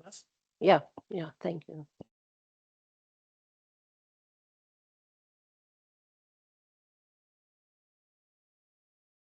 Oh, hi. They were all wonderful presentations, but I wanted to ask my question to Marta Kapewusz, which is, you have this extraordinary slide called In Memoriam about an exhibition of art from Polish Jewish painters and sculptors who were murdered in the Holocaust. So I wanted to just ask you, Szymon Rudnicki did a piece on Polish Jews between the World War, and he writes that there were about 500 Jewish painters in Poland before 1939. And so are these numbers, am I to understand that these numbers are accurate? That this says 263 Jewish painters perished during the Holocaust. Is that an established number? 263 painters? And then versus the 500 who either passed away before the war or who survived the Holocaust? To be honest, I'm not sure why he included only 250 painters, and also some architects, 11 architects he included in the catalog. Right. But I'm not sure why. Maybe he knew only that many. Probably, probably. It also says 11 art historians. So it's I'm not sure. very interesting. There is no list, so I'm not sure who exactly he meant. Okay. Thank you.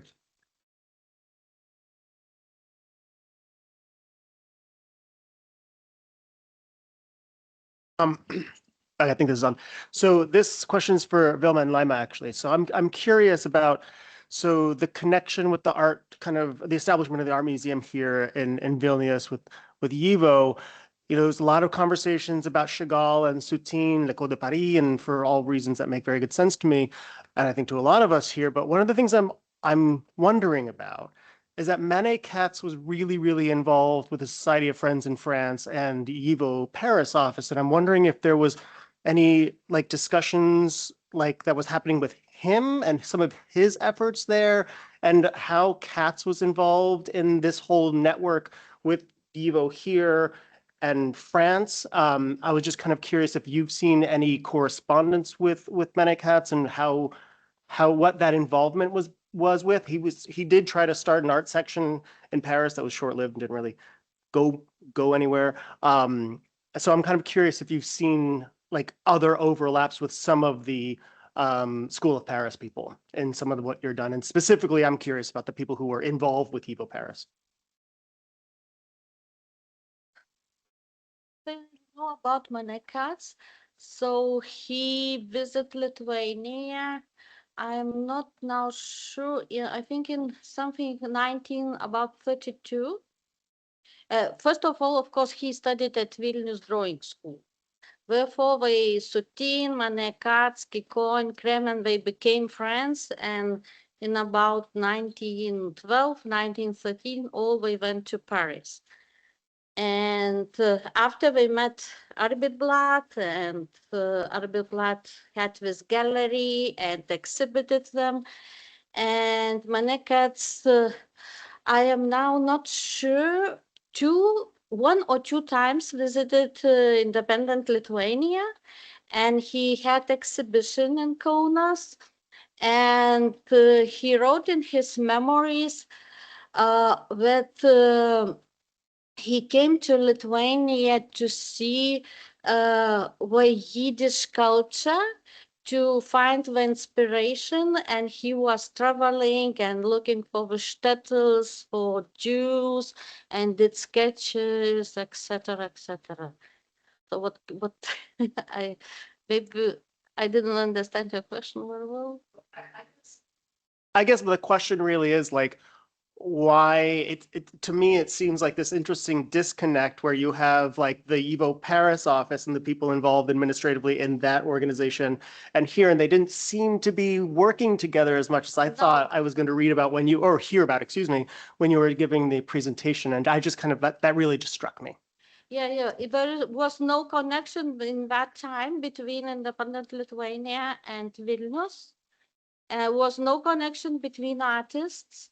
And therefore, we could say that history go in different direction in Vilnius and independent Lithuania. Yes, just in 1940, we started, how to say that, started to communicate, think about the joint exhibition, but of course, the war and Shoah disturbed everything.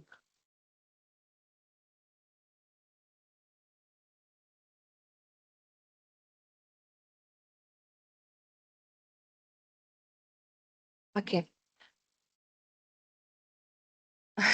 I have a question for Laima Lučkaitė. What is your opinion and impression by browsing Otto Schneid papers at Toronto Library? Was he really in Vilna working for YIVO Art Museum or his magnus opus encyclopedia for Jewish artists? Well, I think that at the same time, he was working also on encyclopedia, but also on Vilna affairs, you know. So I think that what you can see from his, well, archives in Toronto, well, perhaps these archives are showing that he was, well, what is left in them, more on encyclopedia, I think. And when you just are looking at the YIVO collection, so in the YIVO collection, it is his work on Vilnius art, on the Vilnius Art Museum is more oriented, I should say so.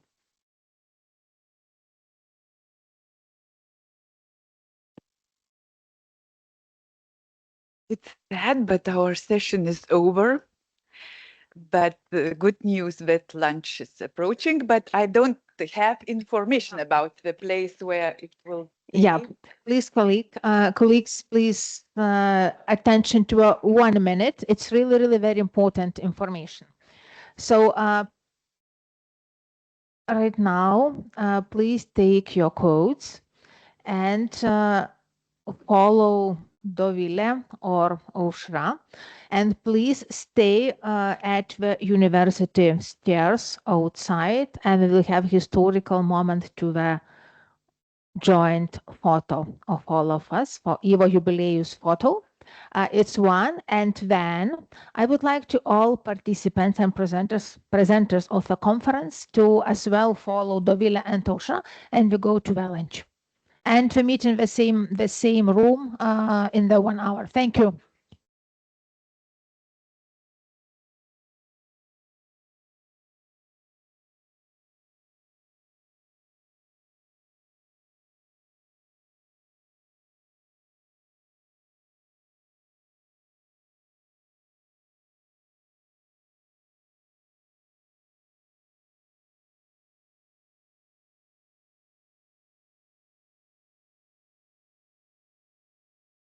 For being late, and thank you for your patience. And I could say many things about our next speaker, Dr. Christoph Diekmann, but I will cut it very short. He's a very well-known historian of Holocaust. He has written studies about the Holocaust in Lithuania, and he's very much appreciated here. So, but now Christoph Diekmann is going to speak about YIVO and about the prehistory of YIVO and its historical section. Dear Christoph, the floor is yours.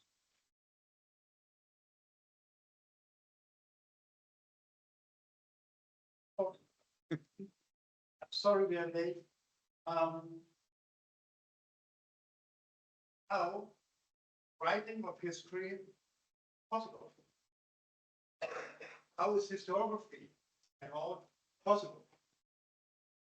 As a German, to feed the cliché, my answer is we need good methods. We need good methods and tools. We need reasonable methodologies. How can I move the slide?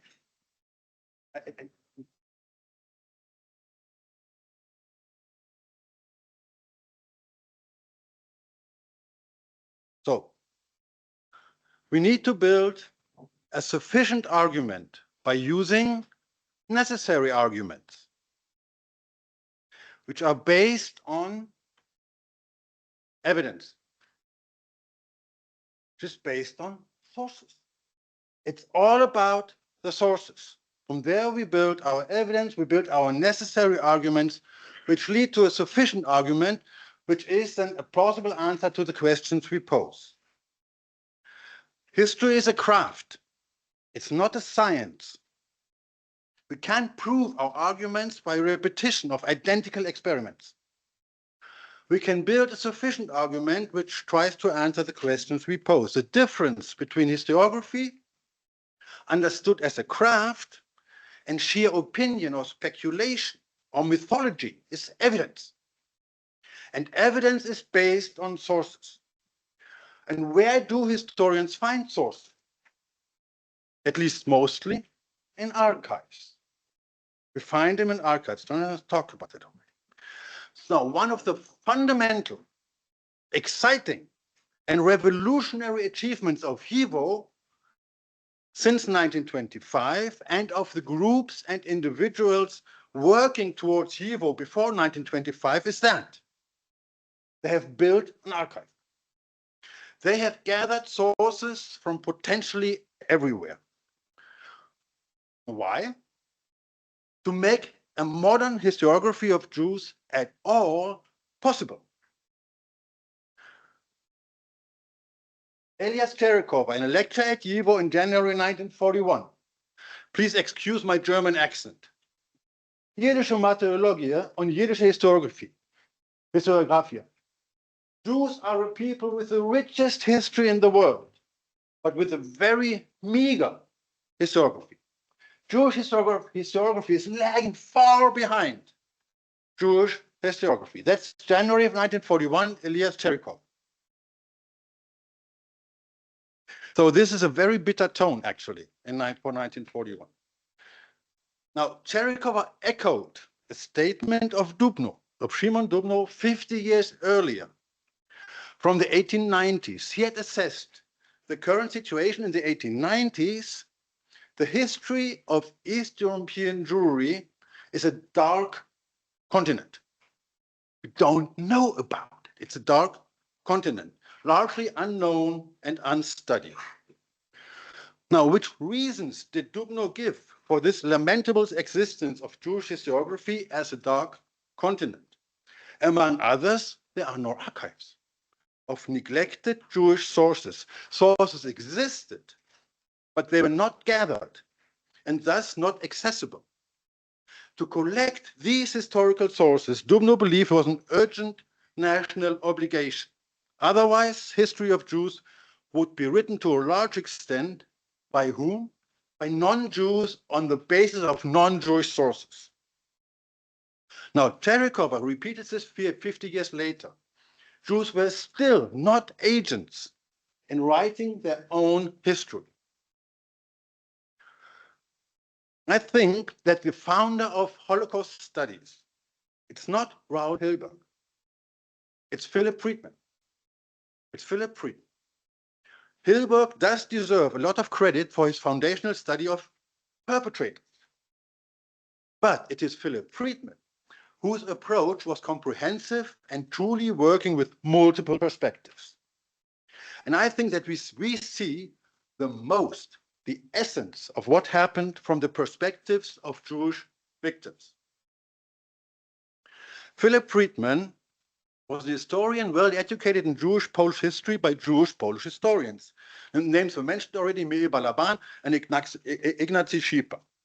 Survivor of the Lwów Ghetto, Friedman headed the Jewish Historical Commission in Poland since late 1944.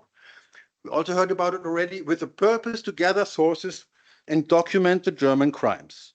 Now, the clear role model for this was YIVO, where, quote, each little piece of paper which was somehow connected to Jewish folklore was gathered.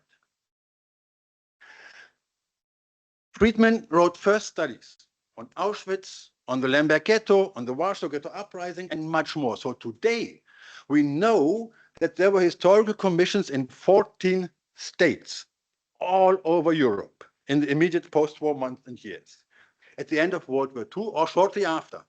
And in Poland alone, there were at the beginning 25 local commissions, which gathered over 3,000 testimonies of the 275,000 Jews who lived at some point in Poland between 44 and 47. Now, Friedman had learned and worked with Emanuel Ringelblum, who is famous, at least amongst us, and who organized a collection of sources in the Warsaw Ghetto. Now, both Friedman and Ringelblum were part of a larger development, which brings us to the historical section of YIVO.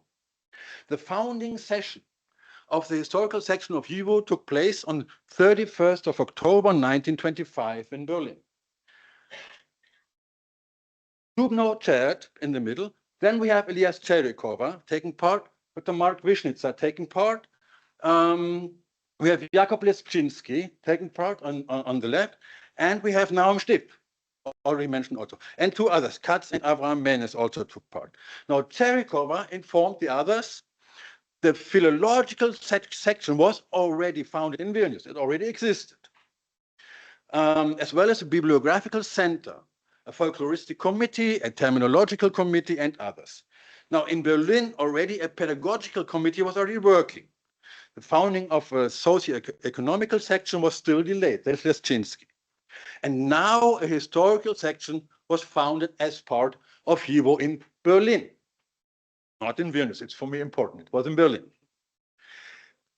Cecile Kasnitz has explained to us the history of YIVO in her excellent book. She also covers the prehistory of the historical section.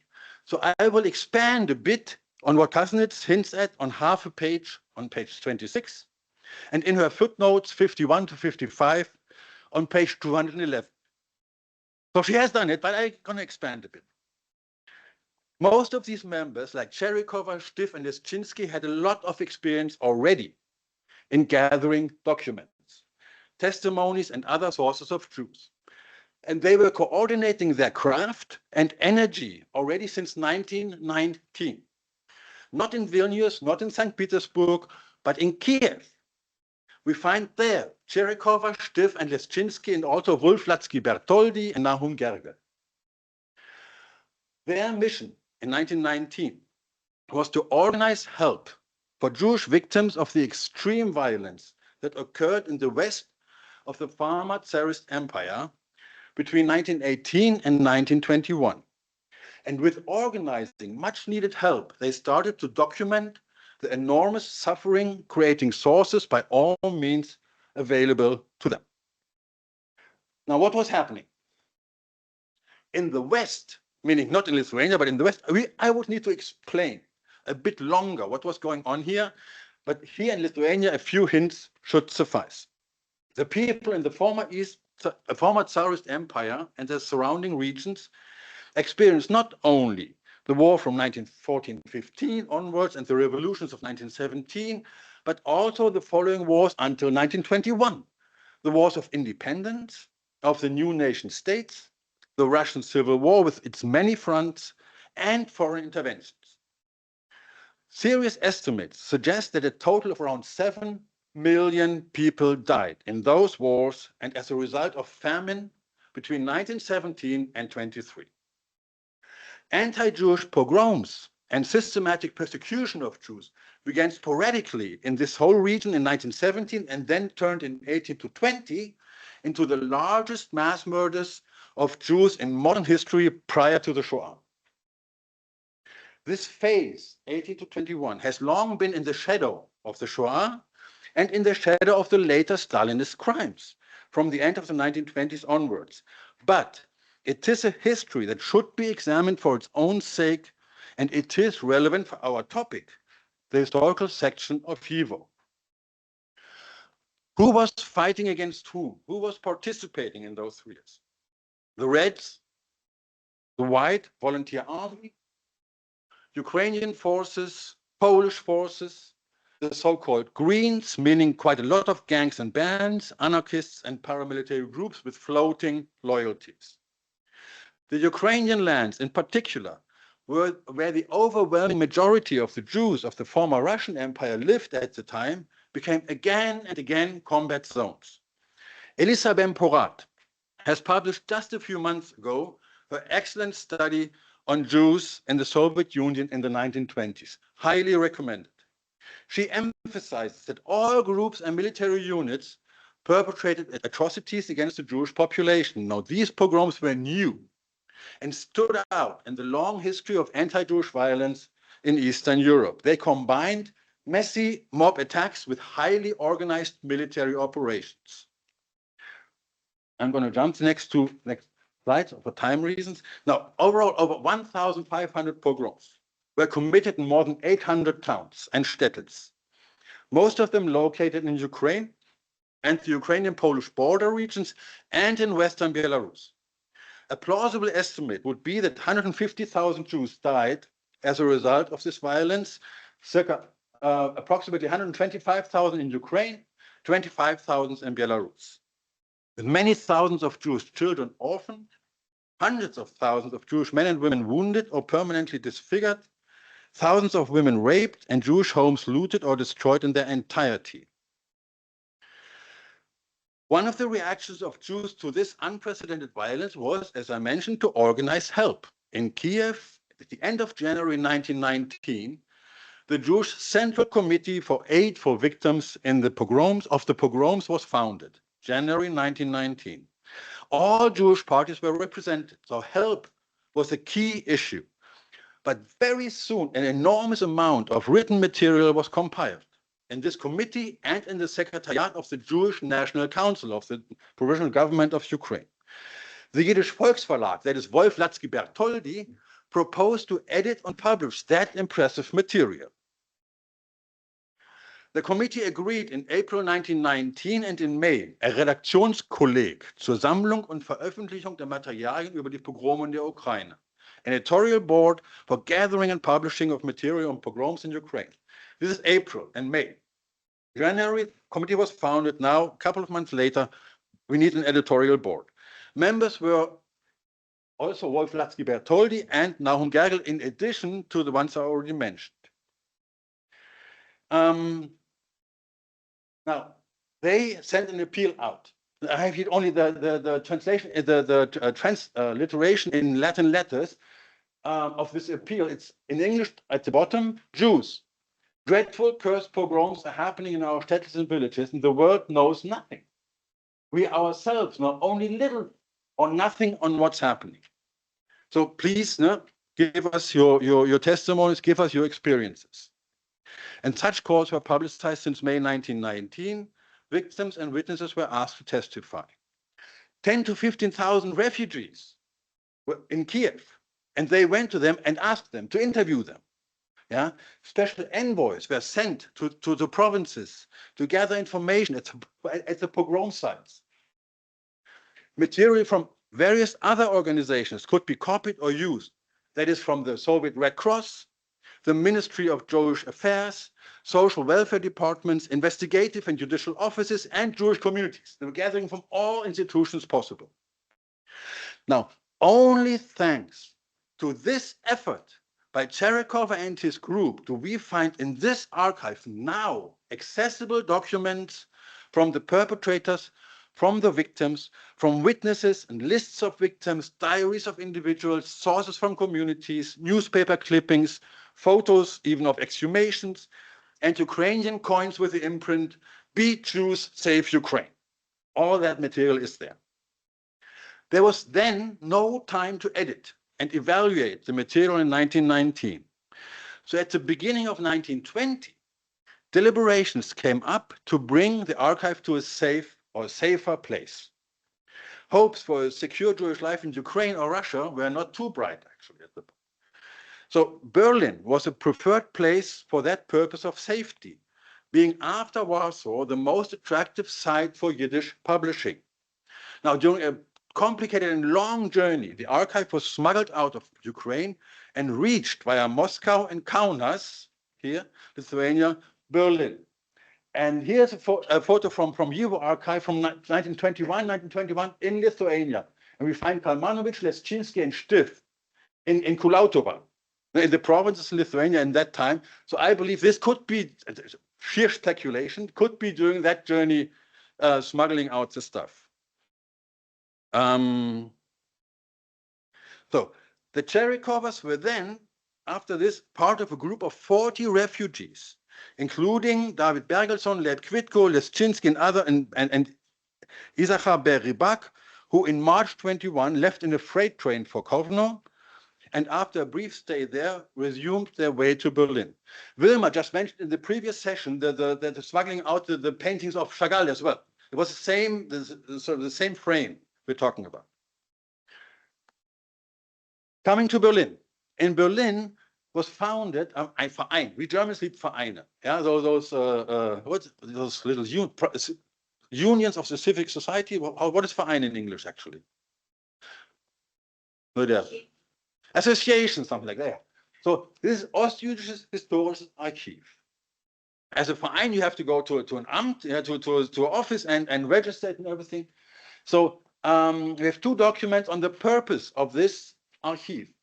The first one was at May 22, we create a national archive of all materials on pogroms in Ukraine. Very specific.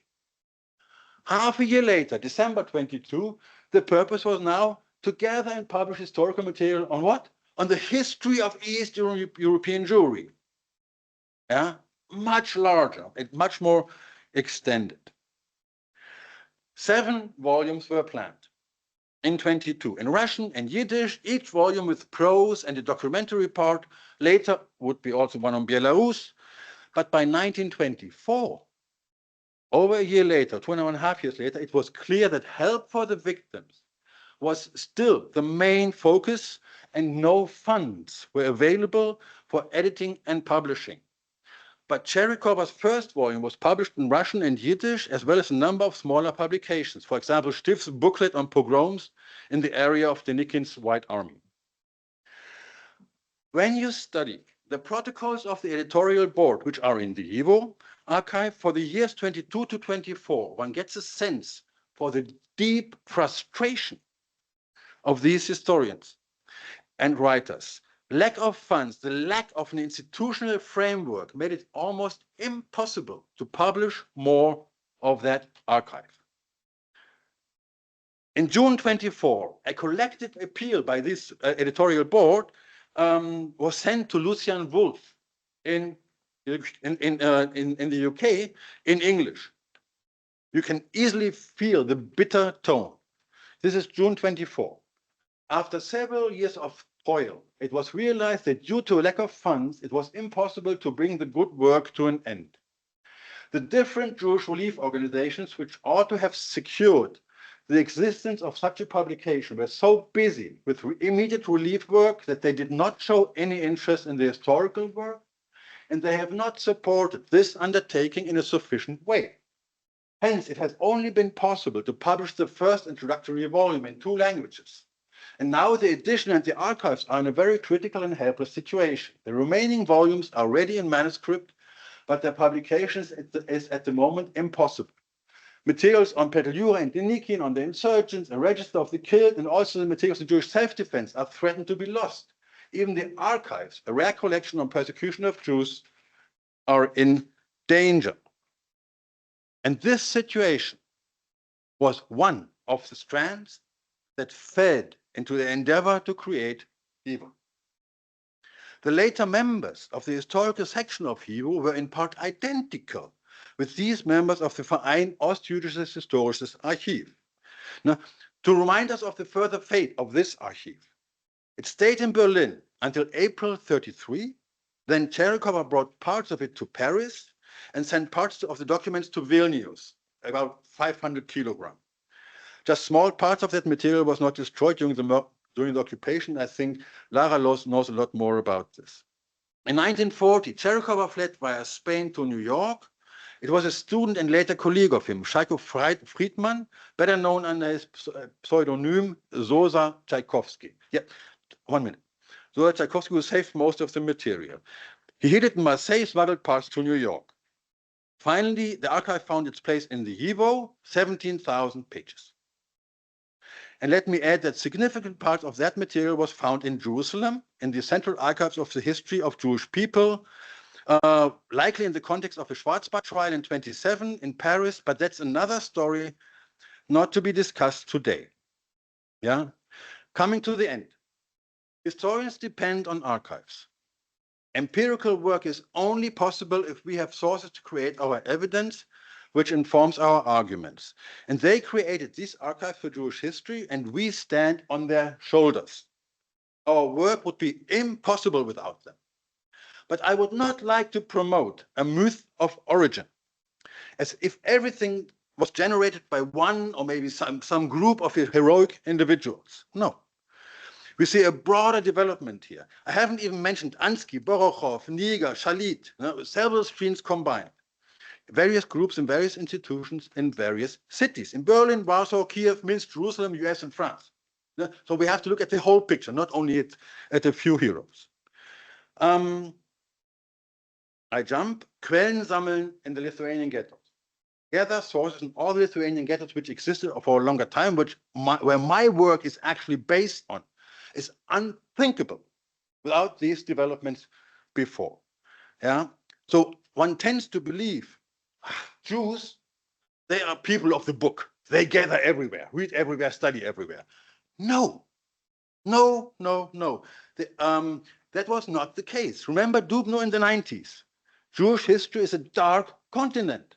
Yeah, we don't know because we don't have the sources. And that is different today. Today, this history is readable and visible. History of Jews is readable and visible. But we can tell true stories which would otherwise be impossible to tell. Now, creating archives for this kind is a major turning point, and that's the revolution of YIVO. Yeah, fundamental for modern historiography. One last thought, and then I'm done. I find this story to be very impressive and a fascinating story, but it's not a story of linear success. It is not a story of linear success. Even after the first session, the historical section in October 25, nothing much happened in Berlin. Half a year later, in April 26, the second session took place. Cherikova reported what had happened. There was one public lecture in between, in half a year. One public lecture only. Hardly anything was possible. So reported Cherikova because of lack of money. In May 26, Nahum Stief left. He said, enough. I go to Kiev. In August 26, Cherikova said, I go to Paris. I'm leaving. Yeah? No future in Berlin with this archive. So many hurdles and so many failures, so many disillusionments. And we know now and today that the modern historiography of Jewish history is possible and is practiced. They could not be sure about it. We can be sure about it, in part thanks to YIVO and its prehistory. Thanks for listening.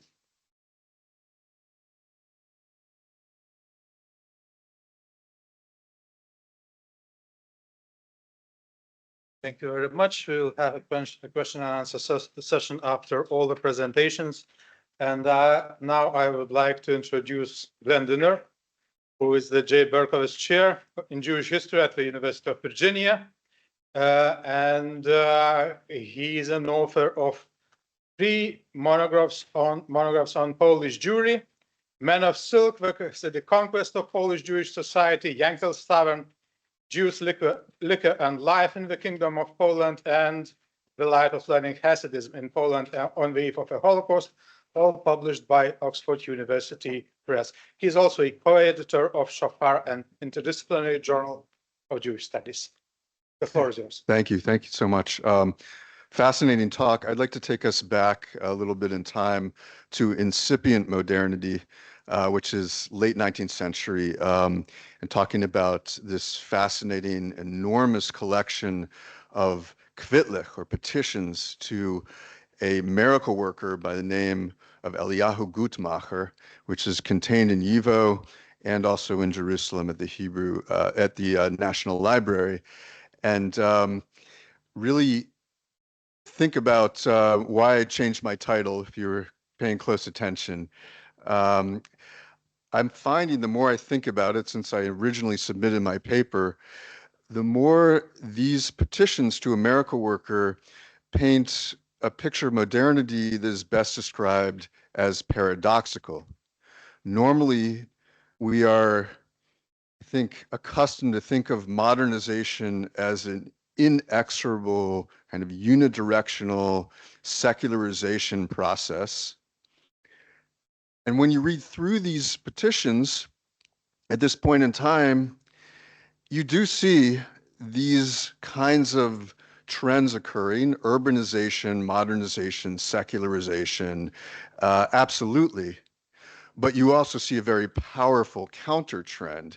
Life goes on, traditions continue and even become more entrenched. And so the term paradox, which really I intend to capture the coexistence of opposites, but not merely the coexistence of opposites, but rather the ironic strengthening of opposites by one another. Hopefully that'll become more clear as I continue to present on these petitions.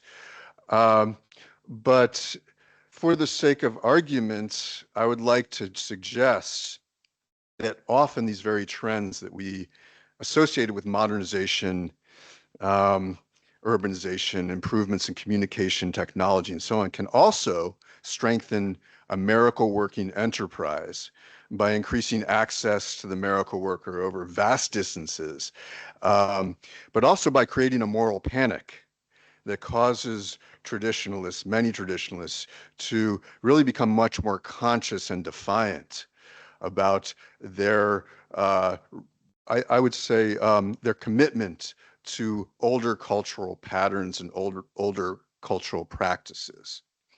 So we begin with Eliyahu Gutmacher, and the extraordinary range of these kvitlich which here's a map in Marcin Wojcinski's Historical Atlas of Hasidism, which you probably can't read from where you're sitting, but the big green circles are actually Warsaw and Łódź. That's where most of the petitions derive from, exactly the opposite of what we might expect, right? They should be I would think that allegiance to miracle workers should be coming from the smaller towns, the Städtlich, villages perhaps, and yet they're all coming, so many are coming from the cities. I don't want to go too far with this because it so happens there are more people living in cities, right? So it's a demographic advantage for sure, but let's just use this as a cautionary that urbanization did not have to lead to secularization and skepticism and lax observance and so on, that it could actually contain traditionalism and sometimes in a more intensified form. So the way to read this map, I would say, is to understand, again, this notion of paradox or creative tension alongside the Łódź industrialist and the modern places of learning that we're discussing today are these very entrenched traditionalist institutions as well, and these customs and habits of turning to the miracle worker. Now, Rabbi Guttmacher himself is a paradox. He's a non-Hasidic miracle worker in the late 19th century, extremely popular despite the existence of rebbes of really transnational importance. He himself is a renowned Talmudist and a disciple of Rabbi Akiva Eger, who himself is this towering Talmudic figure of the time period. And so he's really famous first as a Talmudist. He also is a proto-Zionist. He believes in a very, I would say, rationalistic manner that we can't sit back and wait for some miraculous force to move us to the land of Israel. We need to start initiating this process ourselves. And all of this sort of comes into conflict, it would seem, with what happens to him, which is becoming one of the most popular, perhaps the most popular miracle worker of his time. How does he explain this? He explains this by protesting that all of these miracles were done out of necessity and were imposed on me by force. What was I supposed to do when a mother and father and other relatives brought their children to me crying and shouting for mercy? Now, the first known incident, according to his own telling, is a father who breaks into his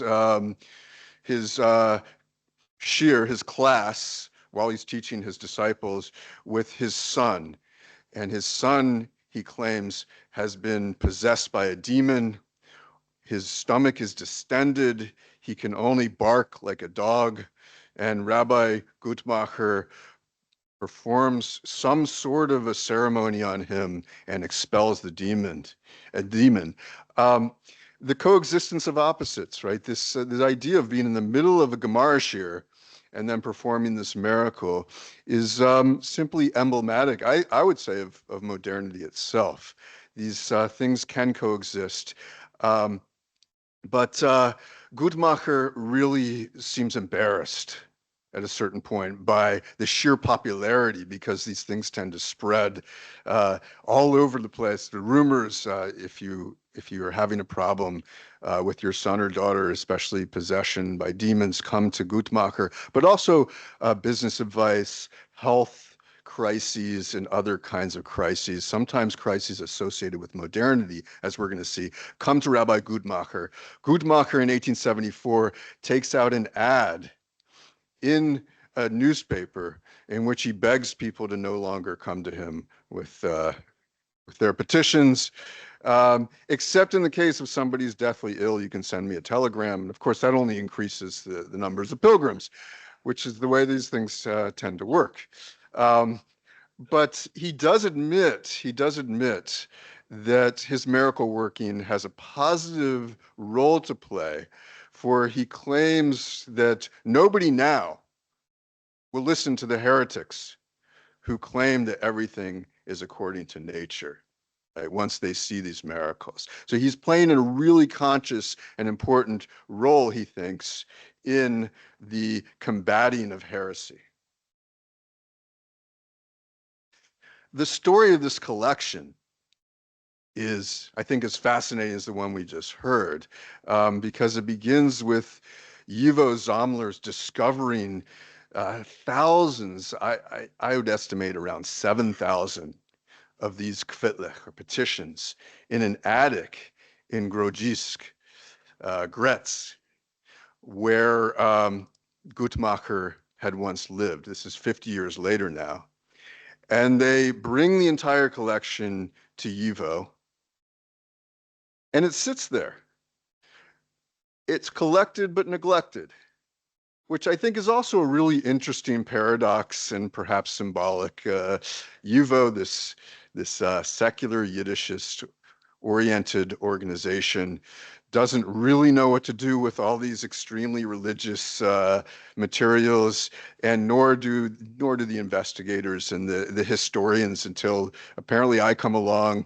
And we're going to find something similar with, I think, with the Heschel collection as well. But this has a more storied kind of past, because it's at one point divided between Vilnius and Jerusalem. Part of the collection does make it to Jerusalem, but during the Holocaust,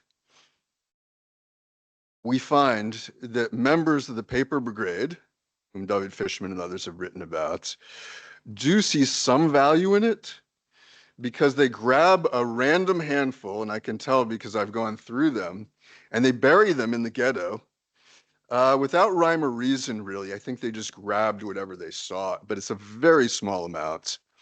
And the vast majority, ironically, is preserved and rescued by the Nazis. Einsatzstab Rosenberg sees the value in these hundreds, well, I would say tens of thousands, thousands of petitions. And this is why they're mainly preserved. After the war, they wind up back in the YIVO Institute, and that's where they sat for many years. Another paradox. How do we look at the shtetl and East European Jewish life, especially in the wake of the Holocaust?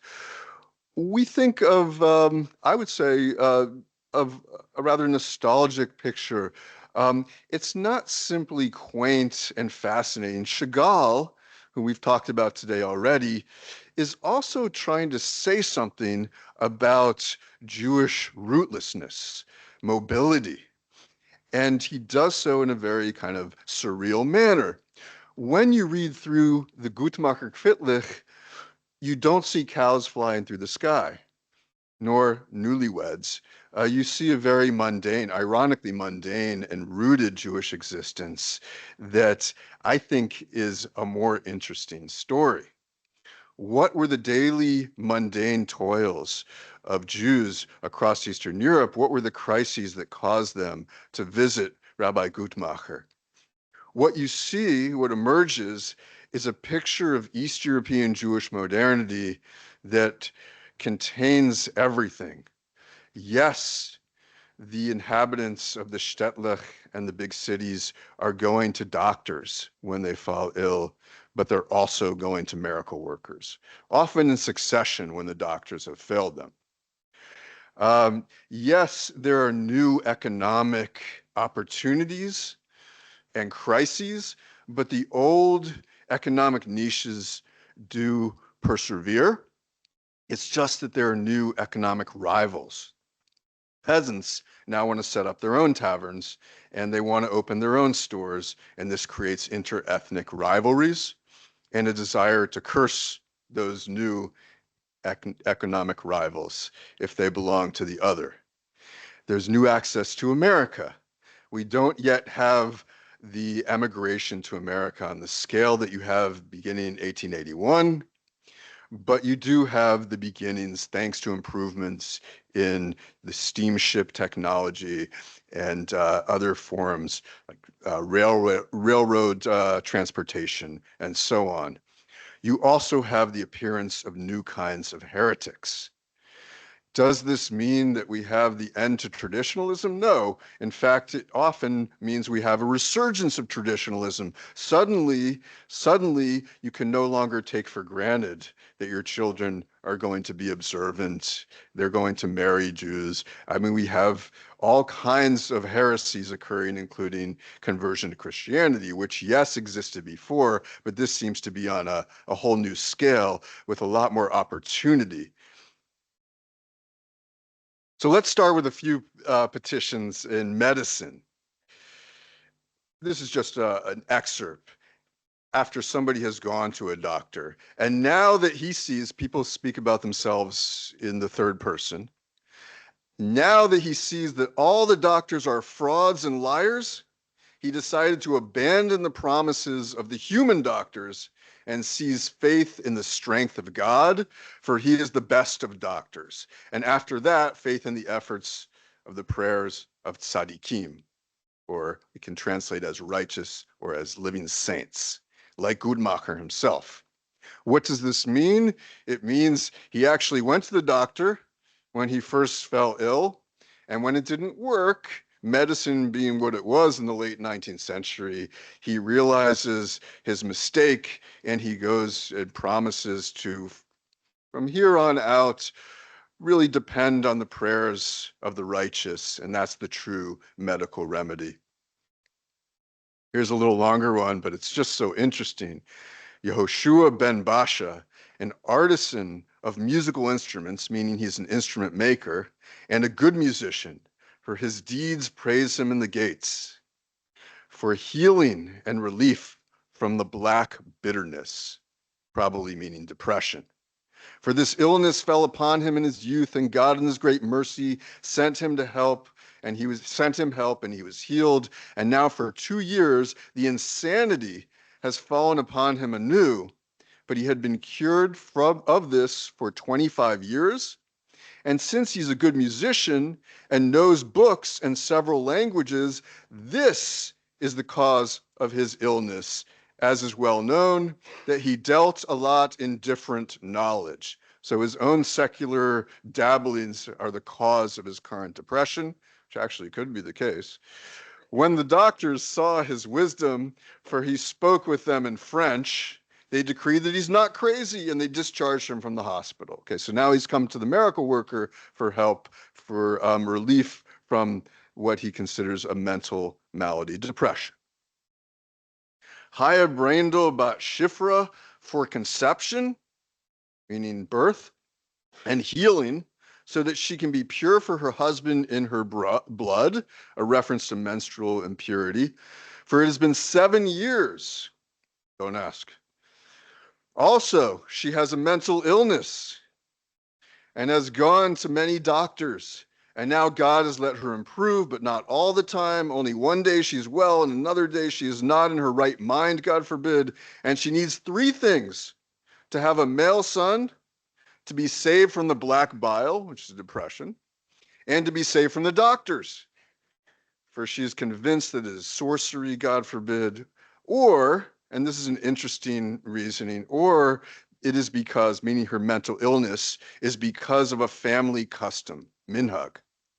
For 2 of her father's sisters were lost because of this. So it's interesting, she's diagnosing herself, she's rejecting the doctors who she had gone to, many of them, as the petition will reveal later on, but ultimately she's placing her faith once again in Guttmacher. Economic changes.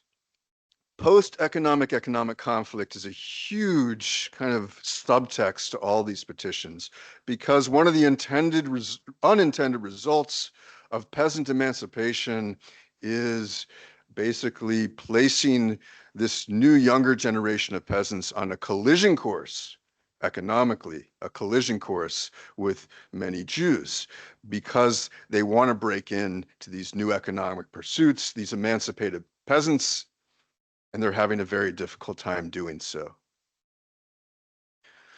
Now, if you look at Jewish occupations in Eastern Europe in 1825, and you focus on really the red, which is tavern keeping, leaseholding, the green, which is trade, and the purple, which is crafts. By the time we get to the Guttmacher petitions 50 years later, you'll see these categories shifting a little bit. There's less leaseholding and tavern keeping because of all kinds of pressures to drive Jews out of the liquor trade. And it appears that trade has really increased, and so have crafts or artisans to a certain extent. But I think what we heard earlier is very true. That is, there's still a bit of a stigma against the crafts. And that's why Jews are willing to go into trade, even if it means peddling, even if it means barely scraping by. And most of these tradesmen were not big, large-scale merchants. They were very small-scale shopkeepers or stall keepers or peddlers. And the tavern keepers are facing new competition from the peasantry. And they turn to Guttmacher for help, in this case, for a curse.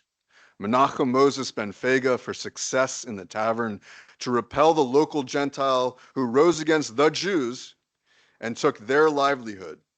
So it's a collective claim.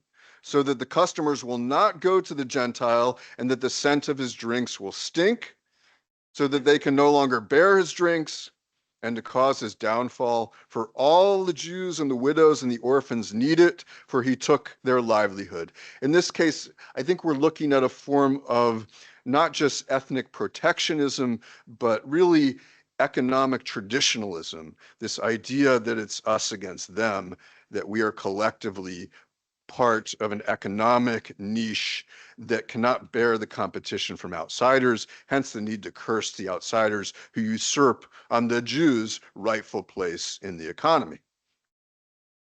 Shmuel ben Gittel, and I also need rubles every week to spread among the people who previously knew me, who surround me and do not know my present condition. His factory is going under. He has no money to hand out. And also the festivals are approaching and I'm accustomed to give a lot of money. And also the marriage arrangements are hanging around my neck, meaning matchmaking for his children. And I need to give a suitable dowry to make respectable matches according to my family status with scholars and scholars with yichus. That takes money too. And now a Gentile, may his name be blotted out, has arisen and established a timber factory next to our town. And a Jew transports his merchandise and has a warehouse for it and pursues me with this, God forbid. So this Jew is seen as a traitor. Migration to America and new access to America. Now, at this point in time in 1873, 1874, this is not a massive wave of migration to the promised land. So this is a bit anachronistic, this postcard, but it's still a good one. It's more to deal with crises. For example, this couple have to send their daughter Leah Bat Golda to America because she had a suspicion of sin among the Goyim, and her brother saved her from their hands, and her second brother wants to send her a ticket, whether to permit her or not, especially since if she's in a place where they know her, they will not make a match with her, because apparently she had some transgression with a non-Jewish man. And of course, the growing problem of agunot, abandoned wives, when their husbands go to America and don't look back. The woman Cyril Bat Rechalea has been left wretched and abandoned like a widow and bitterly weeps over her husband Moshe David ben Leah, for it has been 3 years since he left her and traveled great distances to the country America. And for sake of time, I won't continue, but it's all very tragic and very fascinating, and the problem is only going to grow worse. Finally, the new heretics who are appearing. They're not as pervasive as you would think. I gathered together a good number of juicy ones right here, but it looks like there are new heretics of all kinds who are emerging, and worse, they're emerging as economic competition. It's not fair. This Jew profanes the Sabbath, meaning he can compete with me more effectively. And he profanes the Sabbath in Prussia, And there are other issues of divorce. I'm divorcing my husband, I'm divorcing my wife because they've mingled with the Gentiles and they've learned their ways, and I can't live with them anymore. This is a growing problem, and you do see it especially ironically, especially perhaps not ironically, but surprisingly, as a result of military recruitment, because the men come home from 25 years of army service and they can't exactly return to their traditional cultural patterns and practices. And this creates a real crisis within Jewish families. So to conclude, how do we define this paradox of tradition versus modernity? I would say that we see a move, as Jacob Katz once remarked, a move from passive, taken for granted allegiance to tradition to a new, very conscious traditionalism that attempts to resist and fight against the secularization that is happening in these societies, but also, and this is going beyond Katz, but also to benefit from those aspects of modernization that are seen as helpful to the traditionalist project. The ability to send letters from as far away as Dublin and the United States, to take the train or other means of transportation to go visit the miracle worker. This inadvertently is going to strengthen these miracle working enterprises. Thank you.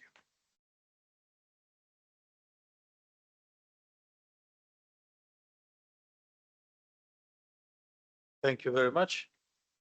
Now it is my pleasure to introduce Dovilė Petroskovaitė, an associate professor at Vilnius University, Faculty of History. Dovilė's research is mainly concentrated on the history of East European Karaites, the relations of Rabbanite Jews, and the dominating society in 18th to 20th centuries. And she's currently working on a project about the attitudes of the Karaites to the Nazi politics and the Holocaust in Eastern Europe. Thank you very much. So as long as we are talking about the sources in this panel, I would like to add my presentation to all this what was said from the very optimistic point of view.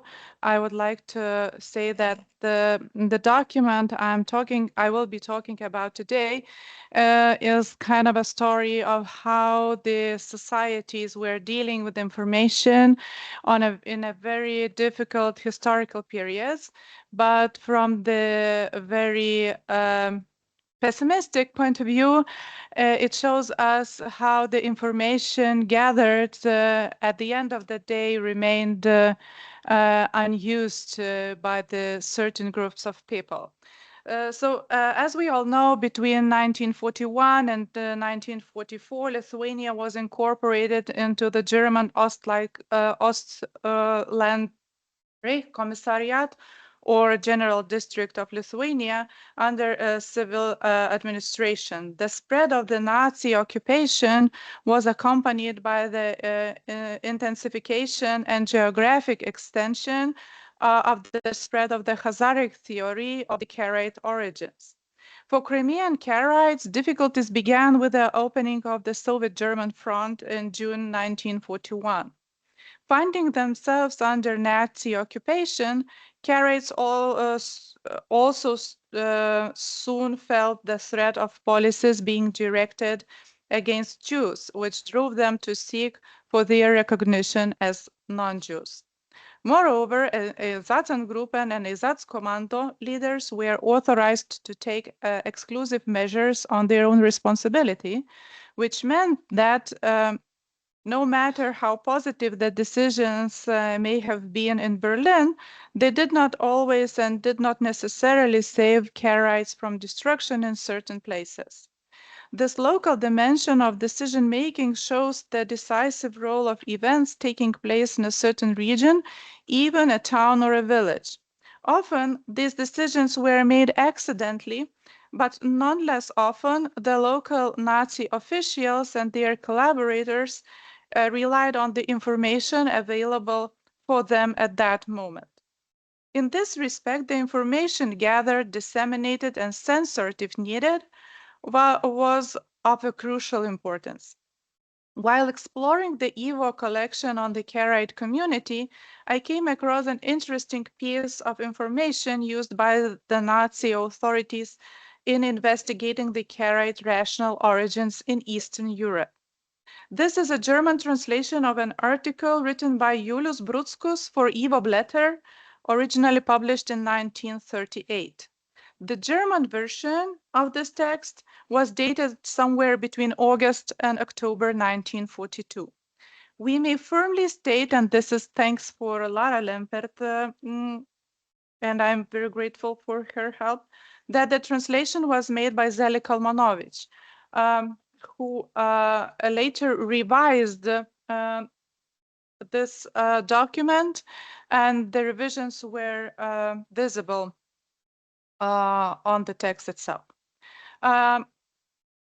In this presentation, I will try to reveal the communicative context in which the article by Brutzkus was composed and the role it might have played in 1942 Vilnius when discussions on Karaite racial origin was taking place here.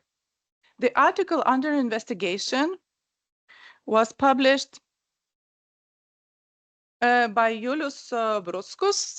In other sources, there are different versions of his name. Originally, he was a Lithuanian-born Jewish activist, politician, and intellectual, one of the Zionist leaders in Russian Empire. His biography is scarce. Some of the documents are in the YIVO archive, so if somebody would be interested in this topic, I think that that's a great source for investigating this. But we know that after spending 2 years in Lithuania between 1922 and 24, as an active Jewish politician and even a short-term minister of Jewish affairs, he left for Germany, where he contributed to the YIVO Institute in Berlin.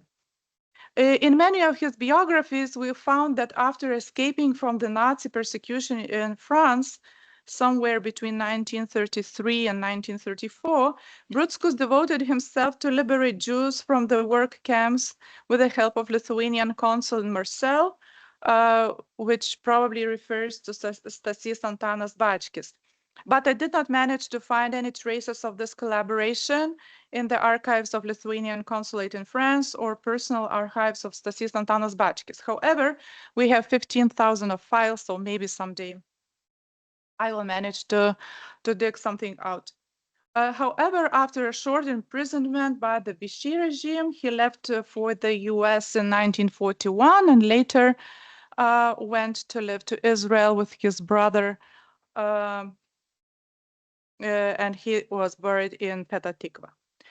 So the article by Brutzkus was published, as I said, in YIVO Blätter in 1938, where he describes Karaite history, religion, and legal situation in Lithuania and Poland. It must be noted that this lengthy text refers to the large number of texts quoted from the best-known authors from Karaite community, like Sultansky or Firkovich, also by non-Karaite authors as Neubauer and even Syrokomle, and some primary archival sources in Polish language.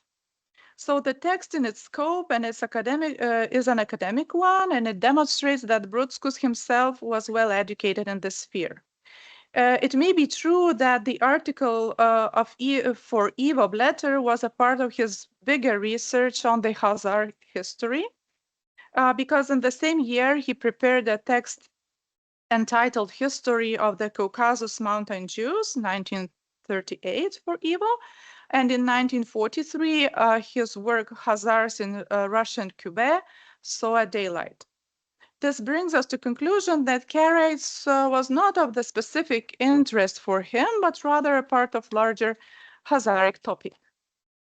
What is so specific about this text? Two things are important. The context of the time it was published and the fate of the article after the occupation of Vilnius by Nazi Germany in 1941.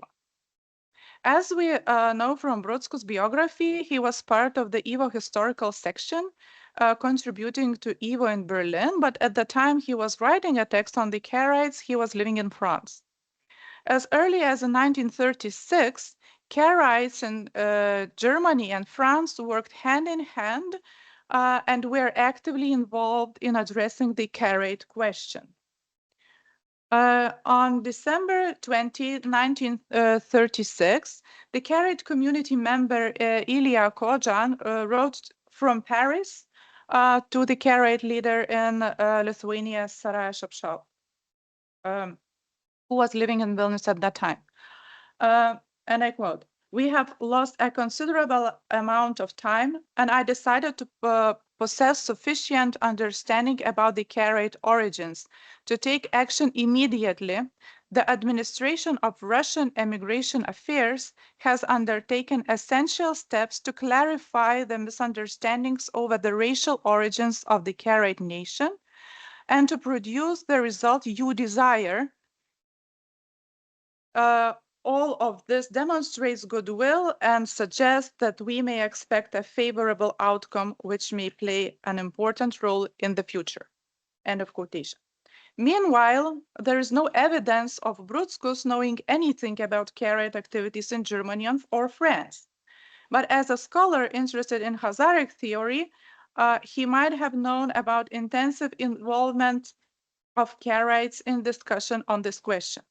This can be attested by the short remark in his article under discussion, where Brodskos states that, and I quote, "The blood test among the Karaites in Troki was conducted on a small number of people to reach an obvious result." End of quotation. He referred to the visit of Italian anthropologist, sociologist, and statistician Corrado Gini to Polish and Lithuanian Karaite communities in 1934, and the results of his research.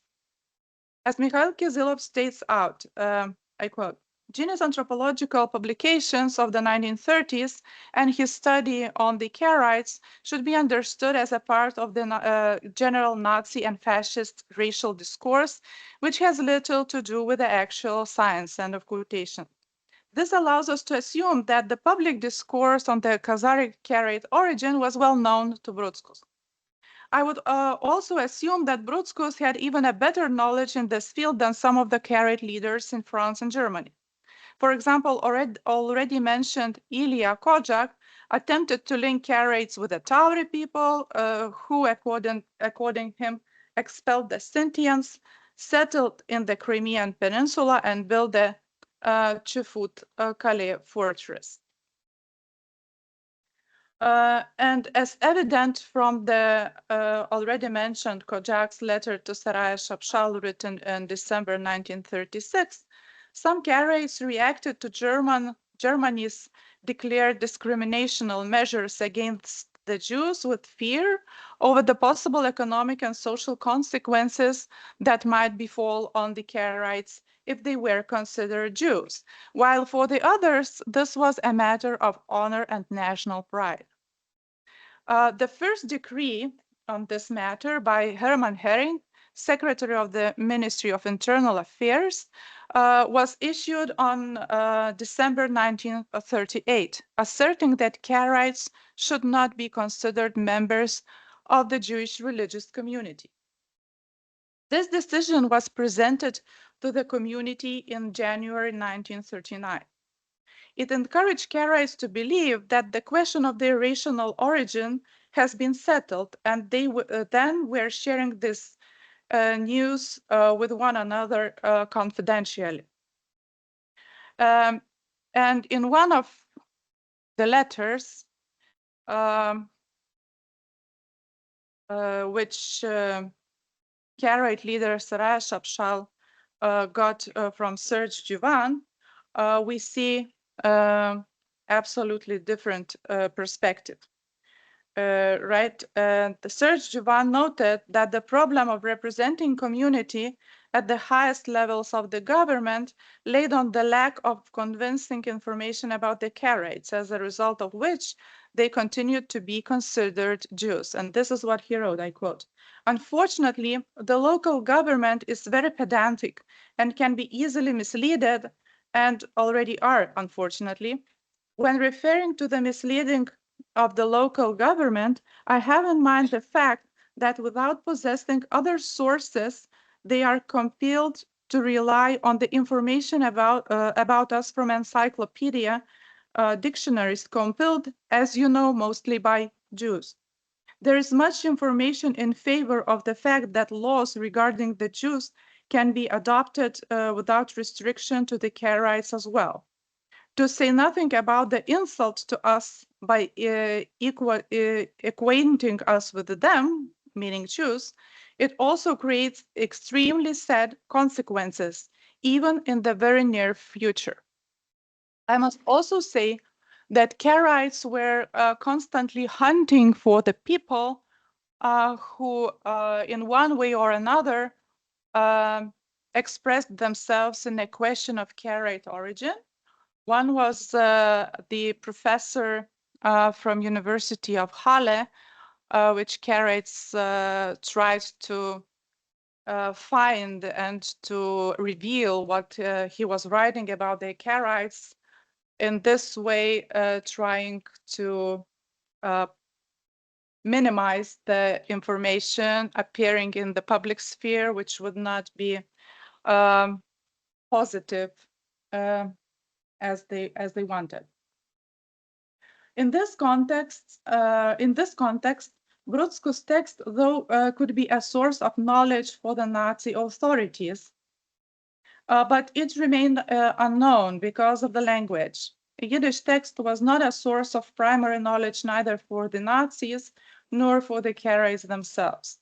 At that time, we are certain that most of the Karaites had a little knowledge of Hebrew and no knowledge in Yiddish at all. However, it became important later in 1942, when Vilnius was occupied by the Third Reich and Karaite question became important in the local Lithuanian context. So what happened then? A translator, editor, and scholar, an inmate of the Vilna ghetto, Zeli Kalmanovich, a member of so-called Paper Brigade, had been forcibly recruited into the resolution of the Karaite racial issue here in Vilnius. On the 9th of August 1942, the task force Judaica expert Herbert Gotland had ordered Kalmanovich to complete a bibliography and translate studies about the Karaites. Among other texts on the Karaites, Kalmanovich was forced to translate Brudzku's text into German, which he did somewhere between August and October 1942. When compared Yiddish texts published in YIVO Blätter with a German translation, we see that Kalmanovich had stuck to the original and did not omit any parts of the text or made any significant changes. So in this text, which he translated, Brudzkus was convinced that traces of Khazaric origin could be found in several Jewish groups. However, Karaites were not among them. They, meaning the Karaites, therefore decided that, according to their Khazaric descent, they belonged to the Mongoloid race. However, this cannot be proven anthropologically. In any case, no difference can be found between the Karaites and the Crimean Jews, meaning the Rabbani Jews. On the other hand, the Karaites differ greatly from the mountain Jews of Dagestan, who undoubtedly carry a large amount of Khazaric blood. If one were to combine this bloodstock with Khazaric ancestry, one would have to conclude that the Rabbanite Crimean Jews were closer to the Khazars than the Karaites themselves. Based on their blood composition, the admixture of Khazarian proselytes is assumed, but it is even more evident among the Rabbinic Jews in Crimea region of Dagestan and Turkestan. It may be the case that this text did not make the question of Karaite racial origins clear but rather introduced more confusion in this matter. Whether a coincidence or not, it is precisely at the same time the already mentioned Karaite leader Saraya Shapshal was preparing a paper presenting a study of Karaite communities' Khazaric origins, their culture and religion, commissioned by the Rosenberg's Bureau. His text, prepared in Russian, was completed in 1942 and was also given for translation into German to Zeli Kalmanovich, who began working on this translation on 11th October 1942. This circumstance led two men to meet face to face and become more acquainted. Kalmanovich wrote about his impression of Shapshal in his diary, and here I quote, "How narrow his thinking is. He takes pride of his Turkic Tatar heritage. He knows more about raising horses and weapons than about his faith, but from the Christian perspective, he appears religious." End of quotation. The circumstances and the mood of their meeting were oppressive and extremely tense. Kalmanovich, who was convinced of the Karaites' Jewishness, sensed the difference between his own status and that of Shapshal, whom the Nazi addressed with respect, taking his opinion into consideration, and even paying him a salary. But the encounter was also unpleasant to Shapshal himself. He understood his own fate was partially in the hands of Zeli Kalmanovich. Realizing that Kalmanovich has nothing to lose, Saraya Shapshal also felt he had no chance of influencing his position regarding the Karaites. The two men met at the YIVO building, where Kalmanovich worked sorting materials collected from Jewish libraries and archives for transportation to Germany, or in some cases for rescuing them in the risk of his own life. They also met at Shapshal's home, which in its grandness differed considerably from the daily life of the Vilna ghetto. The silent confrontation reached its culmination in debates between Shapshal and Kalmanovich about the resolution of Karaite origin in question. In the end, Kalmanovich acknowledged the Karaite non-Jewish roots, thereby at least partially saving not only Shapshal himself, but also his entire community from the threat of destruction. So to conclude, this interesting article by Brutskus, though did not play a decisive role in the Nazi decision on the Karaite racial origins in the occupied territories, it shows us how precisely the information was gathered and how local context was important in taking up certain decisions. Thank you.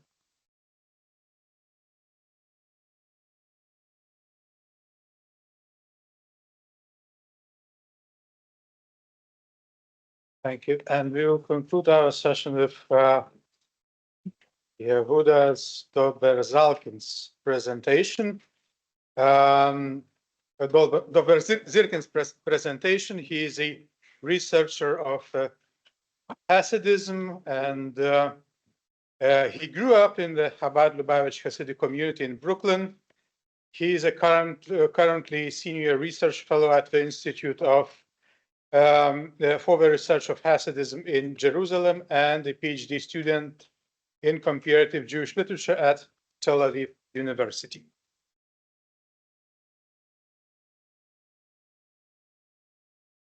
Turn this on. Do you hear me? Okay, testing. Okay, very good. Shalom Aleichem. Wonderful to be here.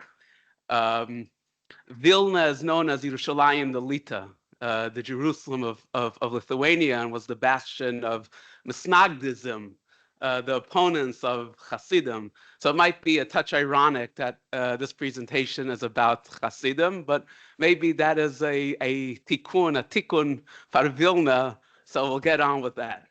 I want to briefly discuss the archive of Abraham Joshua Heschel that some scholars have known about for years, but because Heschel kept most of the material in his own possession, It only resurfaced about a decade ago at the Duke Library in Durham, North Carolina, and it really contains treasures. This presentation will be divided into two parts. Number one, I'll discuss the history of the archive and its relationship with YIVO, and in the second part, I'll talk a little bit about the collections. I just want to let you know this collection contains thousands upon thousands of documents, and it is impossible even to scratch the surface. So whatever you'll see is only up in Spitzmesser. It's really the tip of the iceberg, and but that is what I can do due to time constraints. So the idea of the archive really began early on. We have here minutes of a meeting that was conducted at the Schocken Institute on April 30th, 1945. And if you look at item 14, you'll see the Chassidisches Archiv about the Hasidic archive. By the way, you can also see YIVO mentioned on this page. I don't know exactly the context, but Heschel already at that point felt the necessity to create the archive. And the sense of that time was that Hasidism, the Hasidic movement, was going to disappear. There may have been a few remnants, a few old, the last Mohicans were about to disappear. So therefore, he saw a very strong and urgent need to preserve the heritage, the cultural heritage of Hasidism.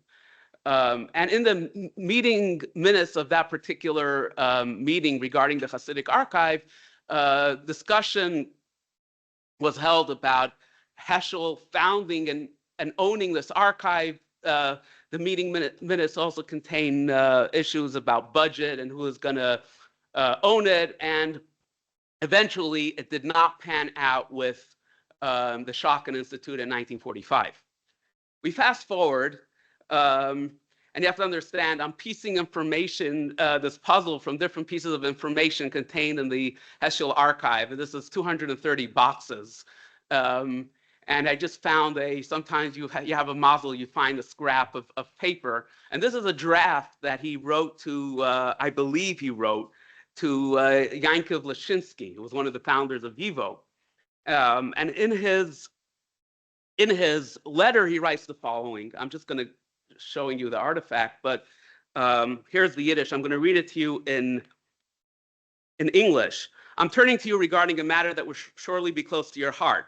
The matter is to save the remnants of our people's treasures, spiritual treasures of Hasidism that are on the verge of being lost.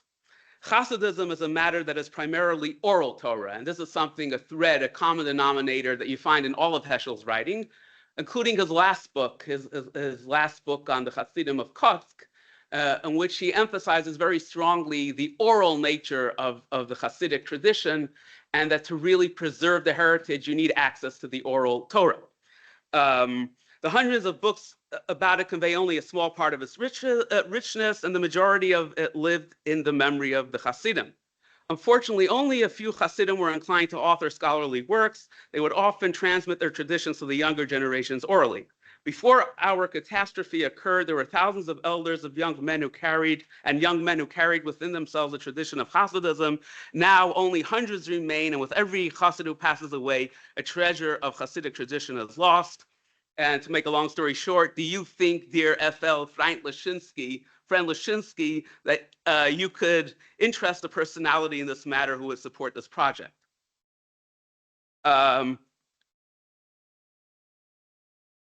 Here we have Lashinsky's response to, dated actually October the 7th, 1947, in which he tells them that I've met somebody by the name of Abe Borenstein, who is an art dealer in Boston, and he would be happy to pay the initial $250 of seed money, provided that somebody else will match the contribution. Now, it fascinated me to find it because in my other hat, I'm a scholar of Chaim Grade, and Chaim Grade had a very close relationship with Abe Borenstein. So that was a fortuitous discovery. And here you have the letter of Abe Borenstein writing back. This is in December 1947. I'm happy to send this check. This is a very important project. And I wish you well. Signed, Abe Borenstein. Okay. At that point, in 1947, the beginning, October of 1947, Heschel drafts a kol koida. A kol koida is a proclamation, a public appeal. Now, I want to point out a few things about this document. I'll first read a few lines. And in former times of Israel, which is already a quote from the Bible, from the Tanakh, when tens of thousands of our people walked in the path of the Baal Shem Tov and his holy disciples of blessed memory, the teachings of the righteous were inscribed upon the hearts of the Hasidim who dwelt in their midst. Fathers would pass down to their sons and elders to the youth all that they had heard and witnessed of the sanctity and pure character of the tzaddikim. But now, tragically, in the wake of the horrific destruction of the house of Israel, we are left a tiny remnant. Our communal life has been shattered, and the teachings and legacies of our great masters are fading from memory. And he goes on and say to save the pure remnants of this legacy, which is being lost each day, an archive has been established under the name the Center for the History of Hasidism. It will be directed by the esteemed Rabbi and Hasid Rabbi Avram Heschel, in whose care these materials will be preserved for posterity. The address of the center is the Hasidic Archive, 535 West 123rd Street, New York, 27, New York. We'll talk about that in a second. Now, first of all, I want to point out something very interesting. Heschel refers to himself the way Hasidim refer to themselves as Harav Chassid, the rabbi, the Chassid Abraham Heschel. Now, where was Heschel at that point in terms of his religious affiliation? At that point, he was a professor in JTS, and a lot of people know him for this kind of thing. Heschel as a civil rights activist marching together with Dr. Martin Luther King Jr. But there was also another side to Heschel, and that side to Heschel is this. Heschel at a tish of his brother-in-law, a year later, this is Purim Tafshel Chavav, Purim 1966, the Kapishnis Rebbe, his name is also Avram Yeshua Heschel. The names are replicated in these families, Avram Yeshua Heschel with Avram Yeshua Heschel and some Hasidim. And the archive demonstrated to me the extent to which Heschel remained a Chassid his entire life. There are thousands upon thousands of tens of thousands of pages related to Hasidism in the Heschel archive. But at that time, Heschel was a professor at JTS, and he didn't quite look like a Chassid in the classical sense of the word, as you can tell from this photo. And this is a picture of him on his wedding day, which was in 1946, which is about a year before this Kol Koida. And here, by the way, is the address that I mentioned, which is the old building of YIVO. So here you see the Yidish Wissenschaftlicher Institut YIVO at 535 West 123rd Street. But getting back to this Kol Koide, the interesting part was that Heschel, even though he was a modern, quote unquote, a modern Jewish intellectual, he really felt himself a chassid. Not only was he a chassid, but he was a very storied Hasidic lineage. His pedigree, the Apterov, the Ruzhiner Rebbes, and he was able to obtain the signatures of the most important Rebbes in America, some of whom were his close relatives. So you have here the signature of the Novominsker Rebbe, the Bayana Rebbe, the Kapishnis Rebbe, the Sanzer Rebbe.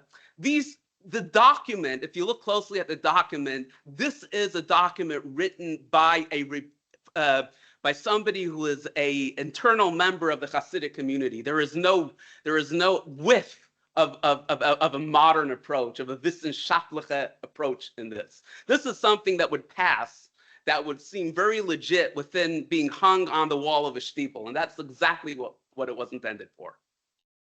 Fast forward. Now you see here the signatures of this Kol Koide. It's real, and by the way, Heschel was the one who drafted the document. I've seen the original. These are the Rebbes here. You see, there's the Bayana Rebbe and the Novominsker Rebbe. These people who were the elite of the Hasidic world in the United States at that time. Moving on, at that the official institution founding of the archive was on March 1st, 1949. It took a while until it actually happened for various reasons, bureaucratic mainly. And at that point, advertisements, public appeals were made within the Jewish press, ranging in a diverse different ideological newspapers, like the Freie Arbeiterstimme, which was not exactly a religious newspaper, to put it mildly. And but they still have the call for the Hasidic archive, as you can tell here. Dr. Moshe Victor Shulvas was the secretary of this archive. It also appeared in Hadoar. Hadoar was a Hebrew journal, a Hebrew periodical, which had some religious leaning, but I don't believe it was religious. So here's a different thing. And it's interesting what you see here in the beginning, at the top of this page, from the Eis Archion HaChasidus, from the Hasidic archive, in order that the study of Hasidism should not be completely gone from Israel. That was the mood that was pervading the times. And that's right in the beginning. In order that it shouldn't be lost forever, we are calling upon you to collect all this material. Now, it also appeared in the literarische Nais in their Vorwärts on the literatur page. You have your David Bergelson on the left, and on the bottom you have the call to collect materials for Hasidism.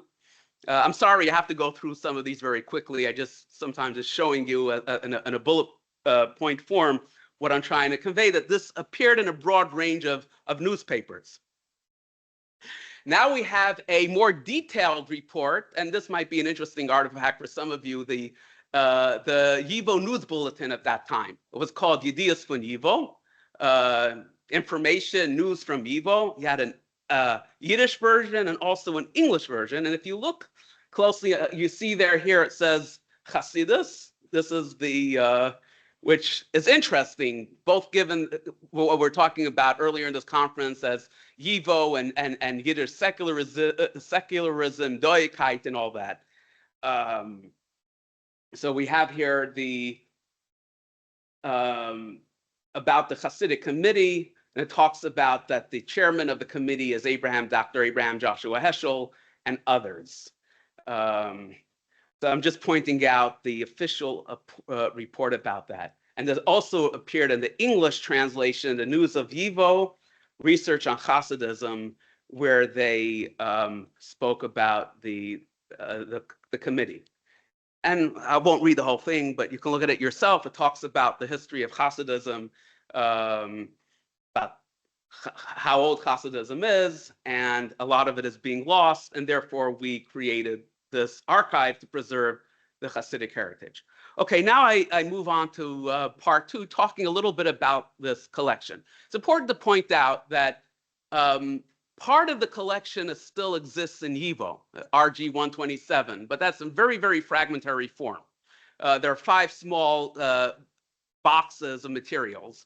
The rest Heschel took with him at a certain point. I don't know exactly what was going on in terms of their agreements, but it appears he was the owner of the archive. And at a certain point, when that program stopped, he took it with him, but the remnants remained in YIVO.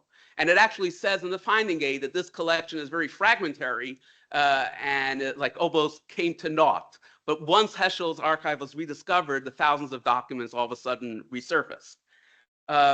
What did that archive contain? So in YIVO Blätter in 1952, Heschel published an article called Unbekannte Dokumenten zu der Geschichte von Chassidus, which means unknown documents about Hasidic history.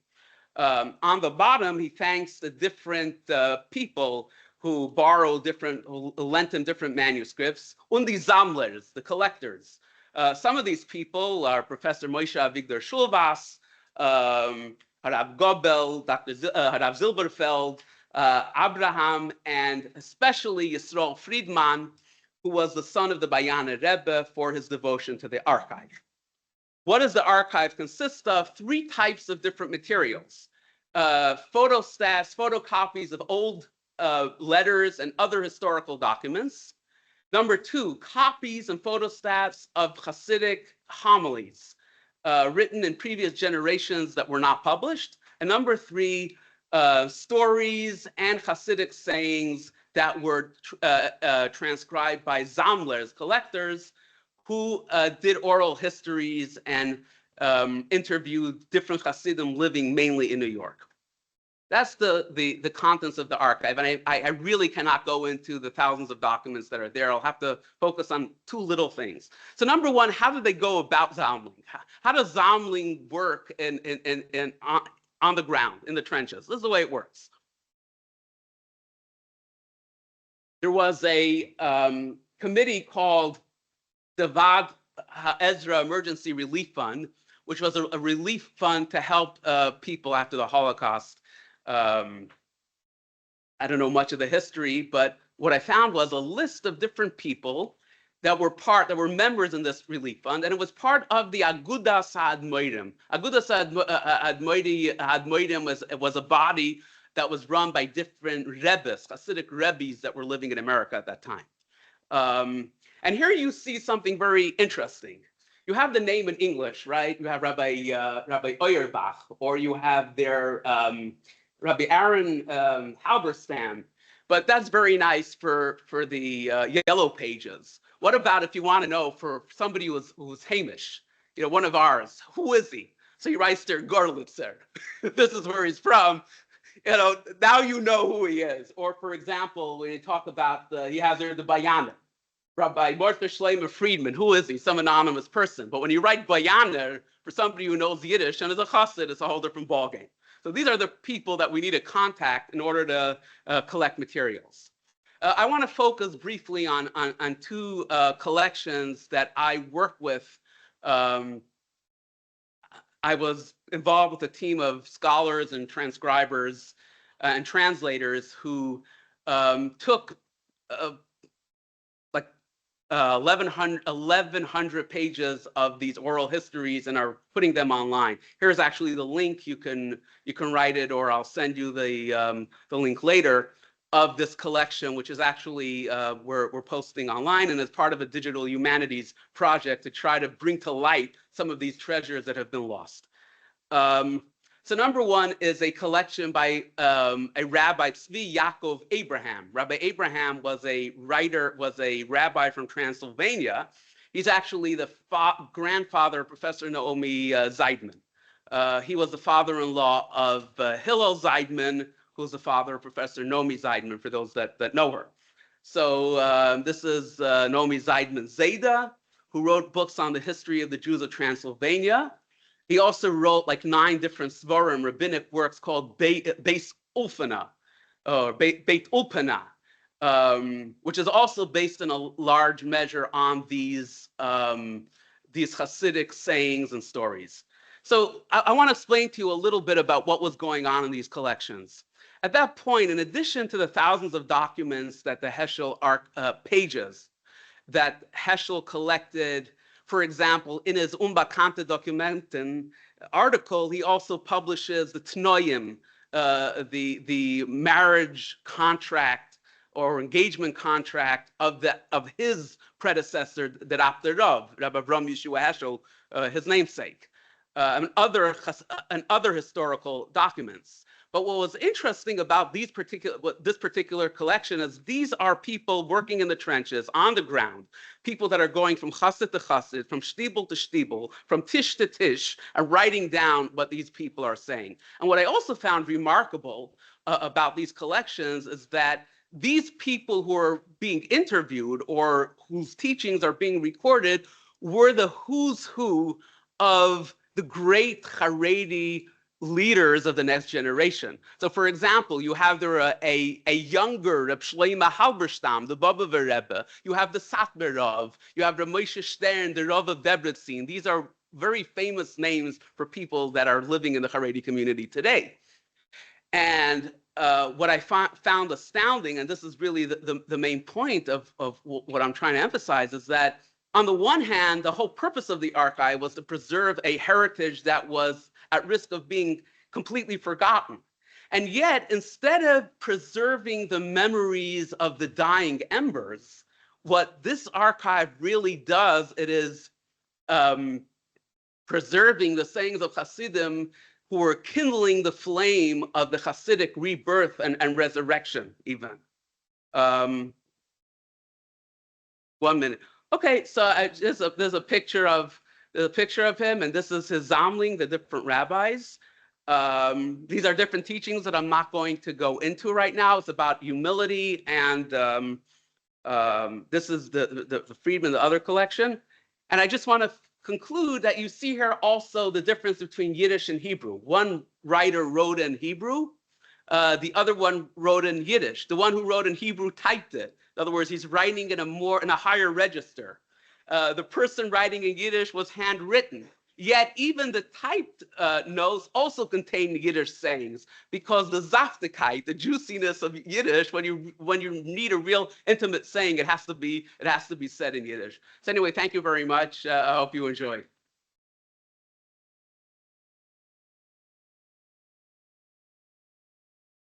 Thank you.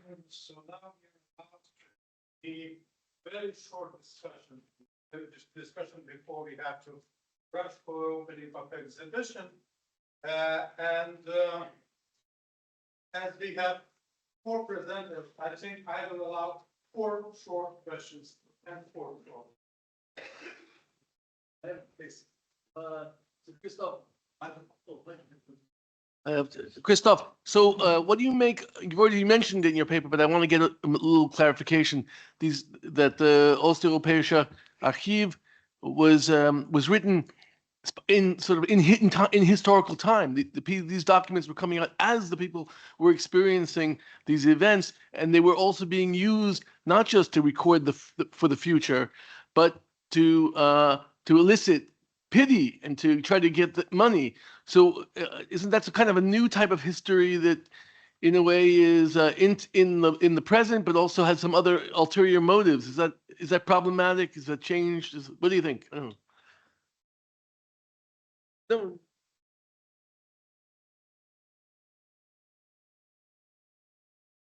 I think that the main purpose was for courts, for justice. Oh, for justice. For justice. This was crimes, and they wanted material to have transitional justice, so to speak, once the crime is over. That's one thing. The second is for historiography, yes. For pity and money, I'm not sure. Maybe somebody else knows. I'm not aware of that, actually.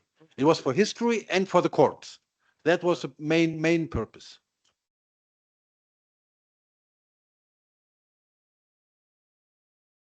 Thank you to all the presenters, and I'll just ask a question to Yehuda Zirkin.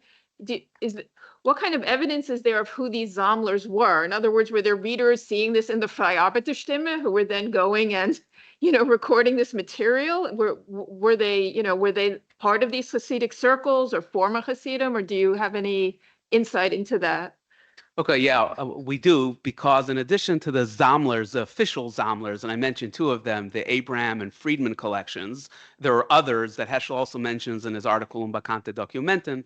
There's also quite a bit of correspondence where people wrote and said, hey, I heard about the archive. And these people range from Hasidic Rebbes themselves who sent in their stories, as well as people who were not necessarily Hasidim, but were of Hasidic ancestry, lineage, and stuff like that. I don't know of any statistics of who read what where, but it was also published in Munich. You can tell that the word got around. Yeah. I just want to add a comment you'll find interesting. Max Weinreich went to a Halberstadt wedding in the 1940s. That is, the worlds intersected in ways that we can't imagine today.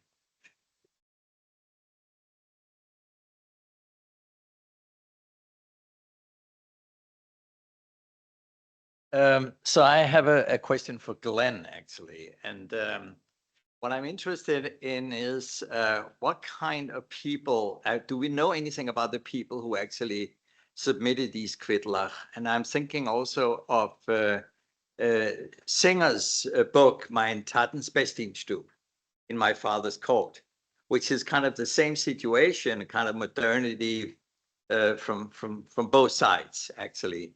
And so I wonder if you can also tell us a little bit about what actually happened next, if there's a kind of succession here in these kind of Hasidic, Quidlach.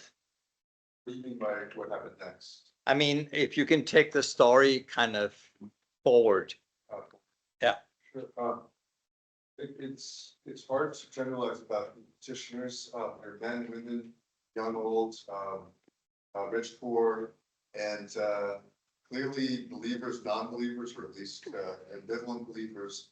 And I think it's a very big range, but to be cautionary about this, it is a self-selecting group. You can't assume that everybody, that this reflects everybody, because there were certainly people who would never go to American Worker anymore. But I think what's happening here, what I tried to argue too, is beliefs becoming more entrenched because of this moral panic as a result of these forces of modernization. You have a lot of people thinking about what it means to go to a American Worker as opposed to a doctor. Maybe they'll do both. I mean, everybody likes to hedge their bets. I know people who still consult astrologers who have PhDs. But the point is that this is something people are forced to think about. So we carry it into the future. The Singer case isn't the best one just because he's like a big Rebbe. He's like a small scale Hasidic leader. What I've seen is a phenomenon for somebody on the scale of the Arab Rebbe or some of these other Rebbes in America, that it is contracting. I think you can make the generalization that traditionalism, Hasidism, Islamic traditionalism is contracting in terms of, you would say, quantitatively, but it's also intensifying, where there's a much more of a pointed kind of insistence on going this route. At the same time, there is an openness to doctors, including the Rebbe's themselves, going to physicians. And that says something about the paradox that I'm trying to get across, is you can't generalize that this is a decline of religion, a decline of tradition, that it keeps growing again, happens again in America, and this thing seems to refuse to die. And that's why we need to take it seriously.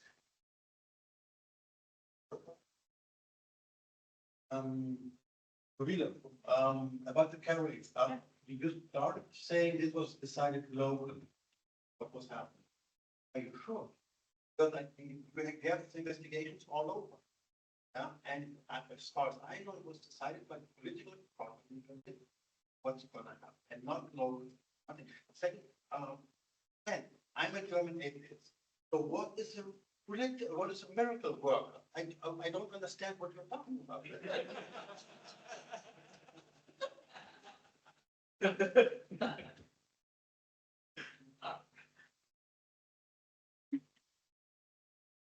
Let me dispense with that one real quick. I think that I think.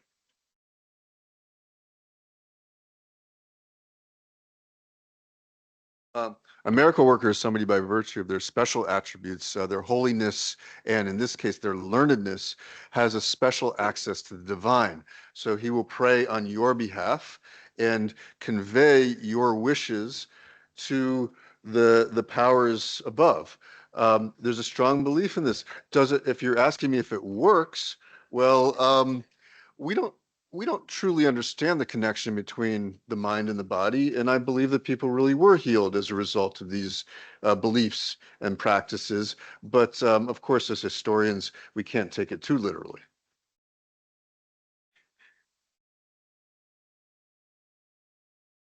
We would need some out of necessity, and it happens when they're necessary. So there are a few necessities actually. Yeah. Going on. And there are no atheists in foxholes, remember. Okay, my short reply.